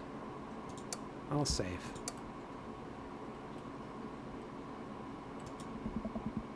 Cause they're cute, and you can do that thing where you squeeze them so it looks like they're talking. What a lovely choice. I'll have to remember that when I put together a bouquet for you. He would put together a bouquet for me? Nobody's ever given me a bouquet before. I follow Damien down the footpath and admire more of his beautiful flowers. Suddenly, a phone rings. Oh, Draconic, will you excuse me? I must take this. He pulls a cell phone out of his pocket. I'm a little surprised it's not a rotary phone.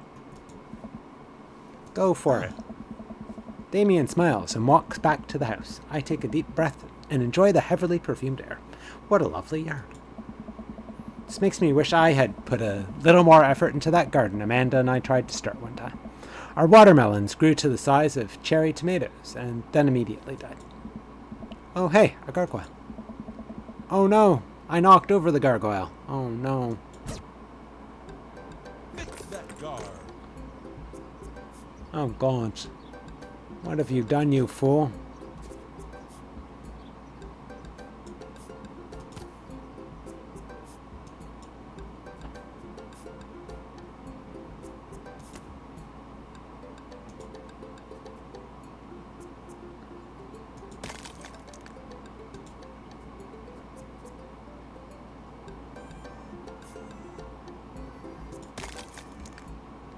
You serious?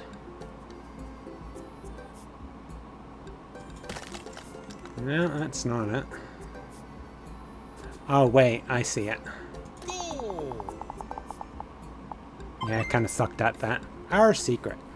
Well, okay, if you're gonna give me an ass, I'll be happy. Always carry a pocket knife.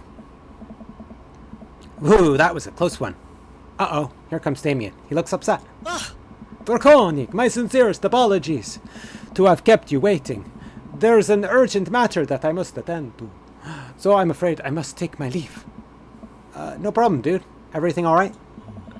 Damien worries the hem of his coat with his fingers and looks away. Everything is perfectly fine, but it's Lucien.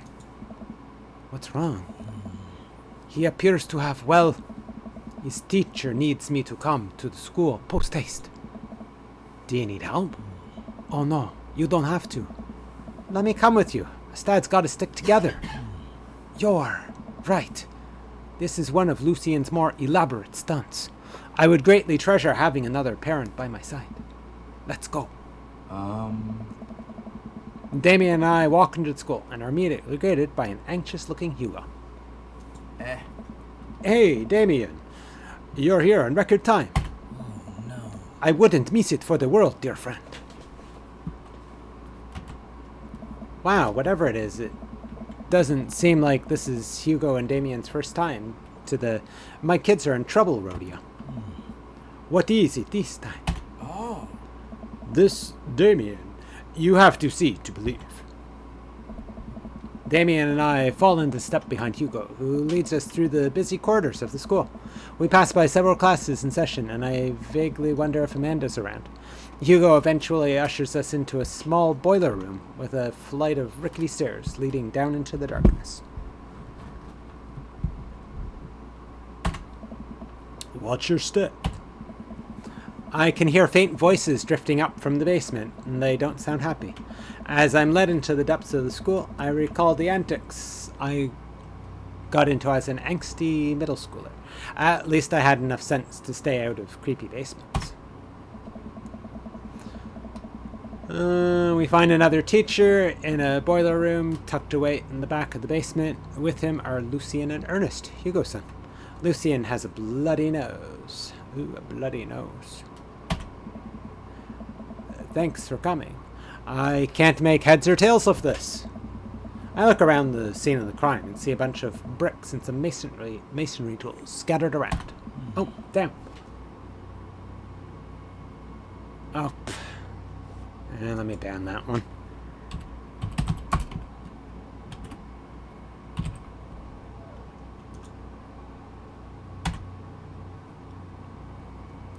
They've gotten worse at blocking that shit. They were good for a while, but... What happened here? Ernest punched me. Lucien tried to kill me. The room falls silent. I was not trying to kill you, dumbass. I was just trying to build a brick wall around you and see what would happen. You promised me there was wine down here. You tricked me. Whoa, wait a second. Lucien, did you try to... Cask of Amontillado? Ernest? I'm neither confirming nor denying that. I turned to Damien and whispered to him. What's Cask of Amontillado? It's a classic Edgar Allan Poe short story where a man gets his enemy drunk, lures him down to his cellar with the promise of wine of a fine vintage, then buries him alive behind a brick wall. It's a lovely story. So wait, Lucian, you tried to do that to him? I was curious to see how it would turn out. I wasn't actually going to leave him there. What was the thought process here? That Ernest was just going to sit still while you slowly built a tomb around him? Well, it worked for like 20 minutes because he's an idiot, but then he realized that I had lied about the wine. And you were cackling maniacally. That sort of tipped me off. Ernest, 20 minutes? That Whoa! took you 20 minutes? Son, we just did an entire 2-week unit on the Cask of Amontillado, and it took you 20 minutes to realize Lucien was leading you into an elaborate ruse. Did you even read the story? I read the first 5 pages, and then read a review of the movie. Whoa! It's only 5 pages long, and there is no movie. Yeah, you're right. I paid Lucien to read it for me. Actually, he didn't even pay me. So, what you think about it, this was teaching him a lesson. Damien and Hugo both have their heads in their hands. You guys are always telling me to engage in the literature, and I did. I don't see a problem here. Alright, I'm filing this under what the hell. Don't do whatever that was again. You two are both suspended for a week. Ernest and Lucien high five. The teacher starts to stomp up the stairs. Hugo, I'll cover your class. Take your son home. Mr. Bloodmarch, you too. Thank you for your mediation. We all head up the stairs out of the school in tense silence. Oy vey. Lucien, Damien, and I all pile in my car and begin the drive home. Lucien immediately puts his hood up and stares out the window angrily. I'm not going to therapy again. I know, sir. It's entirely up to you whether or not you want to go. But I care about you and can see that you're struggling. So if you do decide that you would like to speak to a professional about your feelings, we can do that. Maybe you can spend some time this next week looking for a summer job. I know how much you want your own car. Can't believe Damien's keeping his cool. I'm impressed. Fine. Thanks for not freaking out too hard. I love you, son. Lucien continues staring out of the window. Love you too. We spend the rest of the drive in relative silence. The moment we pull into the driveway, Lucien hops out of the car, slams the door, and runs inside. I didn't expect to have that conversation in front of you. He and I have a lot we need to work out. It's all right. And all things considered, Lucien's bricklaying was pretty good. So there's your silver lining. He actually made was making a decent wall. Cool. There is that, yes. Probably going through a phase. I admire how you handled that. Does this kind of thing happen a lot? I'll really admire how you handled that. You were a lot more diplomatic with him than I would have been. I just want what's best for him. I don't think yelling at him would do either of us any favors. It rarely does. You're a good dad. See you around soon. It would be my honor and my pleasure. Damien bows with a flourish. Classy. I come home to find Amanda curled up on the couch with a blanket watching TV. I plop down next to her. Yo! What you watching? Tiny House Hunting Brothers Extreme Edition. Ugh, I hate the show. The couple on screen bickers back and forth while standing in an extremely small house made out of recycled bottles. The Tiny House Hunting Brothers watch them with bemused expressions, both of their heads touching the low ceiling. I told you I wanted a 2-bed, 2-bath, shabby, chic cottage. This house doesn't even have a bathroom. But honey, the outhouse is only 20 yards away. It's not that bad. I am not pooping outside, Greg. Why don't they just get a regular-sized house? I don't know. How'd afternoon tea go? It got strange. We had to go to the school to pick up Lucien since he lured Ernest down to the cellar with the promise of a fine vintage and then tried to brick him into the wall, right? How did you know that? Has everyone read this story except for me? Lucien live streamed the entire thing. This entire day is beyond me. But otherwise, it was a fun day. That Damien guy's a character, but he's a really good company and a surprisingly diplomatic dad. I dig his style. You know what? Me too. Wow, wow, wow, wow. Do, do, do, do, do.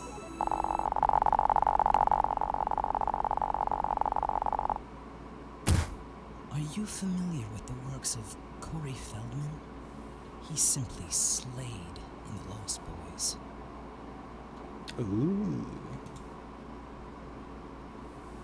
Welcome. You've got dads. Do, do, do, do. Oh, I guess that's Damien. He's a big D. Oh, Dad Mason. Hi, this is Steven from Dad Mason. I'm out front with your delivery. Oh, okay. Yes, I'll be right down. Wait, no, sorry. I need to put on pants first. I can't find my pants, but I'm wrapped from waist down in a duvet. Are you cool with that? I can come back tomorrow. No, no, no, wait. I'll be right down. I found some sensible capris.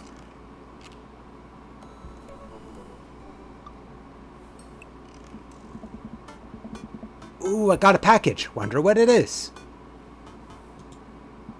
Oh, I bet it's that package of socks I ordered. I open up the box and start pulling the packaging peanuts out. Man, these socks reek. It's the flowers. It's the bouquet. Okay, that's definitely not socks. It's butterflies. Oh boy, I almost even want to know what Amanda was planning on doing with these. Hey Amanda, your box of dead butterflies is here. What's up? Are you sacrificing them? What? You ordered butterflies. You can order dead butterflies online? Wait, so these aren't yours? No. But I'm definitely ordering some right now. Okay. Love you. I take a look at the box again. Oh, this is addressed to Damien's house.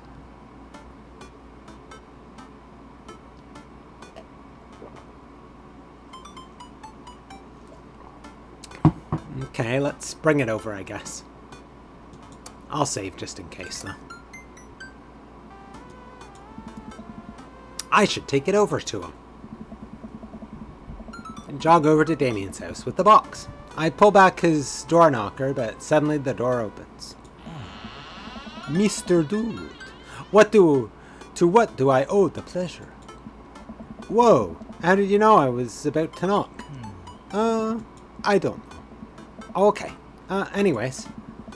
I think this got delivered to my house by mistake. I hand him the box and his face lights up. What a wonderful surprise! I was just about to send a strongly worded letter to the courier service about this. Many thanks. Not to pry, but what are you gonna do with those butterflies? Would you like to see?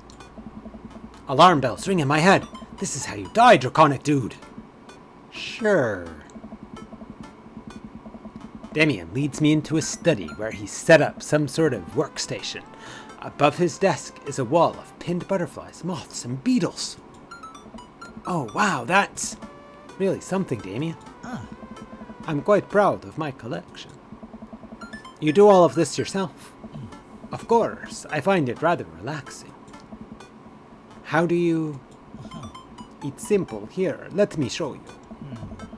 These aren't ready quite yet. They'll need to be rehydrated overnight, so they're easier to work with. I have some over here that are ready to peel. Damien takes a seat at his desk while I hover behind him. He picks up a little triangular paper package and snips off the edges. He pulls out an all-black butterfly and shows it to me. I'm rather excited about this one. It's a turquoise swallowtail. He gently opens the wings, spreading the butterfly out on the table. The backs of the wings are a gorgeous iridescent green color. Oh, and the pigment on this one is so nice too. Anyways, pinning a butterfly is actually very simple. It just requires a delicate touch. First, I'll put a pin through the thorax. Slides a pin through the middle of the butterfly and places the butterfly on a piece of styrofoam. He carefully arranges the antenna with forceps and begins placing paper and more pins on and around it. He does this so effortlessly that it's almost hypnotic. oh, I have a frame here that I think this one will look quite pretty in, but I'll need to let it sit for a couple of days until it's ready. And then what? I remove all of the pins and put it on display with the others. Take a closer look at Damien's collection. One with bright blue wings keeps drawing my eye. This one's so pretty. Damien takes it off of the wall. Ah, yes, that's a blue morpho. One of my favorites, too. He hands the small frame to me. Here, I think this would look lovely in your home. Oh, I couldn't take this. I insist. Believe me, I have more than enough. Thank you. If you ever have an interest in pinning some insects yourself, you'll know where to find me. Haha, I think I'll leave that up to you. I feel like I'd probably break them in half with my butterfingers. Nonsense. You have beautiful, steady hands. You would make a fine taxidermist. Am I blushing? Damien walks me to the door and gives me a warm smile as I leave. Do take care of yourself, Dragonic. Thanks for allowing me to share my odd little hobby with you. Welcome. You've got dads. Okay. How long should we wait for the tea? About that long. But it's steeping, right? Yeah. Okay. Just doing one thing here. Okay, they're still going. God, Yara, that's a long, long stream.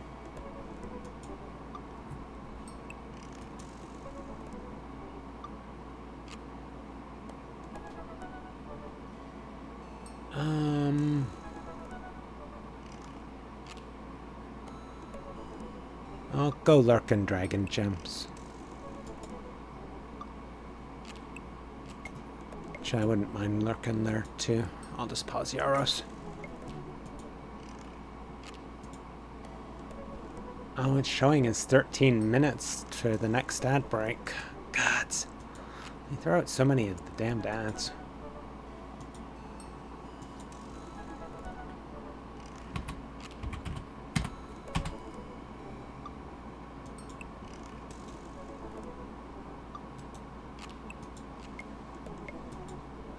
There, that should be good.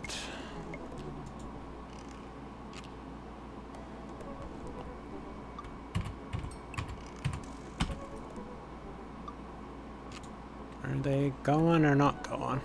Sorry here. I'll just check on them in a minute. Okay. Any other ones you guys think would be interesting? Okay, it shows us that one heart. One.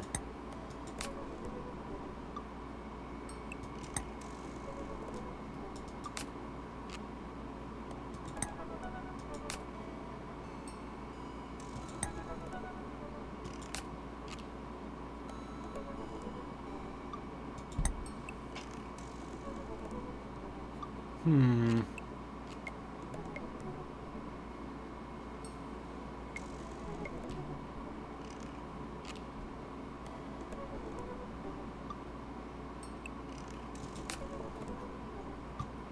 Now I'll message them again.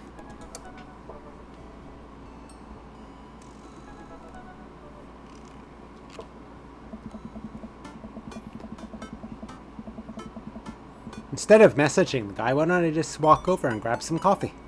I'm feeling really sluggish today anyway. Amanda! Amanda sticks her head out of her room. Father? Want to go to the coffee spoon? Oh, so you get called cool once and now you're the cool dad who hangs out at the coffee shops and listens to neo jazz and stuff. Amanda? You gonna bring your laptop and your leather-bound journal so you can work on your poetry anthology? Look, honey, do you want me to buy you coffee or not? Let me grab my laptop and my leather-bound journal. Amanda and I make the short walk over to the coffee spoon. The place is quiet today. Just a few people hanging out and reading books in the cozy little nooks. I walk up to the counter and see a familiar, pierced face. Hey, you're the dude I yelled at a bunch the other night. Oh. Amanda casts a sideways glance at me. He tried to sell me shirts. And who might you be, miss? Ugh. This is my daughter, Amanda. The person I am a father to and am very protective of. An honor to make your acquaintance. My name is Pablo. Did I mention that I make witch house music? I wouldn't call witch house music, but okay. Oh. Piercing blow to my ego, though not one that will dissuade my need to impress you. My innate dad senses tingle. I am overwhelmed with a fatherly protective energy. I must do something to protect my child.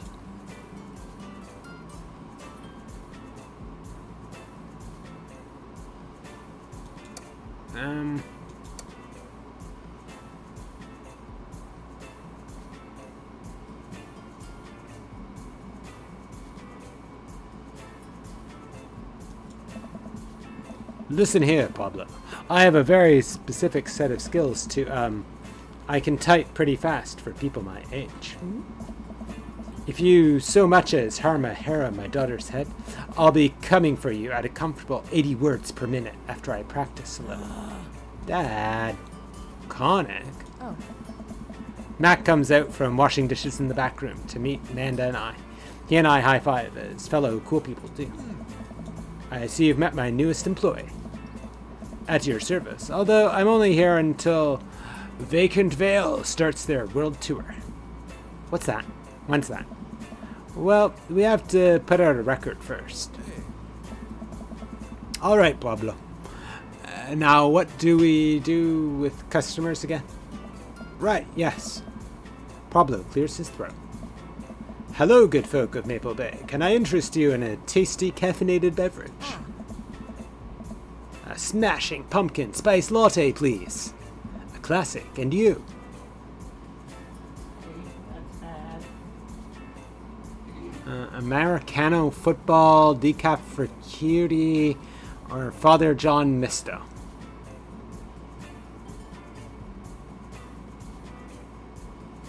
I'll go for Misto. A Father John Misto, please. That might be the worst pun I've ever heard. Hey, it's pure comedy. Yeah, puns are the highest form of comedy. Oh, and I was making a joke off. Father John Misty has an album called Pure Comedy, and the drink is named after Father John Misty, so I was... yeah, never mind. Coming right up. Pablo gets to work making our drinks, while Matt observes. Yeah, sounds great. He'll get the hang of it. For as goofy of a dude as he is, kid works hard. Hey man, that concert was a lot of fun. We should hang out again. Hey, Hell yes. I'm actually going to be done training Pablo in a couple hours. And was going to go record shopping. You want to come along? Absolutely. hey. Okay, Paulo brings us our drinks and Amanda buries herself in her laptop. I spend my time sipping my drink and cracking jokes with Matt. Last time we hung out, he told me that he had trouble hanging out with other people, but for some reason, he and I can talk and joke like old buds. It's weird. I feel really comfortable around him. Once Matt feels comfortable leaving Pablo on his own, I say goodbye to Amanda and we start walking to the record store. Have you ever been here before? No, I mean, we have a record player sitting in the living room, but all I have are 2 copies of Frampton Comes Alive. Hey, Oh, this should be fun then. We're gonna find you some good stuff. The walls of the store are packed with posters, artwork, stickers, and albums. A few people mill around, flipping through milk crates of albums. Some indie band is playing through the speakers. It's a nice vibe. Okay. Good, good. Good, good.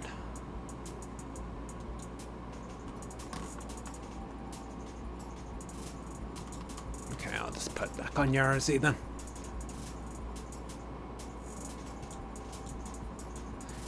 Okay. So, why do people still buy records? Isn't it kind of outdated at this point? hey, There's a lot of people who will try to tell you that vinyl sounds warmer or more true to the artist's intent. But really, I think it's just nice to collect records. oh, It's cool that in this day and age we have just about every song ever created available instantaneously on our phones. But there's something about holding an album and getting to see the artwork in your hands that I'll always love. hey, That's why I try to get as many of the records that I love in physical form as possible. Remember when we were kids and add some 5 and would have to wait around by the radio with a cassette tape so that we could record our favorite songs? hey, It made each listen really special, and mixtapes were even cooler because of how much work they took. Now you just make a playlist. I think the last time someone gave me a real mixtape was in high school. oh, I look around the multi-level record store and spot some genres. Future wave, jungle, anarcho-punk, nunsploitation. I have no idea where to even start. Man, this is all a little overwhelming. hey, Here, let me help you find something you might like. If you were a milkshake, what flavor would you be? Oh god, it's got to be the worst way to Purple. I'm just curious if they actually make any difference. Let's start with purple, just because that one's weird. hey, Okay, I'm gonna load up. I just want to see if any of them actually give anything. Okay, I'm gonna go with cookies and cream. hey, Okay, probably not. It's probably once you get to the end. In which case, I'm not gonna bother. I'll just pick whatever's. oh,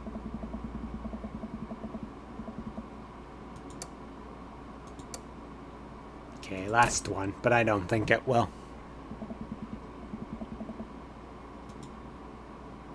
hey, Yeah, it'll probably be at the end. I don't know, let's be weird and go with purple. hey, Could be one type of candle scent for the rest of your life. What would it be?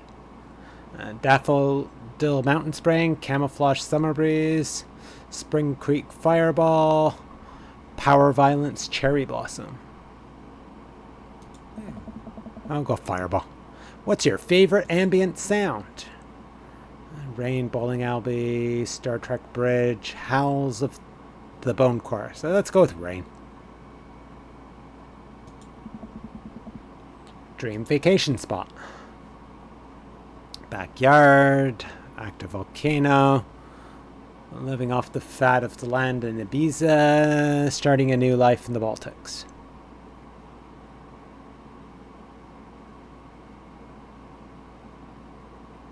Let's go with Ibiza. And it's in 2 minutes. Deepest, darkest fear. Worry that people are nice to me only because they want something. I fear that I don't deserve happiness and won't ever get it. What if nobody exists but me and I've fabricated this universe, saying you too when the waiter tells you to enjoy your food?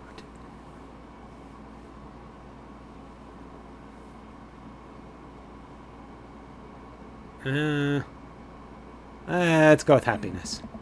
Or fear of not happiness. Matt thinks for a moment.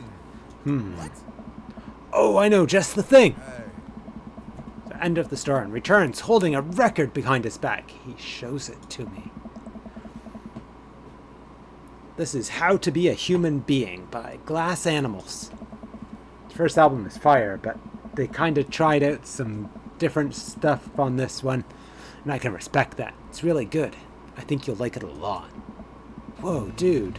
Thanks for the recommendation. Oh. You're gonna have a great time with it.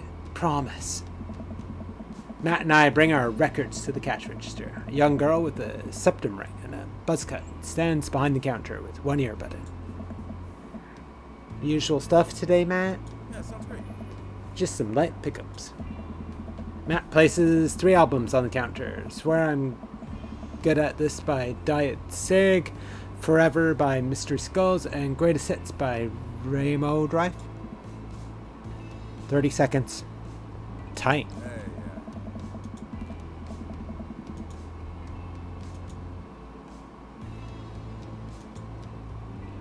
yeah. Oops. Who's the nerd? Does it give me a thing for... that nerd is my buddy, Draconic. Draconic, this beacon of human charm is Molly.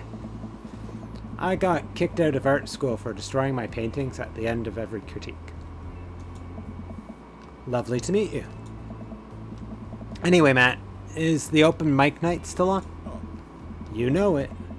Are the Third Waves gonna do a special acoustic performance? I might see if I can get a few of the girls together. There's an open mic night going on? Yeah, dude. We do it every month at the Coffee Spoon. Some amazing talent always comes through. Got a flyer for it right here. You and Amanda should come by that night. Matt blushes.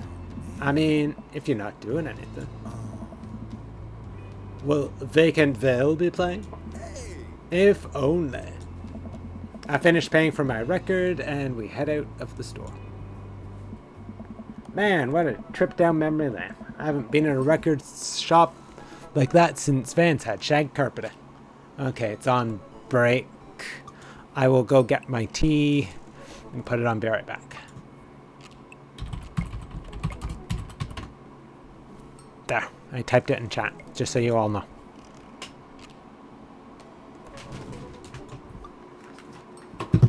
Do you want to come? Hey, Rosie.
Hi, he's back.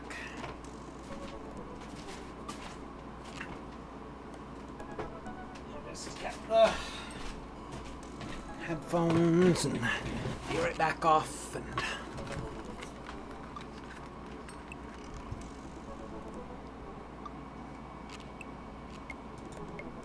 Actually, I'll leave that on there.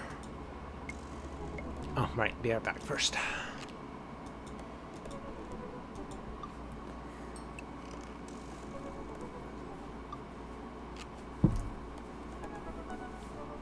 This will probably be a bit hot, so I don't want to drink it right yet. So I'll wait for the to do any of the granola. Actually, I got this granola.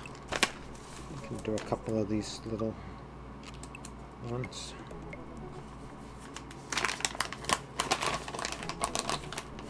There.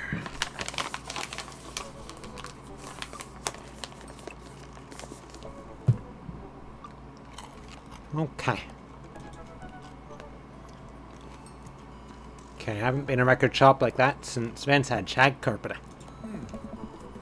Now that you mention it, isn't it strange to think that all those weird little musical memories?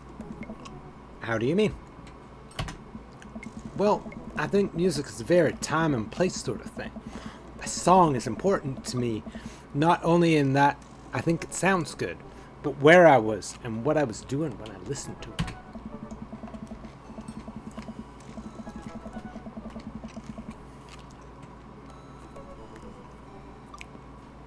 There's music that reminds me of exes, of struggling through school, of being so poor that I didn't know where my next meal was coming from.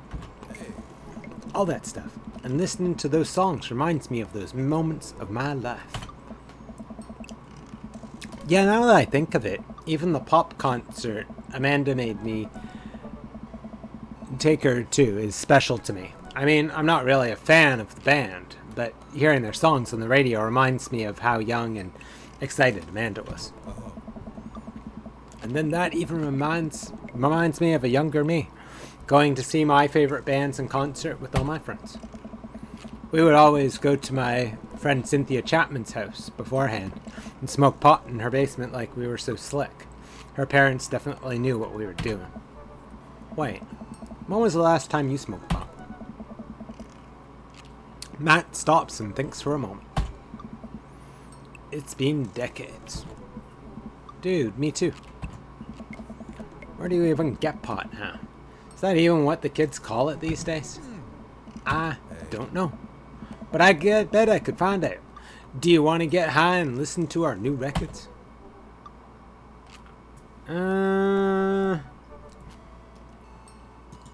That's safe, just for humor. I want to see what happens if we say no.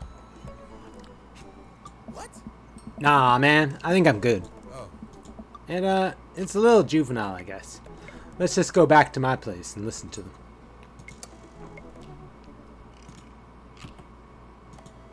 Oh. Okay, I'm curious if you get something for...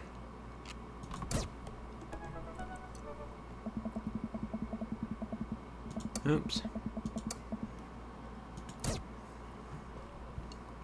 Because of the autosaves.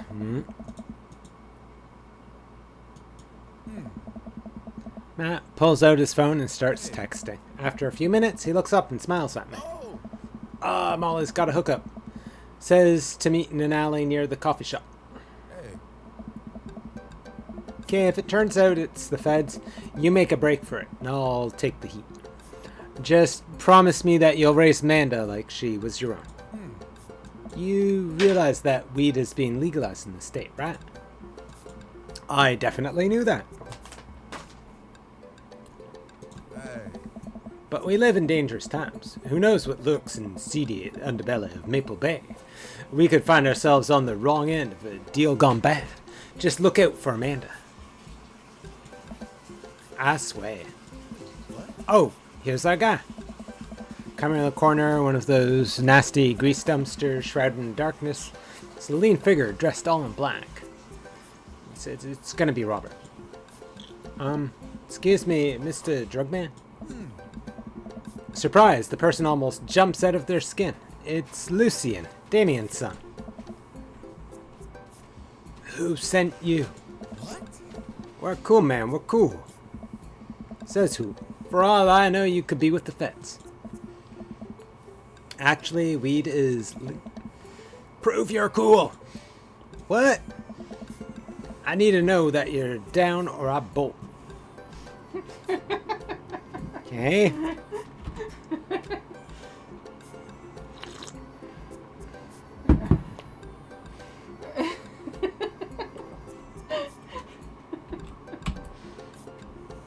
Cite mutually assured destruction. Look, man, we're trying to buy drugs from you, and we know you sell drugs. You have dirt on us, we have dirt on you. We're in this together now. Look, it's fine. I get it. Buzz Cut Molly said you were coming. Right. Now that formalities are out of the way, let's make a deal. So, alright. How much do you want? One what? Hey, dude. Yeah. He means weed, Lucy. Yeah, but how much? One? Oh my god, look. Here, take this and give me $10. Just don't tell my dad. Let's all forget this ever happened. Hey, dude. I won't tell you, Dad, if you don't. Lucian hands me a baggie of something and disappears down the alleyway. I open it and take a deep whiff. Smells like genuine drugs. Yes, sirree. That went smoothly. Yeah, we should get off of public property before we smoke this. Great idea. Let's head back to my place. Yeah. Okay, that was cool just for the,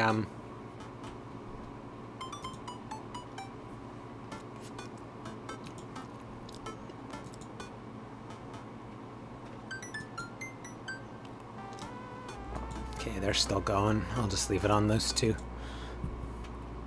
Okay, Matt and I walk to our cul-de-sac and stop at a gas station on the way to buy rolling papers and soda. I feel like I'm 16 again.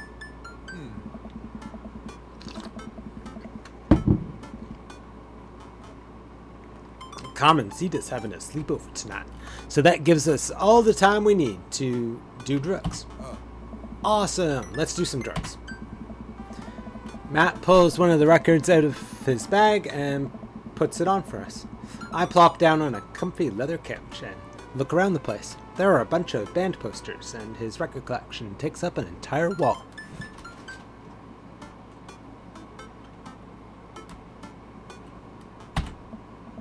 Whoa, what a collection. Been collecting my whole life. It was nice to finally get them all in one place. After being on the road so much of my life. Had to ask my parents to hold on to them for me.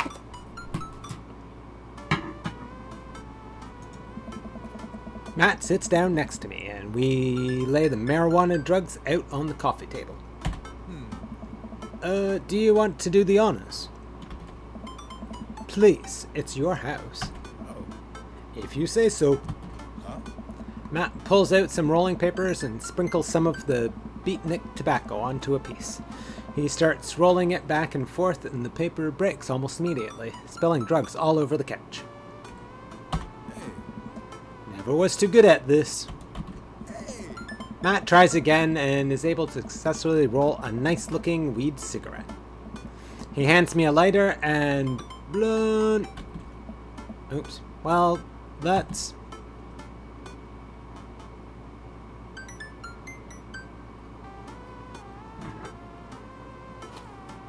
Give me a sec. I think I'll save, just in case.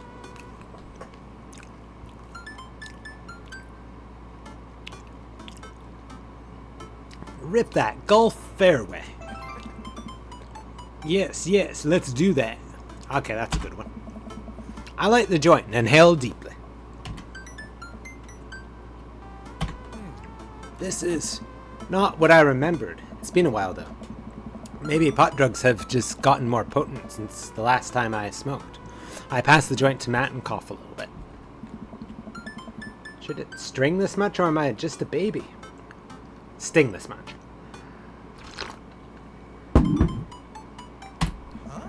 Matt takes a hit and his eyes go wide.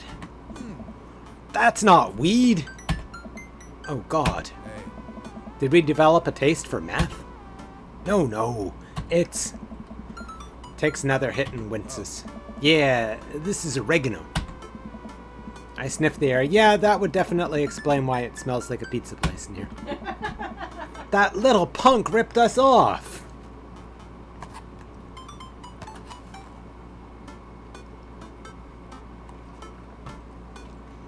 Hey, Oh well, we can still relax and enjoy the music sober. You know what? You're right. hey.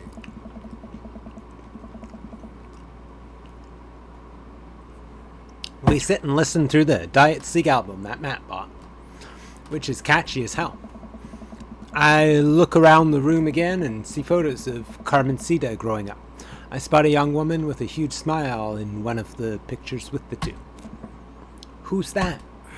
Oh, that's Rosa. I don't know if She was Carmencita's mother. She died when Carmencita was young. Oh, sorry to hear that. Manda lost Alex at a young age too. I can understand how hard that must have been.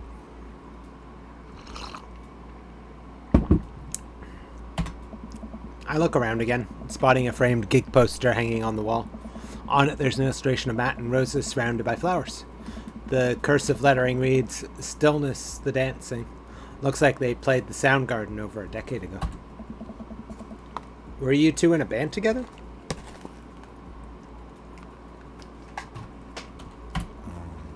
Yeah.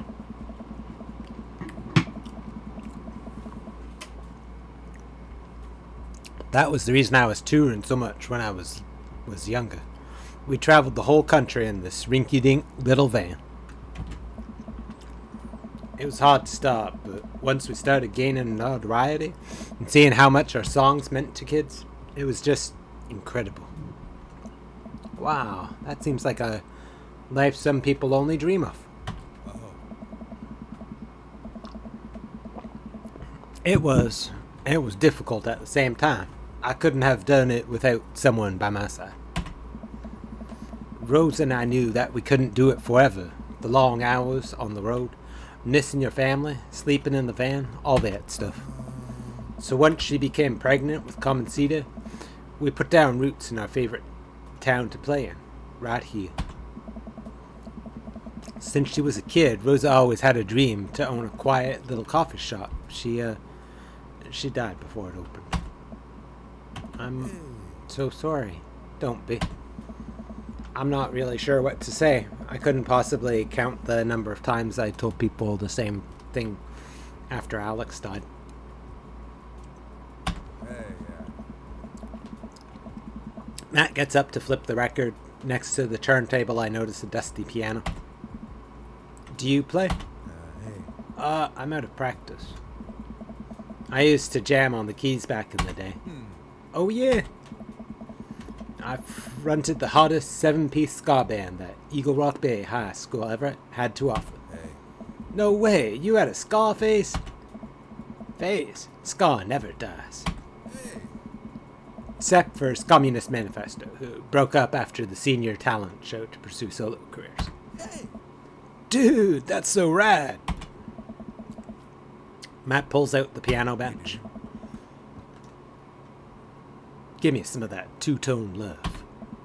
Oh man, let's see if I still got it. Hey. Sit down at the piano. I'm gonna say stick to your ska roots, but I'll save it just for curiosity. Hey, I think I'm doing it. I'm playing ska. Oh. Wait, that was just Smoke on the Water. Matt, I've forgotten how to play. Deep Purple is always appreciated, nonetheless. Alright, buddy. Can you top that? I'm curious what happens if we go with one of the other ones.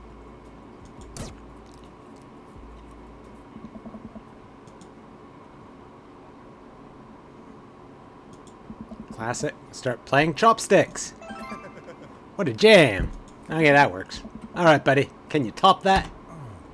I shouldn't. Come on. Oh, man. No, it's been a long time.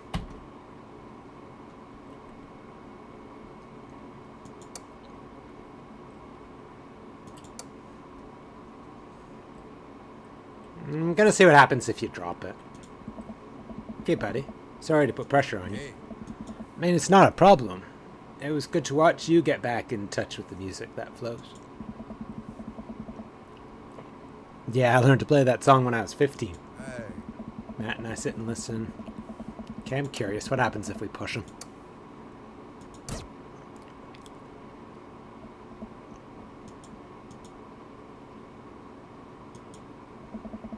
Matt, you just sat through a butchered version of Chopsticks. A song that children who are learning the piano usually figure out before they're 10. How much worse can it be? Matt stares at the piano for a second. Okay. Okay. Closes his eyes and runs his fingers over the keys. He breathes in deep, starts playing the melody. If I didn't know that he hadn't played the piano in a long time, I would never have guessed it. Matt plays a soft, sweet tune filled with emotion. I've never heard this before. Is this one of his original works? This is so cool. hey. Matt finishes the song and finally opens his eyes. How was that? That was amazing. Oh, it's nothing. Come on, man. That was killer. Are you gonna pull that out for the open mic night? Oh, man. Oh, no. I never play at those. Well, why not? You're really good. It's just, I just don't do it anymore. I just don't like being up there and alone and having so many people stare at me. Doesn't feel fun anymore. Oh, welcome in, Elia. I'll give you a shout out because it keeps me in practice. I'm just doing some Father's Day dadness.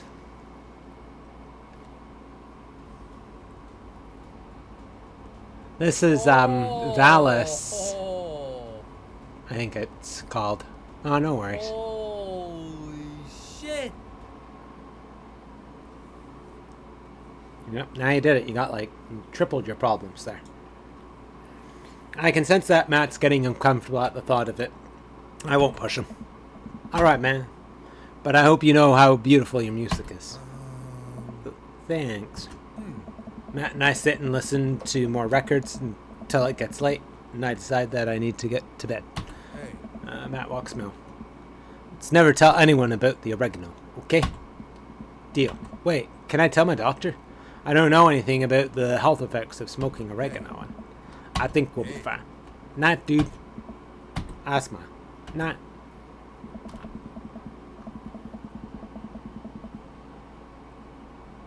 Yeah, it's been ages. I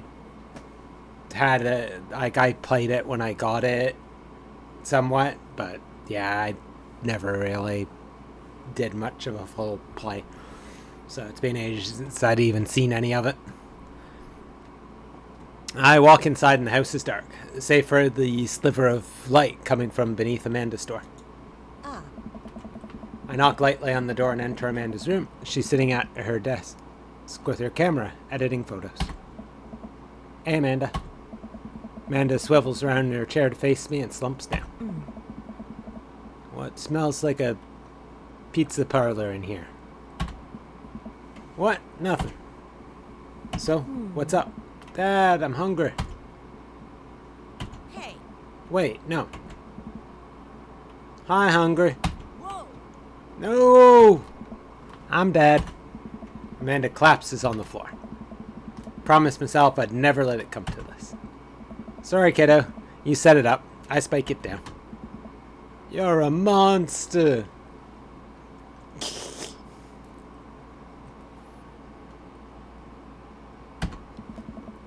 Want some spaghetti? Yes, please. Eh? Amanda and I boil pasta and heat up sauce in the pan while I boil pasta and heat up sauce while Amanda watches. Despite my best efforts, I'm not able to set it on fire. Eh? How was record collecting? It was great. Did you know that Matt used to play in a band? Huh? No way. Was he good? I don't know if the band was good, but he played some piano for me tonight, and it was amazing. Alright!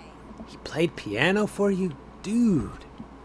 Yeah, I brought it up that he should play at the open mic night that's happening in his coffee shop, but he got kind of weird about it. Huh. Hey, I saw a flyer for that. We should go. It's not too late to start a father-daughter punk band and play a couple tunes there. Yeah, let me break out my glockenspiel. I think I only know hot cross buns, but we can work off of the chord progression. Amanda and I have a nice dinner before she gets back to her room to do photography stuff. I end up watching True Life. I'm a house hunter. They're staging an intervention for the house hunter who is crying uncontrollably over the color of the walls. They know they can paint the walls of their house any color they want, right? That song is stuck in my head all night. Damn.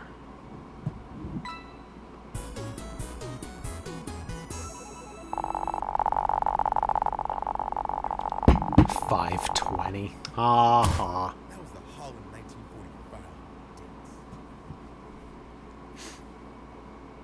Daddy points. Treat people better than they treat you. Well, it's been a long day. I'm just about ready to pack it in. After a few bites of ice cream from the freezer, I turn off all the lights and walk down the hall to my room. Doot doot. Wonder if Amanda's still awake. That kid needs some sleep. As I pass her room, I can hear a faint sound, but can't make out what it is. I get a little closer. Is she crying? Knock gently on the door. Hey, Amanda. The crying immediately stops. Not right now. Her voice sounds strained. She sniffles. I need to make sure she's okay. I open the door. In the dark, I can see Amanda's outline in the middle of her bed, knees hugged up against her body. Is everything okay? I don't want to talk about it.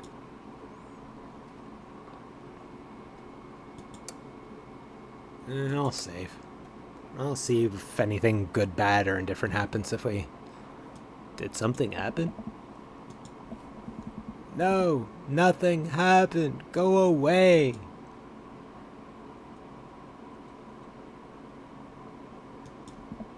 Alright, I'll leave you be. I back out of the room and close the door gently behind me.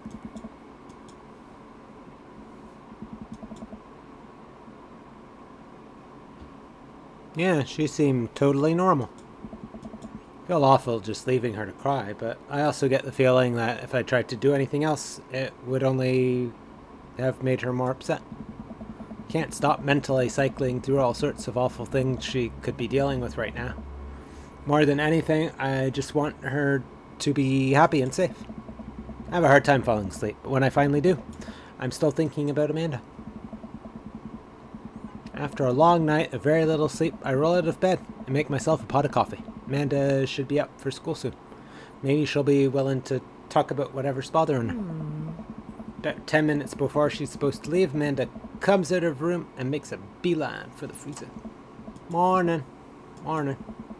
She drops a frozen waffle into the toaster and slams the freezer door. She won't look at me. Yikes. So, anything big going on at school today? No. Okay. Do you need a ride? No. You want some coffee? Amanda pulls the toaster lever and takes her still freezer-burned waffle out before it's finished cooking. I have to go. Amanda picks up her bag and storms out. Oh, okay. I haven't seen her act like this in a long time. It's usually short-lived, but it always hurts. Hopefully this blows over and things are back to normal soon. I sit back at the kitchen table and look at a picture of Amanda and I hanging on a wall. In it, I'm teaching her to ride a bike. Her face is a mixture of excitement and pure unadulterated fear. I remember how determined she was. Every time she would fall off and scrape her knee, she would get up and try it again. Finally, I had to stop her because she was bleeding everywhere. Then she started to cry because she didn't think she needed bandages and wanted to keep trying. So I put the bike away. She just stood in the middle of the street and screamed. Then I took her for ice cream, and it was like nothing ever happened. After giving it a bit of thought, I decide that if I force her to talk about it, I'm only going to make things worse. But I have an idea. Start rummaging around for ingredients. Okay, I hear Amanda walk in the door. Instead of heading for the kitchen like she usually does, she makes a beeline to her room. She's clearly trying to avoid me. Hey, Pumpkin. What? Can you come here for a sec? It's a moment of silence. Yeah. I wanted to say sorry about last night. I'm just worried about you, kiddo. I get scared when I know something's wrong, and I get even more scared when I feel like I can't do anything about it.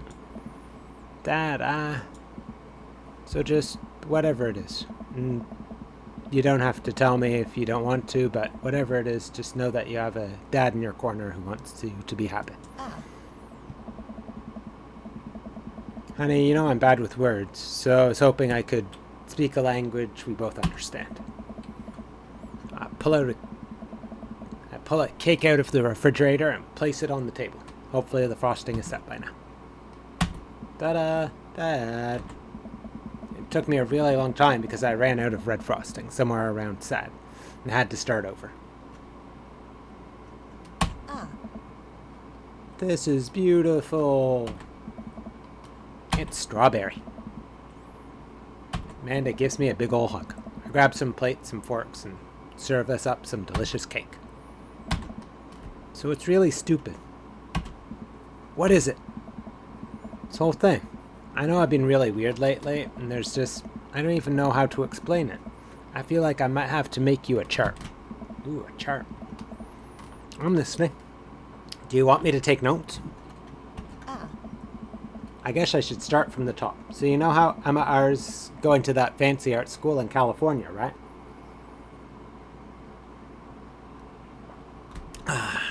Emma R.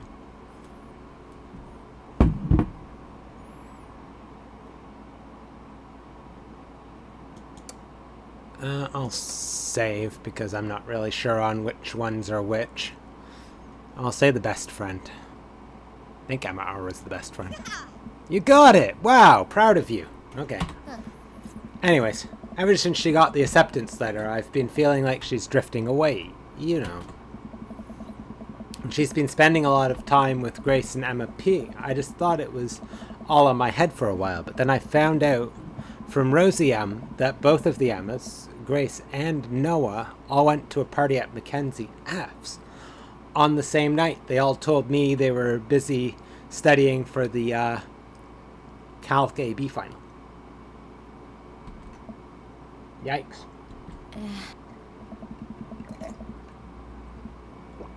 So another important piece of information is, oh god, this is embarrassing. I have a crush on Noah, and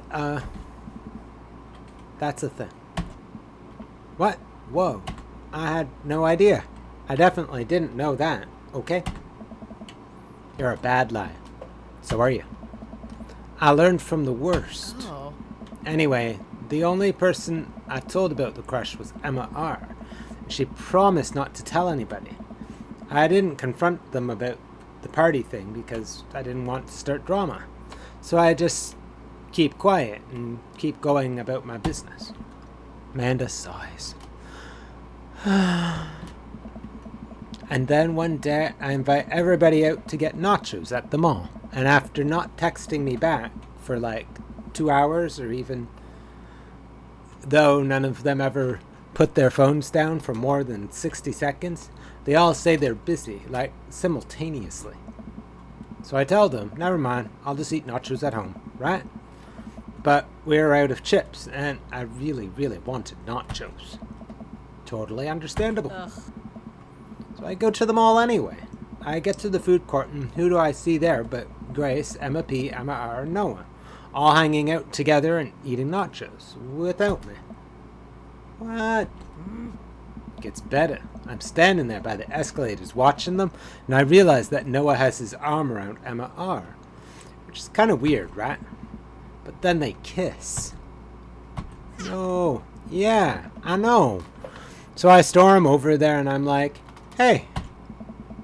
And Grace drops a nacho on her shirt because, of course, she does. And Emma just, like, layers at me. Grace, Grace, nothing is coming up. I don't know who that is. Grace is the...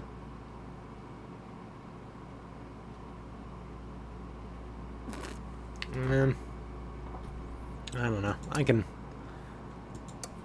play fishing for the right one, I guess. Gossipy one, maybe? Yeah. I know! Yeah. Grace is the one nobody really likes, or I guess that's me now. But anyway, nobody will say anything, and I'm just like, you guys suck. Which I realize is not the most eloquent thing to say, but I was very angry and really embarrassed, and I just wanted to get out of there. So I left, without nachos, which only further contributed to this shitty day, and immediately drafted a super long text to the group chat, asking them why they've been so weird. And I wrote another one to Emma R. asking how long the Noah thing's been going on, and sorry, I know that's a lot. You still follow? What did Emma say? I'm a little confused, but I think I understand.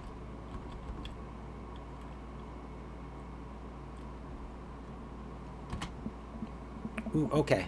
Get a load of this. Emma R. says, you know what? Let me just read it to you.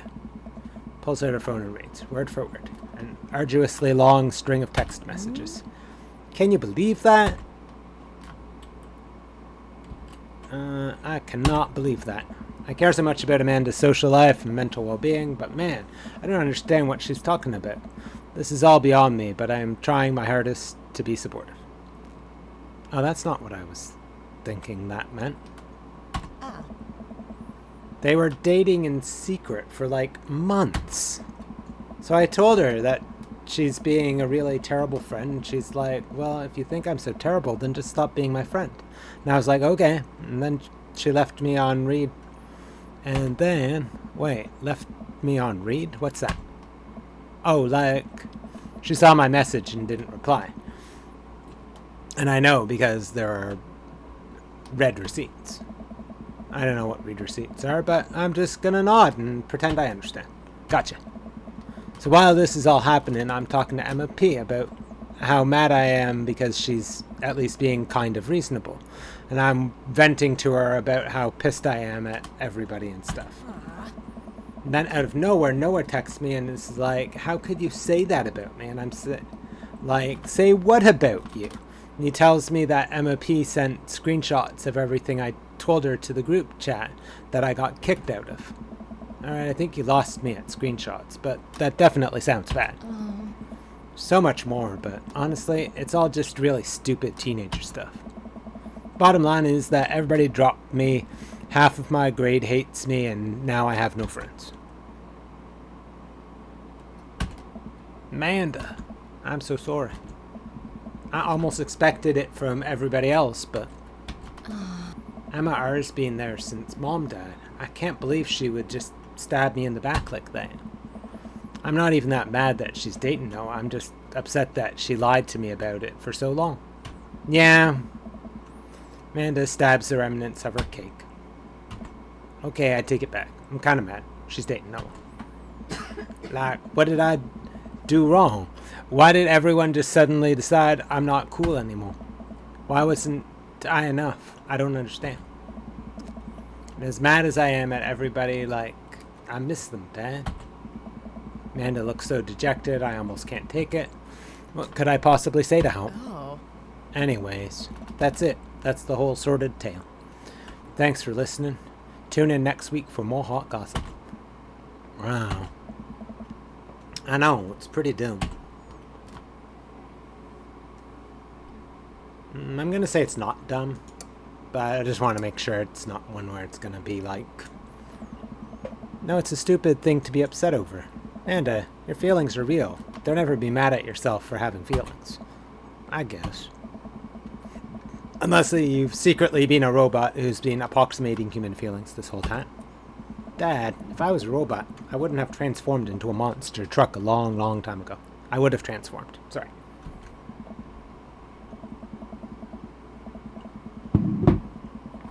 And seriously, I know you probably don't want advice, but I feel like it's my duty as a dad to bestow upon you a few nuggets of fatherly wisdom.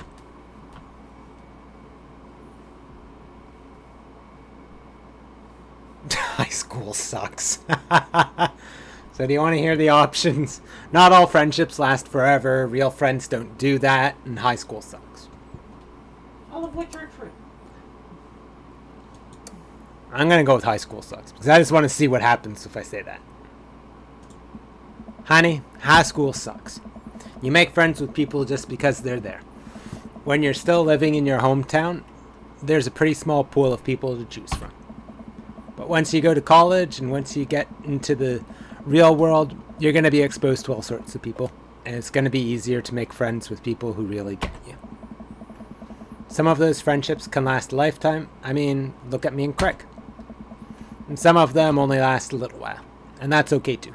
You're going to make so many awesome new friends at art school. Ultimately, I think this says more about their character than it does about yours. Because you're amazing. And if they can't see that, well, that's their problem. I'll keep that in mind. I look down at the table. Did we just eat the whole cake? Yes. We did just eat the whole cake. Well, good talk. Amanda gets up to go to her room. Before she closes the door, she turns around. Hey, Pops. Yeah. Thank you. You are always welcome. Love you, Amanda. I love you too, Dad. I love you too, Dad.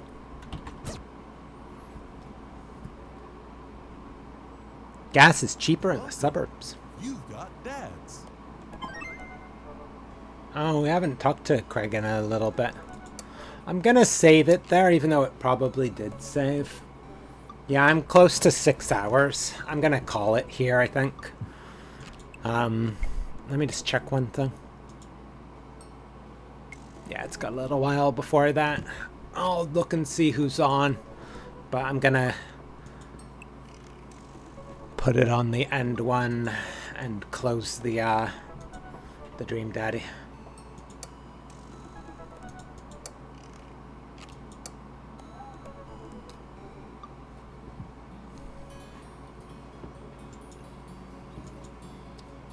I hope you guys enjoyed it. It's a good game. I might go back and finish it, but no promises. It's, I was just wanting to do it for, like, Father's Day type thing and Pride Month, so I was like, hey, you know what? This makes sense for today. So, that's what I did. Okay, let me just look and see who's on. Oh, they rated out.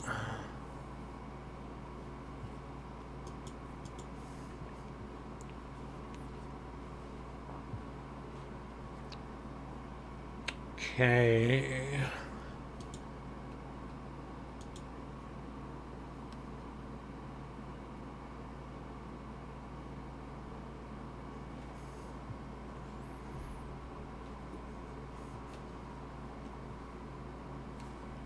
If any of you have suggestions, I'm definitely good with that.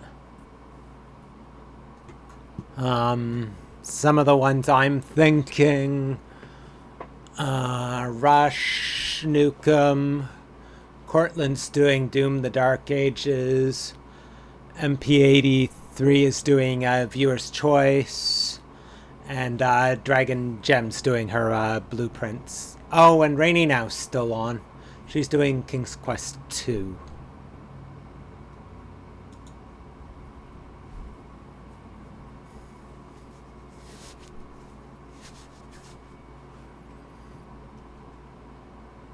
I'm still lurking in Dragon Gem, so I'm tempted to say hers.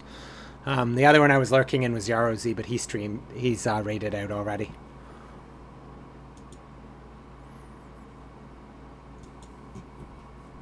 I think I'll just do Dragon Gem.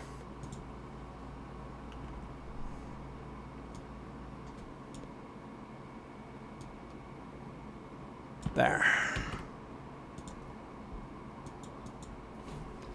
Thanks everyone for coming out, joining me for some Dad Day fun, and hope you enjoyed some Dream Daddy. thanks again to Nix for the raid, and we've been getting a few followers here and there, so thank you everyone who's followed and is following and, you know, checks the streams and hangs out a bit. Okay, raid Dragon Gem. Really made a base. So if you've got my emotes, I usually do this one.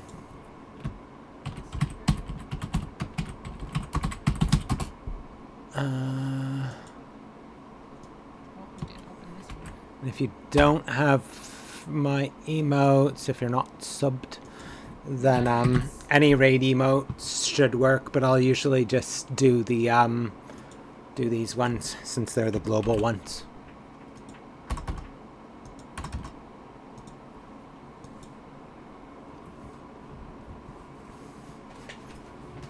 And yeah, it looks like she's still going.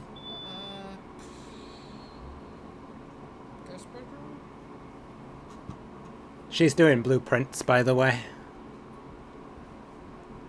But yeah, I'll raid out, and hopefully I'll see you guys again soon. I'll be having a few things that I'm not sure which day they're gonna fall on, so I might be on tomorrow, but you know, schedule might just interfere, and that's not a thing. Or it could be on Tuesday, but probably not Wednesday. That's how many gold pieces I have. So keep an eye out. I'd love to spend them, but the commissary is not coming up. Oh, we can't get in that room because we don't have a key.